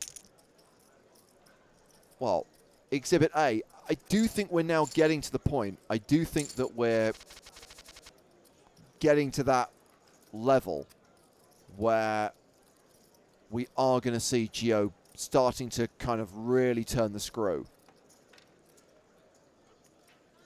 I don't know. I'm not sure Gio's got it in him, but we'll see. We will see.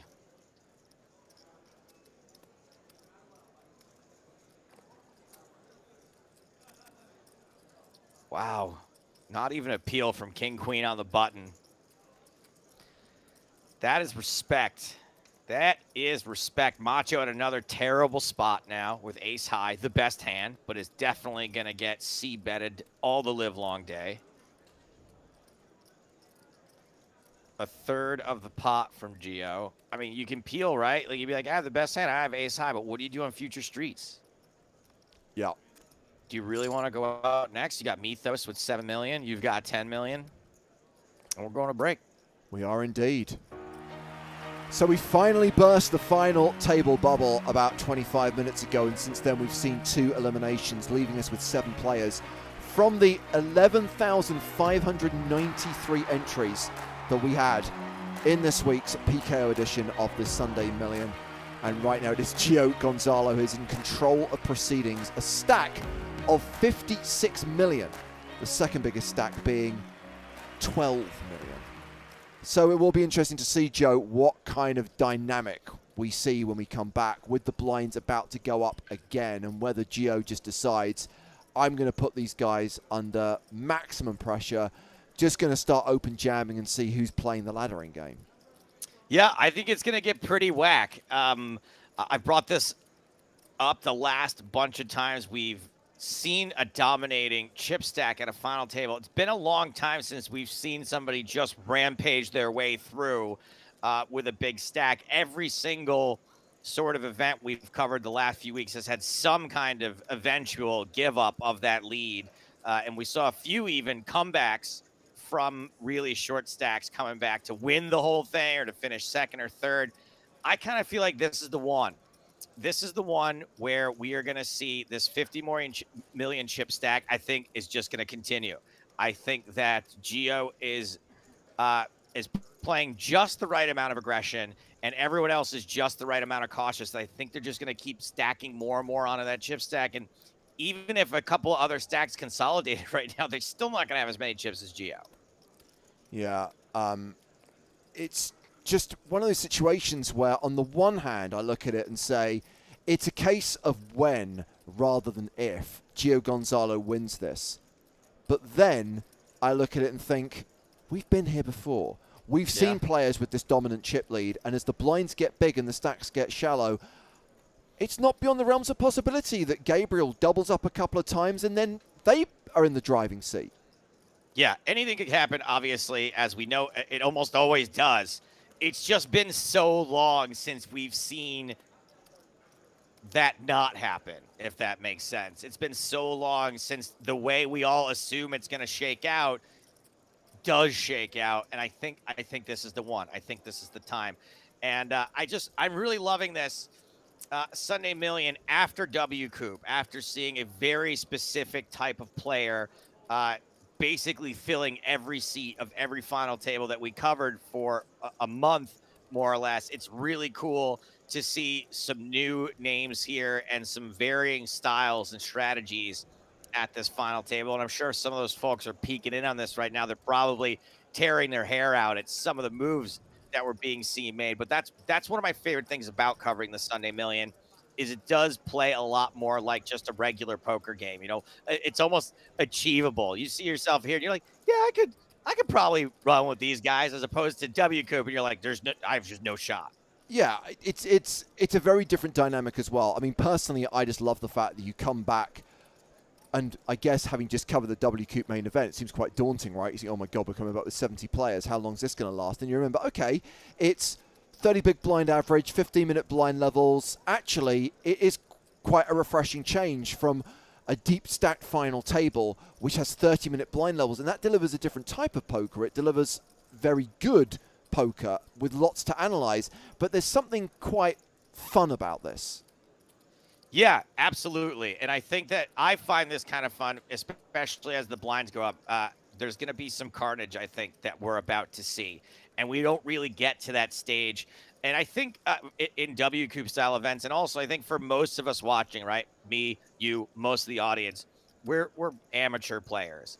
And so this structure is so much closer to what I would typically be playing, right, when I'm playing the Caesars Nightly or the, or the charity event, the kinds of stuff that I usually play. I'm used to it being an 18 big blind average, so I can sort of almost visualize and sort of see myself in the shoes of these players a little bit more, and it kind of gets me a little bit more excited, as opposed to when we're watching a 5K with a really great structure, and I can't really picture myself being there at all because I never would be. Well, let's just take in the stacks of the players that we have at this final table, and we can see that, what is it, half the chips in play, more than half the chips in play are with Gio Gonzalo right now, and blinds are going to 350,000, 700,000 very, very soon. By the way, guys, Maria is meant to be back with us on stream. She's having a few technical problems right now. As soon as she is able to rejoin us, she will. In the meantime, you're stuck with us.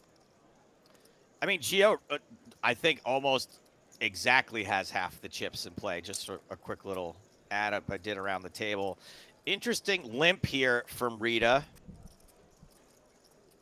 If you're Gio, I don't see how you don't attack this limp. Okay, chooses not to. Still not taking the most aggressive route. Just sort of about measured aggression. Although 10-3 is probably, you know, obviously bottom 5% of hands or whatever. So maybe anything remote like a Jack-9 or something, we might have seen the aggression. But now the blinds are going up to 700,000. Now's when the real poker starts. Here we go. So what we're looking at, like a 22 big blind average. But the average is irrelevant. The average is absolutely irrelevant when you've got one player who's got like all the chips. Matthews with King 10 suited, fewer than 10 bigs. No one that can super comfortably call it off, like just with a raggy hand. It feels like, all right, so we're going to do the half stack raise again. Which, sure, you know, I get it. It's, let's say you make it 3.8 and then Matra goes all in and Dom goes all in. Then you fold your King 10 suited.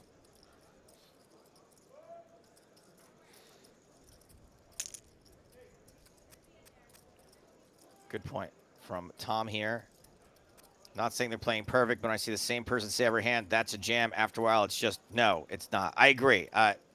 In this format, I don't think it's, you can't be jamming as light because Gio's just going to look you up with whatever, and then you went out before someone who's got a shorter stack than you.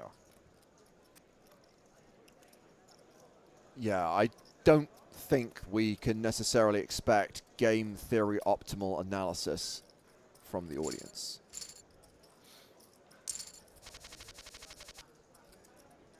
Dom with the aces is, oh, kings for Mythos. Yikes. I mean, nothing, feast or famine, and it's about to be famine for Mythos, who can't go broke to Dom.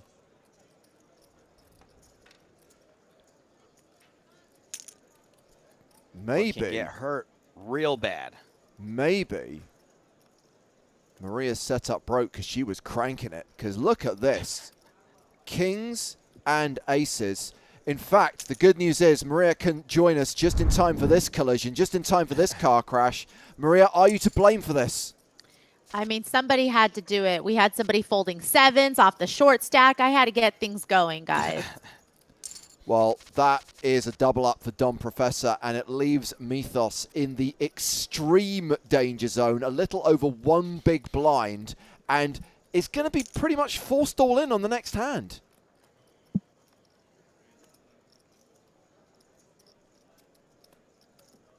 Maria, I'm glad you've sorted out your situation. If you guys don't mind, I'm going to leave you to it, and I'll be back shortly. We got you, boo.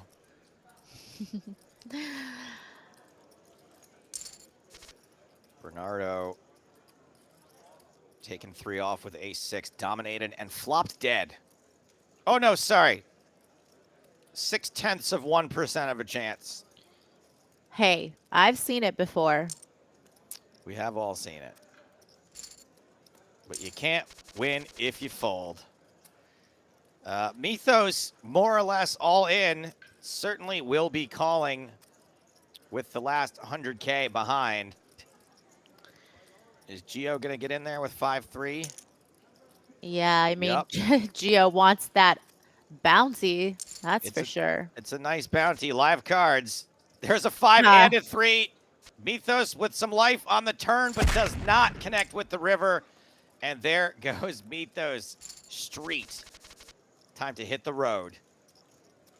Out in 7th. We're down to 6, and Gio Gonzalo continues to devour people at this final table. Yeah, and especially when there are definitely players that you know are just waiting out that pay jump, it's even easier. It's like handing it to him on a silver platter to really be able to abuse this situation.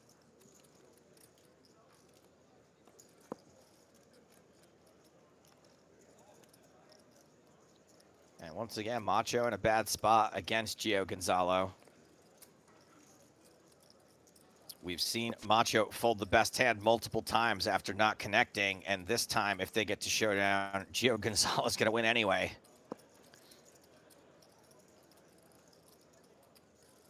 Phil Collins says, "You'll never convince me this isn't the best run of Gio's life." Who is trying to convince you of that?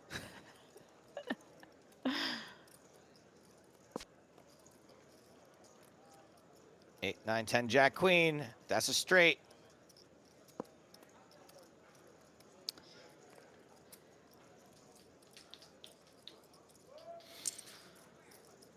Gio is trying to get anything with this bad end of the straight.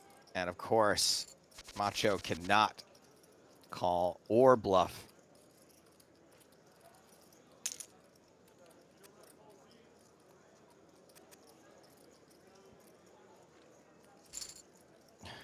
Early position steal for Gio. Come on, Gio, more like that. I got a thing in an hour. Bernardo, I mean, when you see how many chips Gio has in front of them, yes, you definitely have to go with this hand, even against Gio's under the gun open. You know how wide they will be opening. Still have fold equity to a very wide opening range. And Gio's folded to 3-bets. I think the only 2 we've seen so far, Gio has gotten out of the way. Wow, that's a big race. Yeah, that's the thing is you can't wait for the perfect spot sometimes. Sure, are there better spots than 8s against an under the gun opener when you have a bounty on the line and they have a lot of chips to call you with? Oh, well, Kings is a pretty good spot. And Gio's been shoving small to big, especially with his limp from Rita with the 4s. Gabriel, don't do it.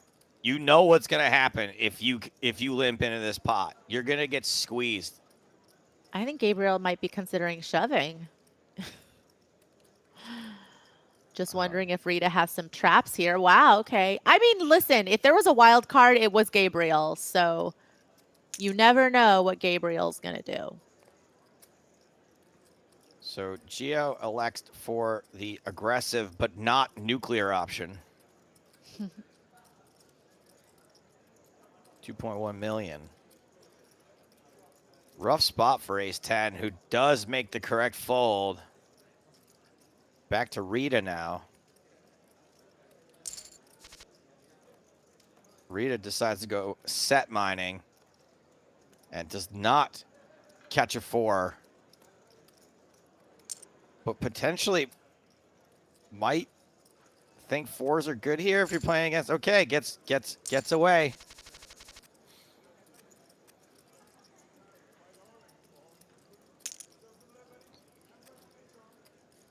Maria, if you were going to be in Gio's shoes here and raising a lot of pots, would you be min raising or would you make it a little bit more just to give a little bit worse price in the big blind?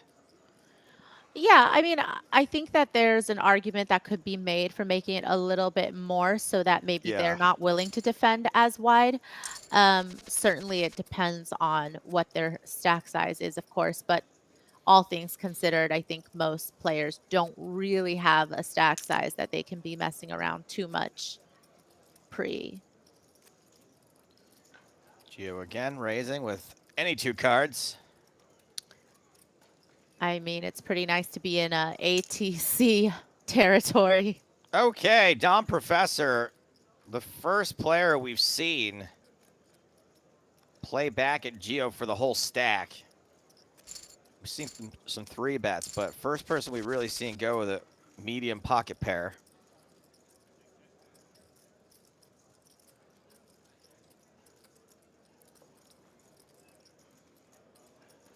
Where's all the paint? Oh, I'm surprised to see. what a weird spot to just fold all of a sudden. Yeah. Maybe they feel like things have just been going too smoothly. Like it's too easy. Like I play like that. That's why I'm surprised to see good players play like that. I'm like, I've been getting away with a lot. I'm just gonna not do this one. Oh, Macho shoving 8-7 of diamonds. yeah, now that Geo's out of the way, obviously it's pretty much everybody else's stack to call off now. So it's not as worth it to them to try to win the bounty if it will risk their own tournament life as well. But King Queen is a good hand. You don't really suspect that someone's going to be shoving worse than King Queen. I mean, I wouldn't say that that's completely true. I think that given the fact that Geo's out of the hand, you could expect people to be shoving wider because it is harder for the remaining stacks involved to make the call. If Geo were in the big blind, then I think that Macho would certainly pick a stronger hand. But King Queen does make the call. 8-7 hits a 7 on the turn. Ooh. But it's a king on the river. Adios, Macho. Cry, Macho, everybody. Eliminated in 6th place. We're down to 5 now. GG, says Gabriel.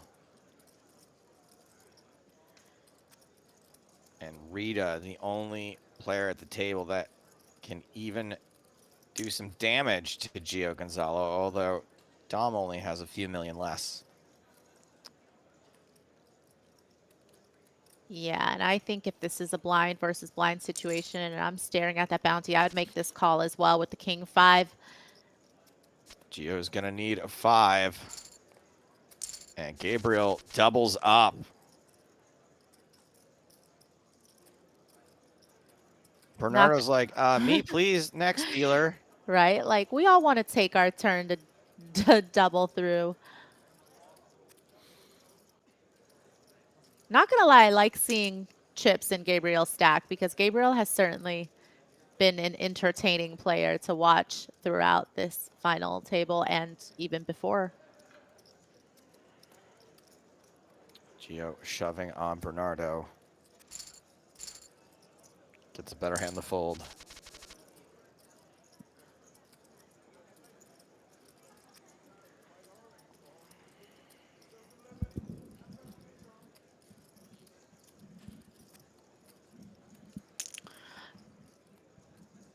Okay, Stapes, I have to say that a couple days ago, for the very first time, I went real basic B and got a pumpkin spice latte. And listen, I get the hype now. Yeah. I was so resistant, so hesitant to go PSL. And then I'm like, oh my gosh, this is what I've been missing out on all these years. I went PMSL. Pumpkin mocha? Someone in chat can tell her what PMSL is. What's PMSL? Yeah, no, I'm not a pumpkin spice latte guy, but I am not a hater on it either. As far as like, it's just so, I think it's more basic now to hate on the pumpkin spice latte than it is to drink the pumpkin spice latte. I don't like pumpkin. I don't like spice. So I don't like that drink at all. But man, just to have like a delicious, it's like a hot dessert in a cup and you get buzz from it. Like what more could you possibly want? That's true. That's a good way of describing it.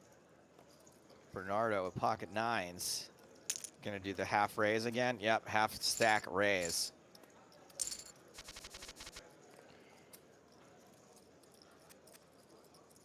If I did a pumpkin carving night at my house, would you guys come?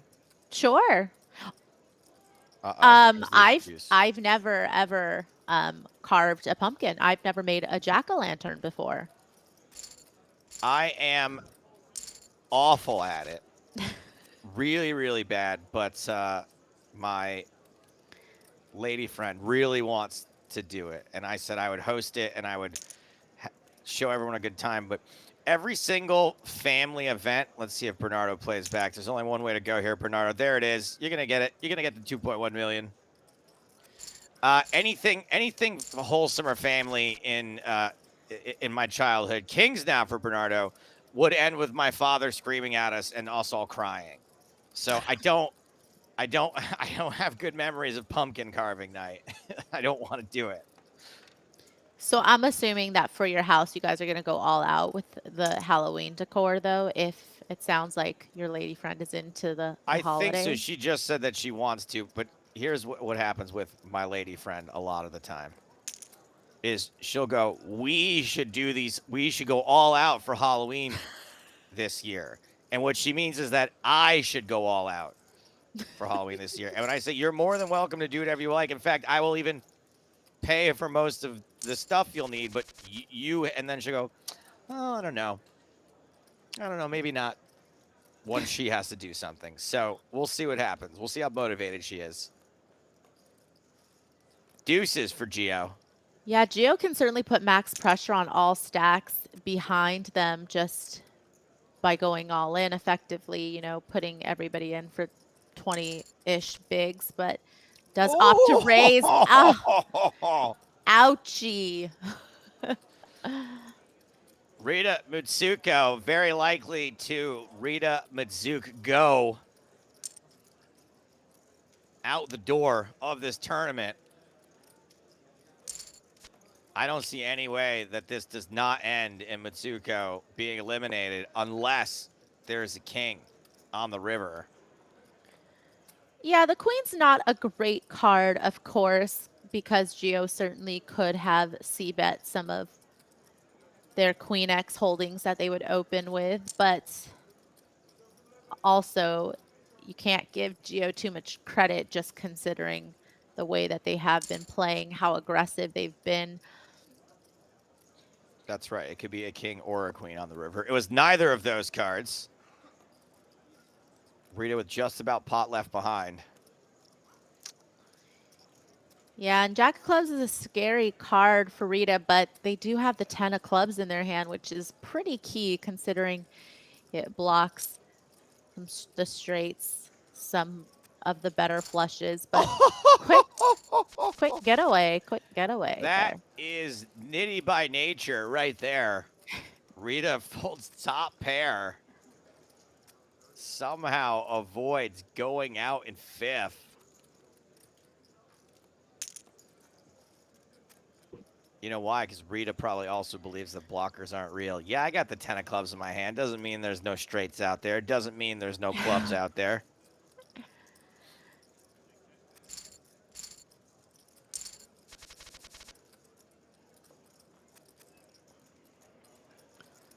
Deep down the woods says, bad call. It was a fold, and it was a good fold. Thank you for your comment.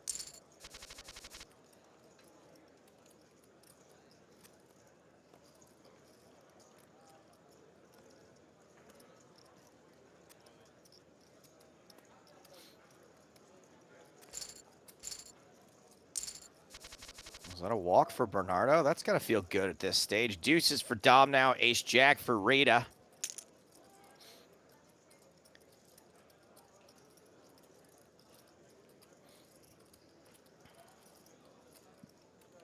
Queen 9 of diamonds.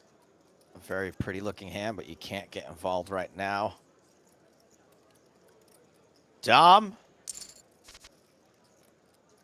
does call the deuces. At this point, they are not loosing.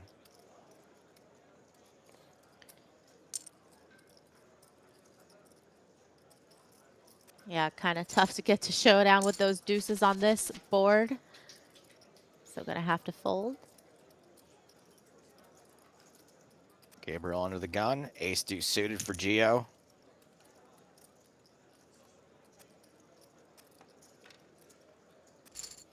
I wish Gio would raise just a little bit more. Just a tiny little bit more. It's working though, so who cares? Yeah, if you don't think that your opponents are going to be over defending off of their particular stack sizes right now, then it doesn't matter too much if you're min raising versus 2.2 xing. Oh Um, boy.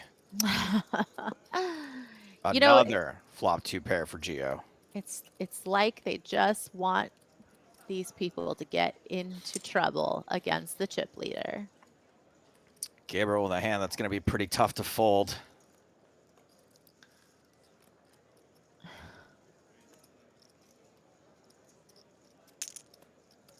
Yeah. And Geo's got to get it in. It's a straight on the turn, though, Ooh. and Geo does not fill up. That is a double up. That's the biggest pot we've seen won against Geo in many, many moons. Gabriel now up to 24 million. The only other player at this table that has above average at this point now. If even that. Average 23 million. Yep. Yeah, it certainly does feel like first time we've seen a little bit of a chink in Geo's armor, but still has a sizable chip lead. But Gabriel is one tough cookie, so not somebody that you want to necessarily have more chips. Wow, Geo just folds King 10 suited correctly.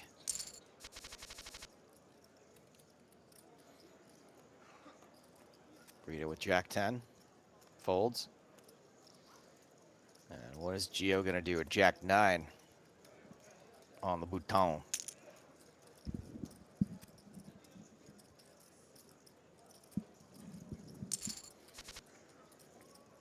Oh, just trips. Yeah, must be nice. Just trips.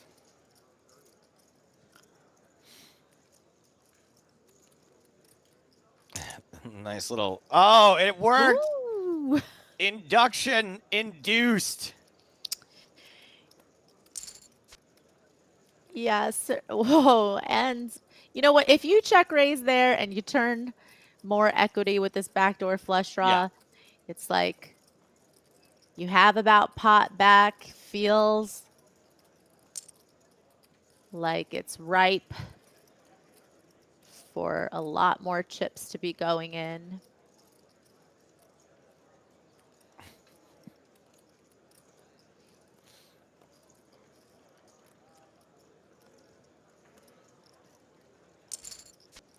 Geo flats, and it's top pair in the river for Dom.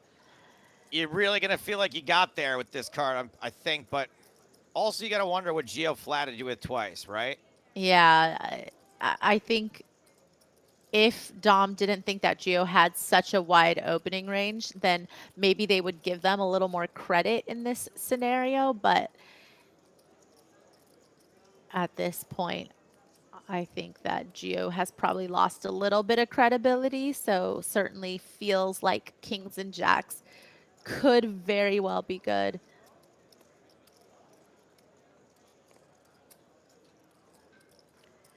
Just not, not a great run out. Unfortunate.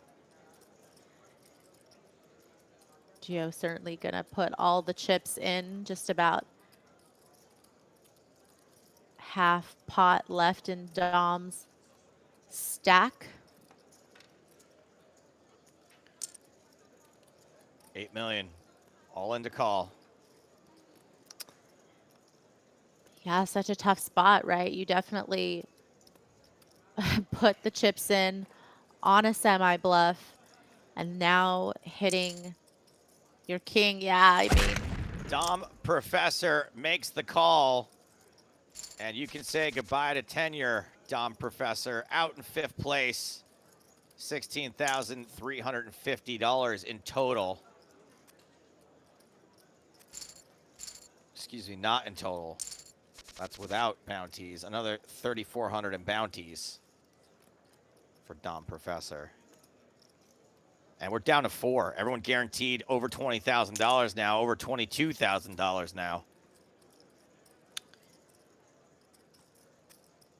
Yeah, definitely a situation where you kind of end up with a bluff catcher by the river, and that is why you saw Dom check it over. But I think when you've been playing the way that Geo has, it is a little bit hard to give them credit for trips. Yeah, it really is, except I just don't know what other hands. It just have to be some kind of pure bluff, right? Like, Right, especially since obviously with the king deuce of spades, you do block some of those backdoor flush draw combo draws. Of course, Geo could have had a hand like queen 10 of spades perhaps, but certainly a kind of a narrow range to be bluffing with as played.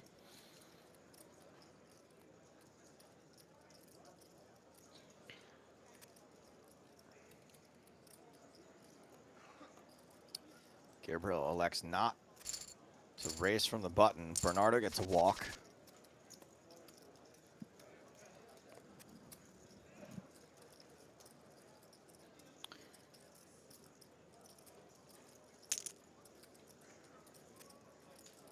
This time, Gio goes for the raise with 7-10.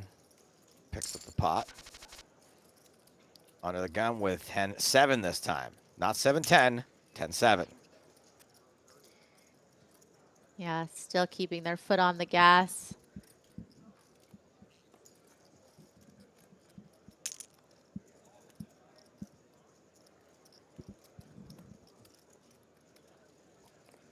And Rita shoves over the open. Yeah, definitely time for these players while they still have some fold equity to pick good spots, to take a stand. Certainly having, you know, an ace X type hand will be often good enough against Geo's opening range. Gabriel. Gabriel's going to get to pick up at least one more blind here. I like this comment from Flexi, who says, I think against your standard chip leader who's super aggressive, that's a call. I think against Gio, who really has not gotten out of line that I can recall, there's a reasonable case for folding. I tend to agree with that. Gio's gotten a little out of line pre-flop, but not a whole lot of creativity on later streets. I don't think I've seen any actual bluffs out of Gio by the Turner River. Rita limping in. I don't think this is going to go the way Rita was hoping.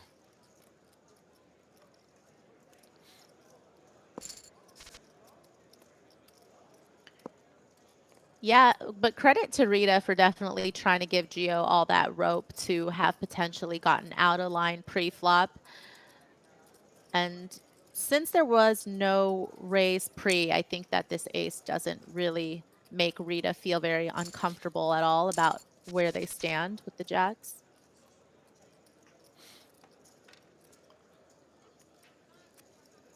Bernardo, the short stack now.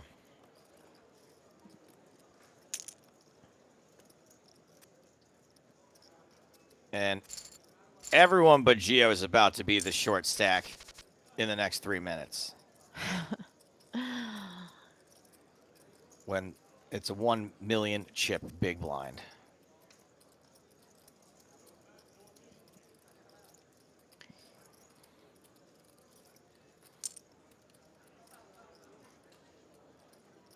Rita limping in. Gabriel deciding this hand is so bad we don't want to see a flop at all, and does manage to pick up the pot. Yeah, Ace 7 of clubs. Yep. and when Gio's not in a hand, that really gives Gabriel an open opportunity to take advantage of the other two players, of course. And we have seen Gabriel be willing to do that.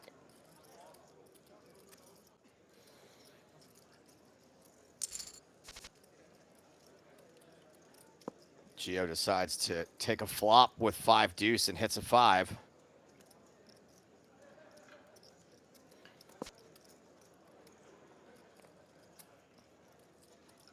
Four is a pretty good card for deuce 5. Yeah, certainly betting for some protection. And of course, would be happy to take it down, as definitely most hands would have 2 overs to the 5. Rita raising with ace jack, pocket 8s for Gio Gonzalo. How will Gio respond?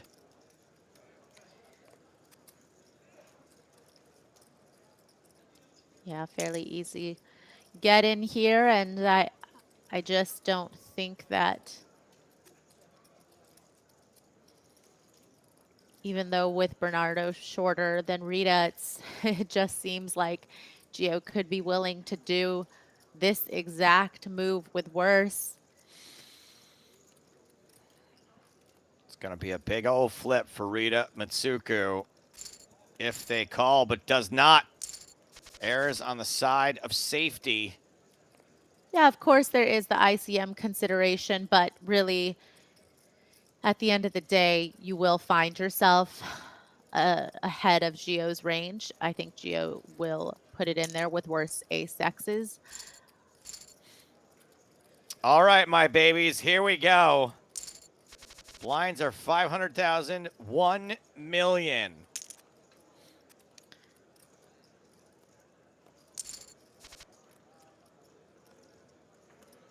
Gio Gonzalo is winning right now with the high card 10, but is probably going to win it with a bet on this flop.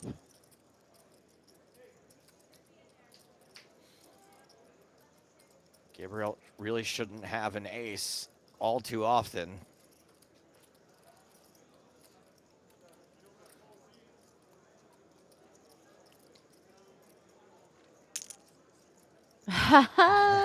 And yeah, this is exactly kind of what we've been talking about all day, is the creativity out of Gabriel to just make things happen when they don't have a good hand. Makes Gabriel very dangerous. To himself and others, I would Yeah, say. exactly. Yes. Sometimes a little on the reckless side, no doubt.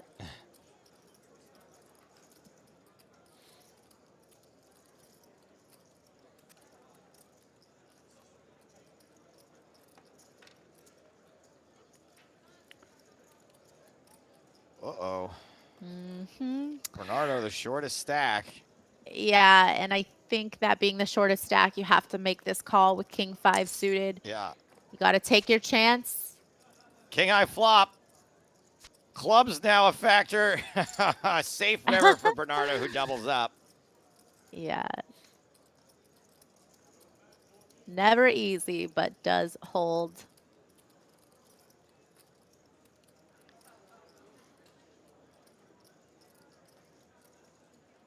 Ace tray for GG. Shoves from the button. Ace 10 for GG. This time does not shove with Gabriel in the big blind, and some chips that can really do some damage. Yeah, but Gabriel's got to be loving this ace-9 from the big blind against Gio's open.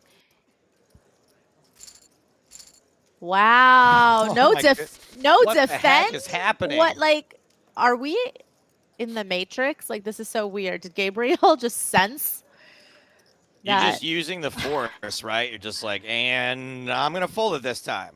That was like some serious I got a bad bullet feeling about dodging. this. I don't know about that one. Top pair for Gio. A reminder, we've got players still alive in this event from Mexico, Brazil, Austria, and the Netherlands. Excuse me, Peru, not Austria, Peru. My fault. I got my red and white mixed up.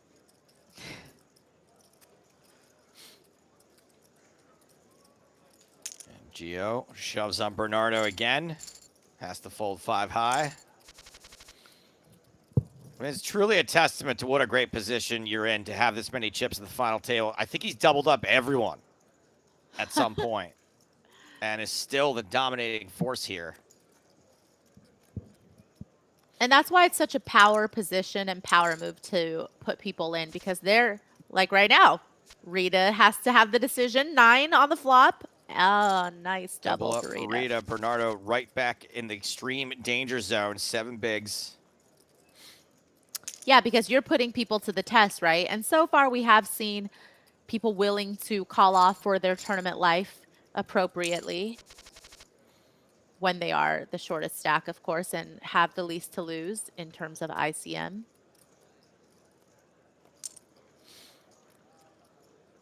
Gabriel attempting to limp in. I don't think Gio's going to let that happen. Does let it happen. Ace high out in front after this 7-4-4 flop. Yeah, kind of strange when Gabriel should be pretty handcuffed considering their stack size, that they don't just put them all in pre with about 20 bigs effective, because you have to have a heck of a hand to call off with Bernardo being short. But I'm not sure about that one. I guess, you know, Gabriel is a pretty wily player. Maybe they think Gabriel's got some traps there. Sure, but having the ace is nice if blockers were real, you know what I mean? Right. Yeah, of course, if they were real. So it's just running aces for Gonzalo. Luckily, Gab has not paired. Yeah, but does have some showdown potential, they might think, with the king. High, right.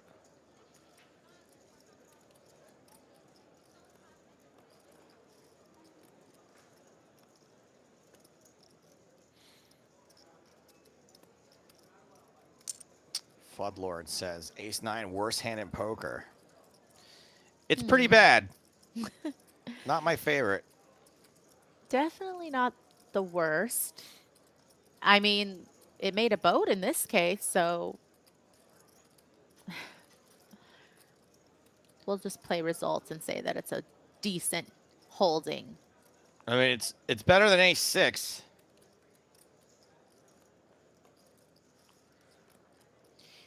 Yeah, this is really giving King High something to think about. Pretty large sizing on the river. Does get the call. The hero call gets punished. Gab now second from the bottom. Fewer than 10 big blinds. Bernardo with pocket fours.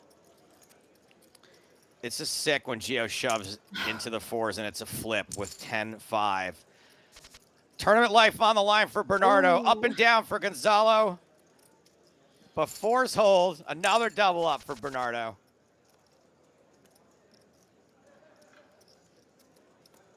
Threes for Gabriel. Ace-4 for Gio. Queen-Jack for Rita. Almost all in from Gab. Hefty bounties left on everyone, too, at this point. For sure. Yum, yum, I think, is what Gio has to be thinking, but did not want to take the chance there with Ace-4.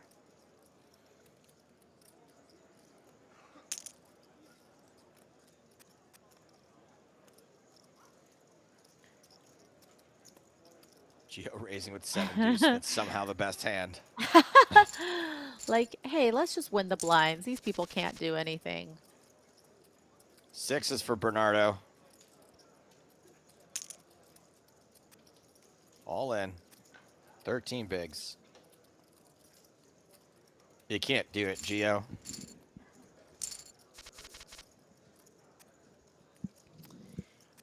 First legit hand we've seen from Gio for a while, Ace-Queen. Yeah, this time Bernardo does not have a hand that I think they're going to do too much with. Fold. Ace-Queen for Gabriel now.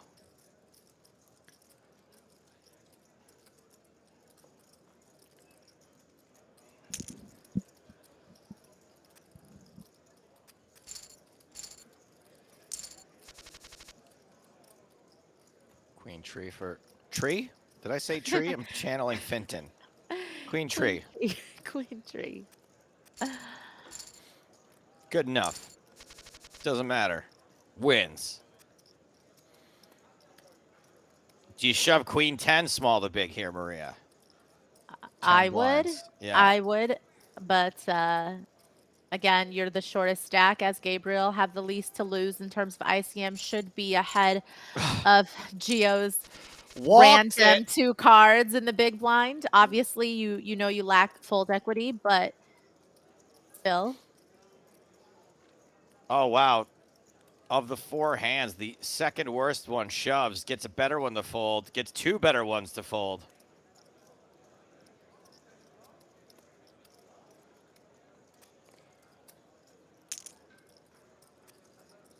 DS Wheezy asks, any reason for raising to 5 mil over shoving there for Gabriel? Yes, thank you for your question.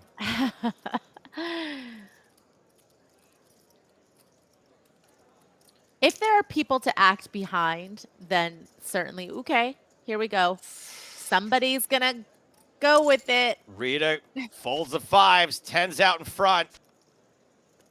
Can Gio get lucky again? No. Another double up for Gabriel.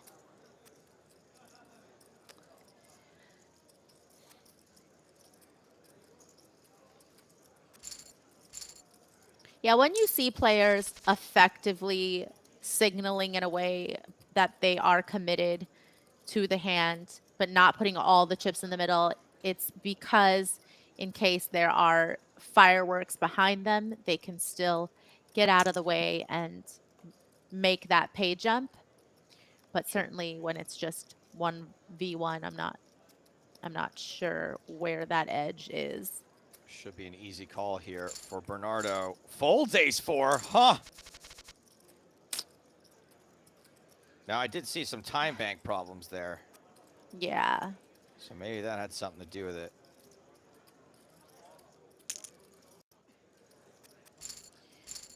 And Gio continuing to be relentless with the open shoves.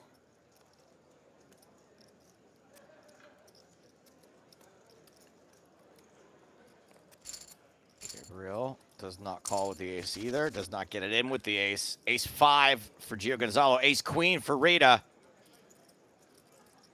I don't want to predict. Okay, good. That's what I was expecting. That's what you were expecting, but doesn't mean that it was necessarily going to happen. Is Gio going to double up another player? Statistically, I would say yes. Makes the call. And there's a 5 on the flop. This could be it for Rita. Oh. Gio just continues to destroy this final table, up to 88 million now.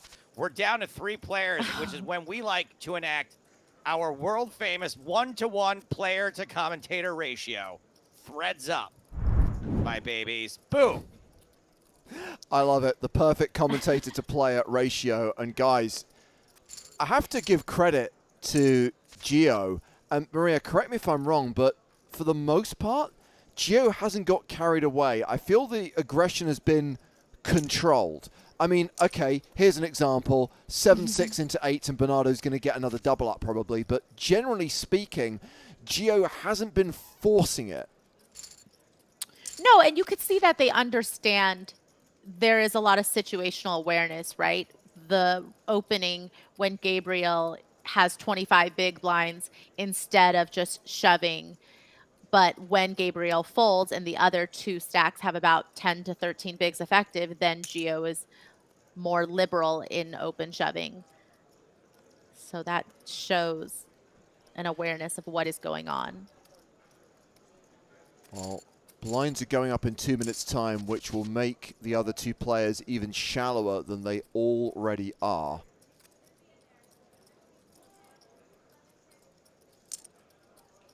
Oh, the little trap call from Gio, trying to induce. Good luck inducing Bernardo. Oh, well, never mind. Aren't I a horse's patoot? Bernardo gets cute with the 9 deuce. And I'm assuming that Gio was setting a little trap here. Well, now you're like, well, maybe they have a hand. Yeah, it's Yeah. like, okay, my plan is I'll just limp. No. Stick to plan A, and it's a solid plan, and that is going to give Gio 80 million once again. And Bernardo and Gabriel. And the other thing to say is that when Gabriel and Bernardo are tied, it puts Gio in even stronger position because we've reached that point where there's that jump between third and second. Of course, once we get heads up, it's all about the final bounty, but that jump in payout is real. It's near enough 20K. Or as So Cool puts it, guys, it's only a 19K ladder. That's only 174x the entry fee. Yeah.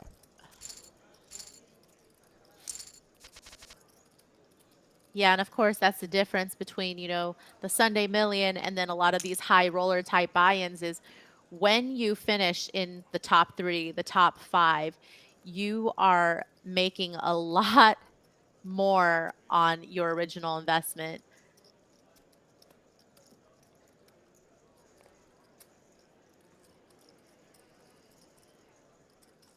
So a reminder that our chip leader, Gio Gonzalo, normally doesn't play MTTs with a buy-in above $55. Generally speaking, is what you'd regard as a micro-stakes player. Did have a third place finish in a $55 Winter Series event back in 2020 for 11.5 grand, but today will absolutely be their career best result wherever they finish. And I don't know, look at the stacks right now. It's getting harder and harder to see a situation where Gio does not come out on top. Yeah. Look at the blinds. 600,000, 1.2 million. I mean, effectively, Bernardo, Gabriel, 10 big blinds each.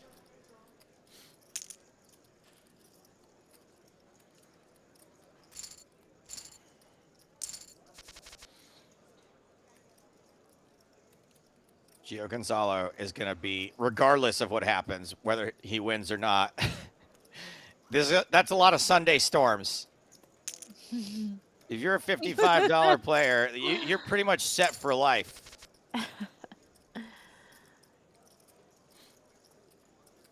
As far as the other two players are concerned, Gabriel from Brazil has their online results hidden, but we do know their regular buy-in level is between $3 and $11.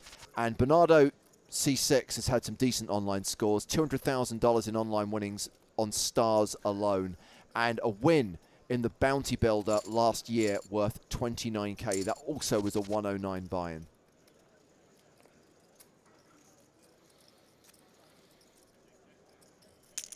Domination Nation. Yeah, and now these two players literally have 10 big blinds. Oh, just snap folded ace deuce there. Snap We've seen folds, some whack ace deuce. folds. Gio closing in on the 100 million mark now. Bernardo and Gabriel both in the danger zone. Danger zone closing in on the 100 million mark, and there's only 110 million in play. I know, right? Yeah, and definitely the other two players seem to be resigned to trying to take second place at this point. I mean, it's been a while since we've seen a display of dominance of this level. I know I had it's a not feeling over this yet. was going to be the one. I know it's not over yet, but Oh. ICM considerations, guys. Every fold could potentially be worth $20,000. All right, sourdough suited. Sourdough.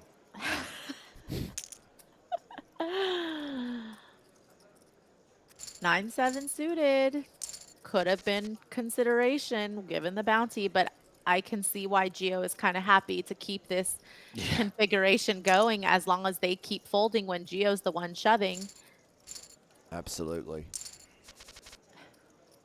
Ooh. Okay, okay. Holy.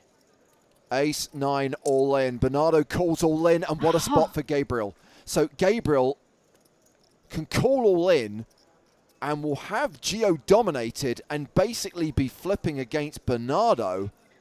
Gabriel's got time bank issues. Yeah. But makes the call. Three-way all in, and 2 9s on the flop. Oh my gosh! Stop it! Boom! Stop it right Double now. KO to end it as Gio Gonzalo takes down the Sunday Million. Unreal.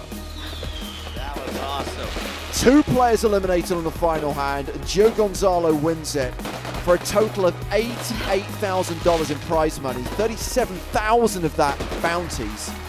Gabriel had more chips, so Gabriel gets second place, 50k plus 4k in bounties. Bernardo third, 31k plus 4k in bounties. So again, guys, let's just highlight the difference in bounties, because I think that tells you just how dominant the performance was from Gio Gonzalo. $37,300 in bounties. Gabriel and Bernardo roughly 4k each in bounties. Huge difference. What a result. And just the dream final table, Maria, when you find yourself in that position. Massive chip lead, applying the ICM pressure constantly, and you don't have to worry about heads-up play. Get 2 and 3, boom, in one hit. Yeah, definitely have to give some credit to Gio, just because there was a lot of situational awareness happening. It's not just about recklessly applying that pressure. You have to know when to do it and how to maneuver. And I really felt like Gio did a great job at that. Joe, we say it all the time to the point where we sound like a broken record. Every Sunday Million is unique. Every Sunday Million has its own dynamic. But especially after a break of 4 weeks where we've been covering WCOOP, a real refreshing change. And that's not saying anything against the poker we've covered during the World Championship of Online Poker. But this just, I don't know, there's a quality to this that I can't help but just have a lot of fun with. Yeah, the whole thing is sort of more custom tailor made for fun, right? The blinds go up faster, the bounty aspect of it, it's a little bit more reckless, a little bit more variance, I guess, is the word we would use for it. And to me, that is fun, and that is a nice welcome change from the more chess-like poker we saw at a lot of events during the WCOOP. Absolutely. Maria, thank you very much for being with us this evening. We will have you back in the arena soon for another Sunday Million. Thank you. Give me one more shot at singing the Chop Pot song. That's all I ask. You definitely will get another chance. That is guaranteed. Joe, you and I have a podcast to record on Wednesday. We're going to be interviewing Ben Roller, one of the newest team pros. That'll be out on Thursday. And, of course, we'll be back next Monday for another day 2 of the Sunday Million. Not sure if it'll be as crazy as this one. Not sure we'll see dominance of that scale again. But, as I said, every single one is different. Every single one is unique. Thank you for watching this evening. We'll see you next Monday. But for now, from Maria Ho, Joe Stapleton, and me, James Hartigan, it is good night from the PokerStars Arena.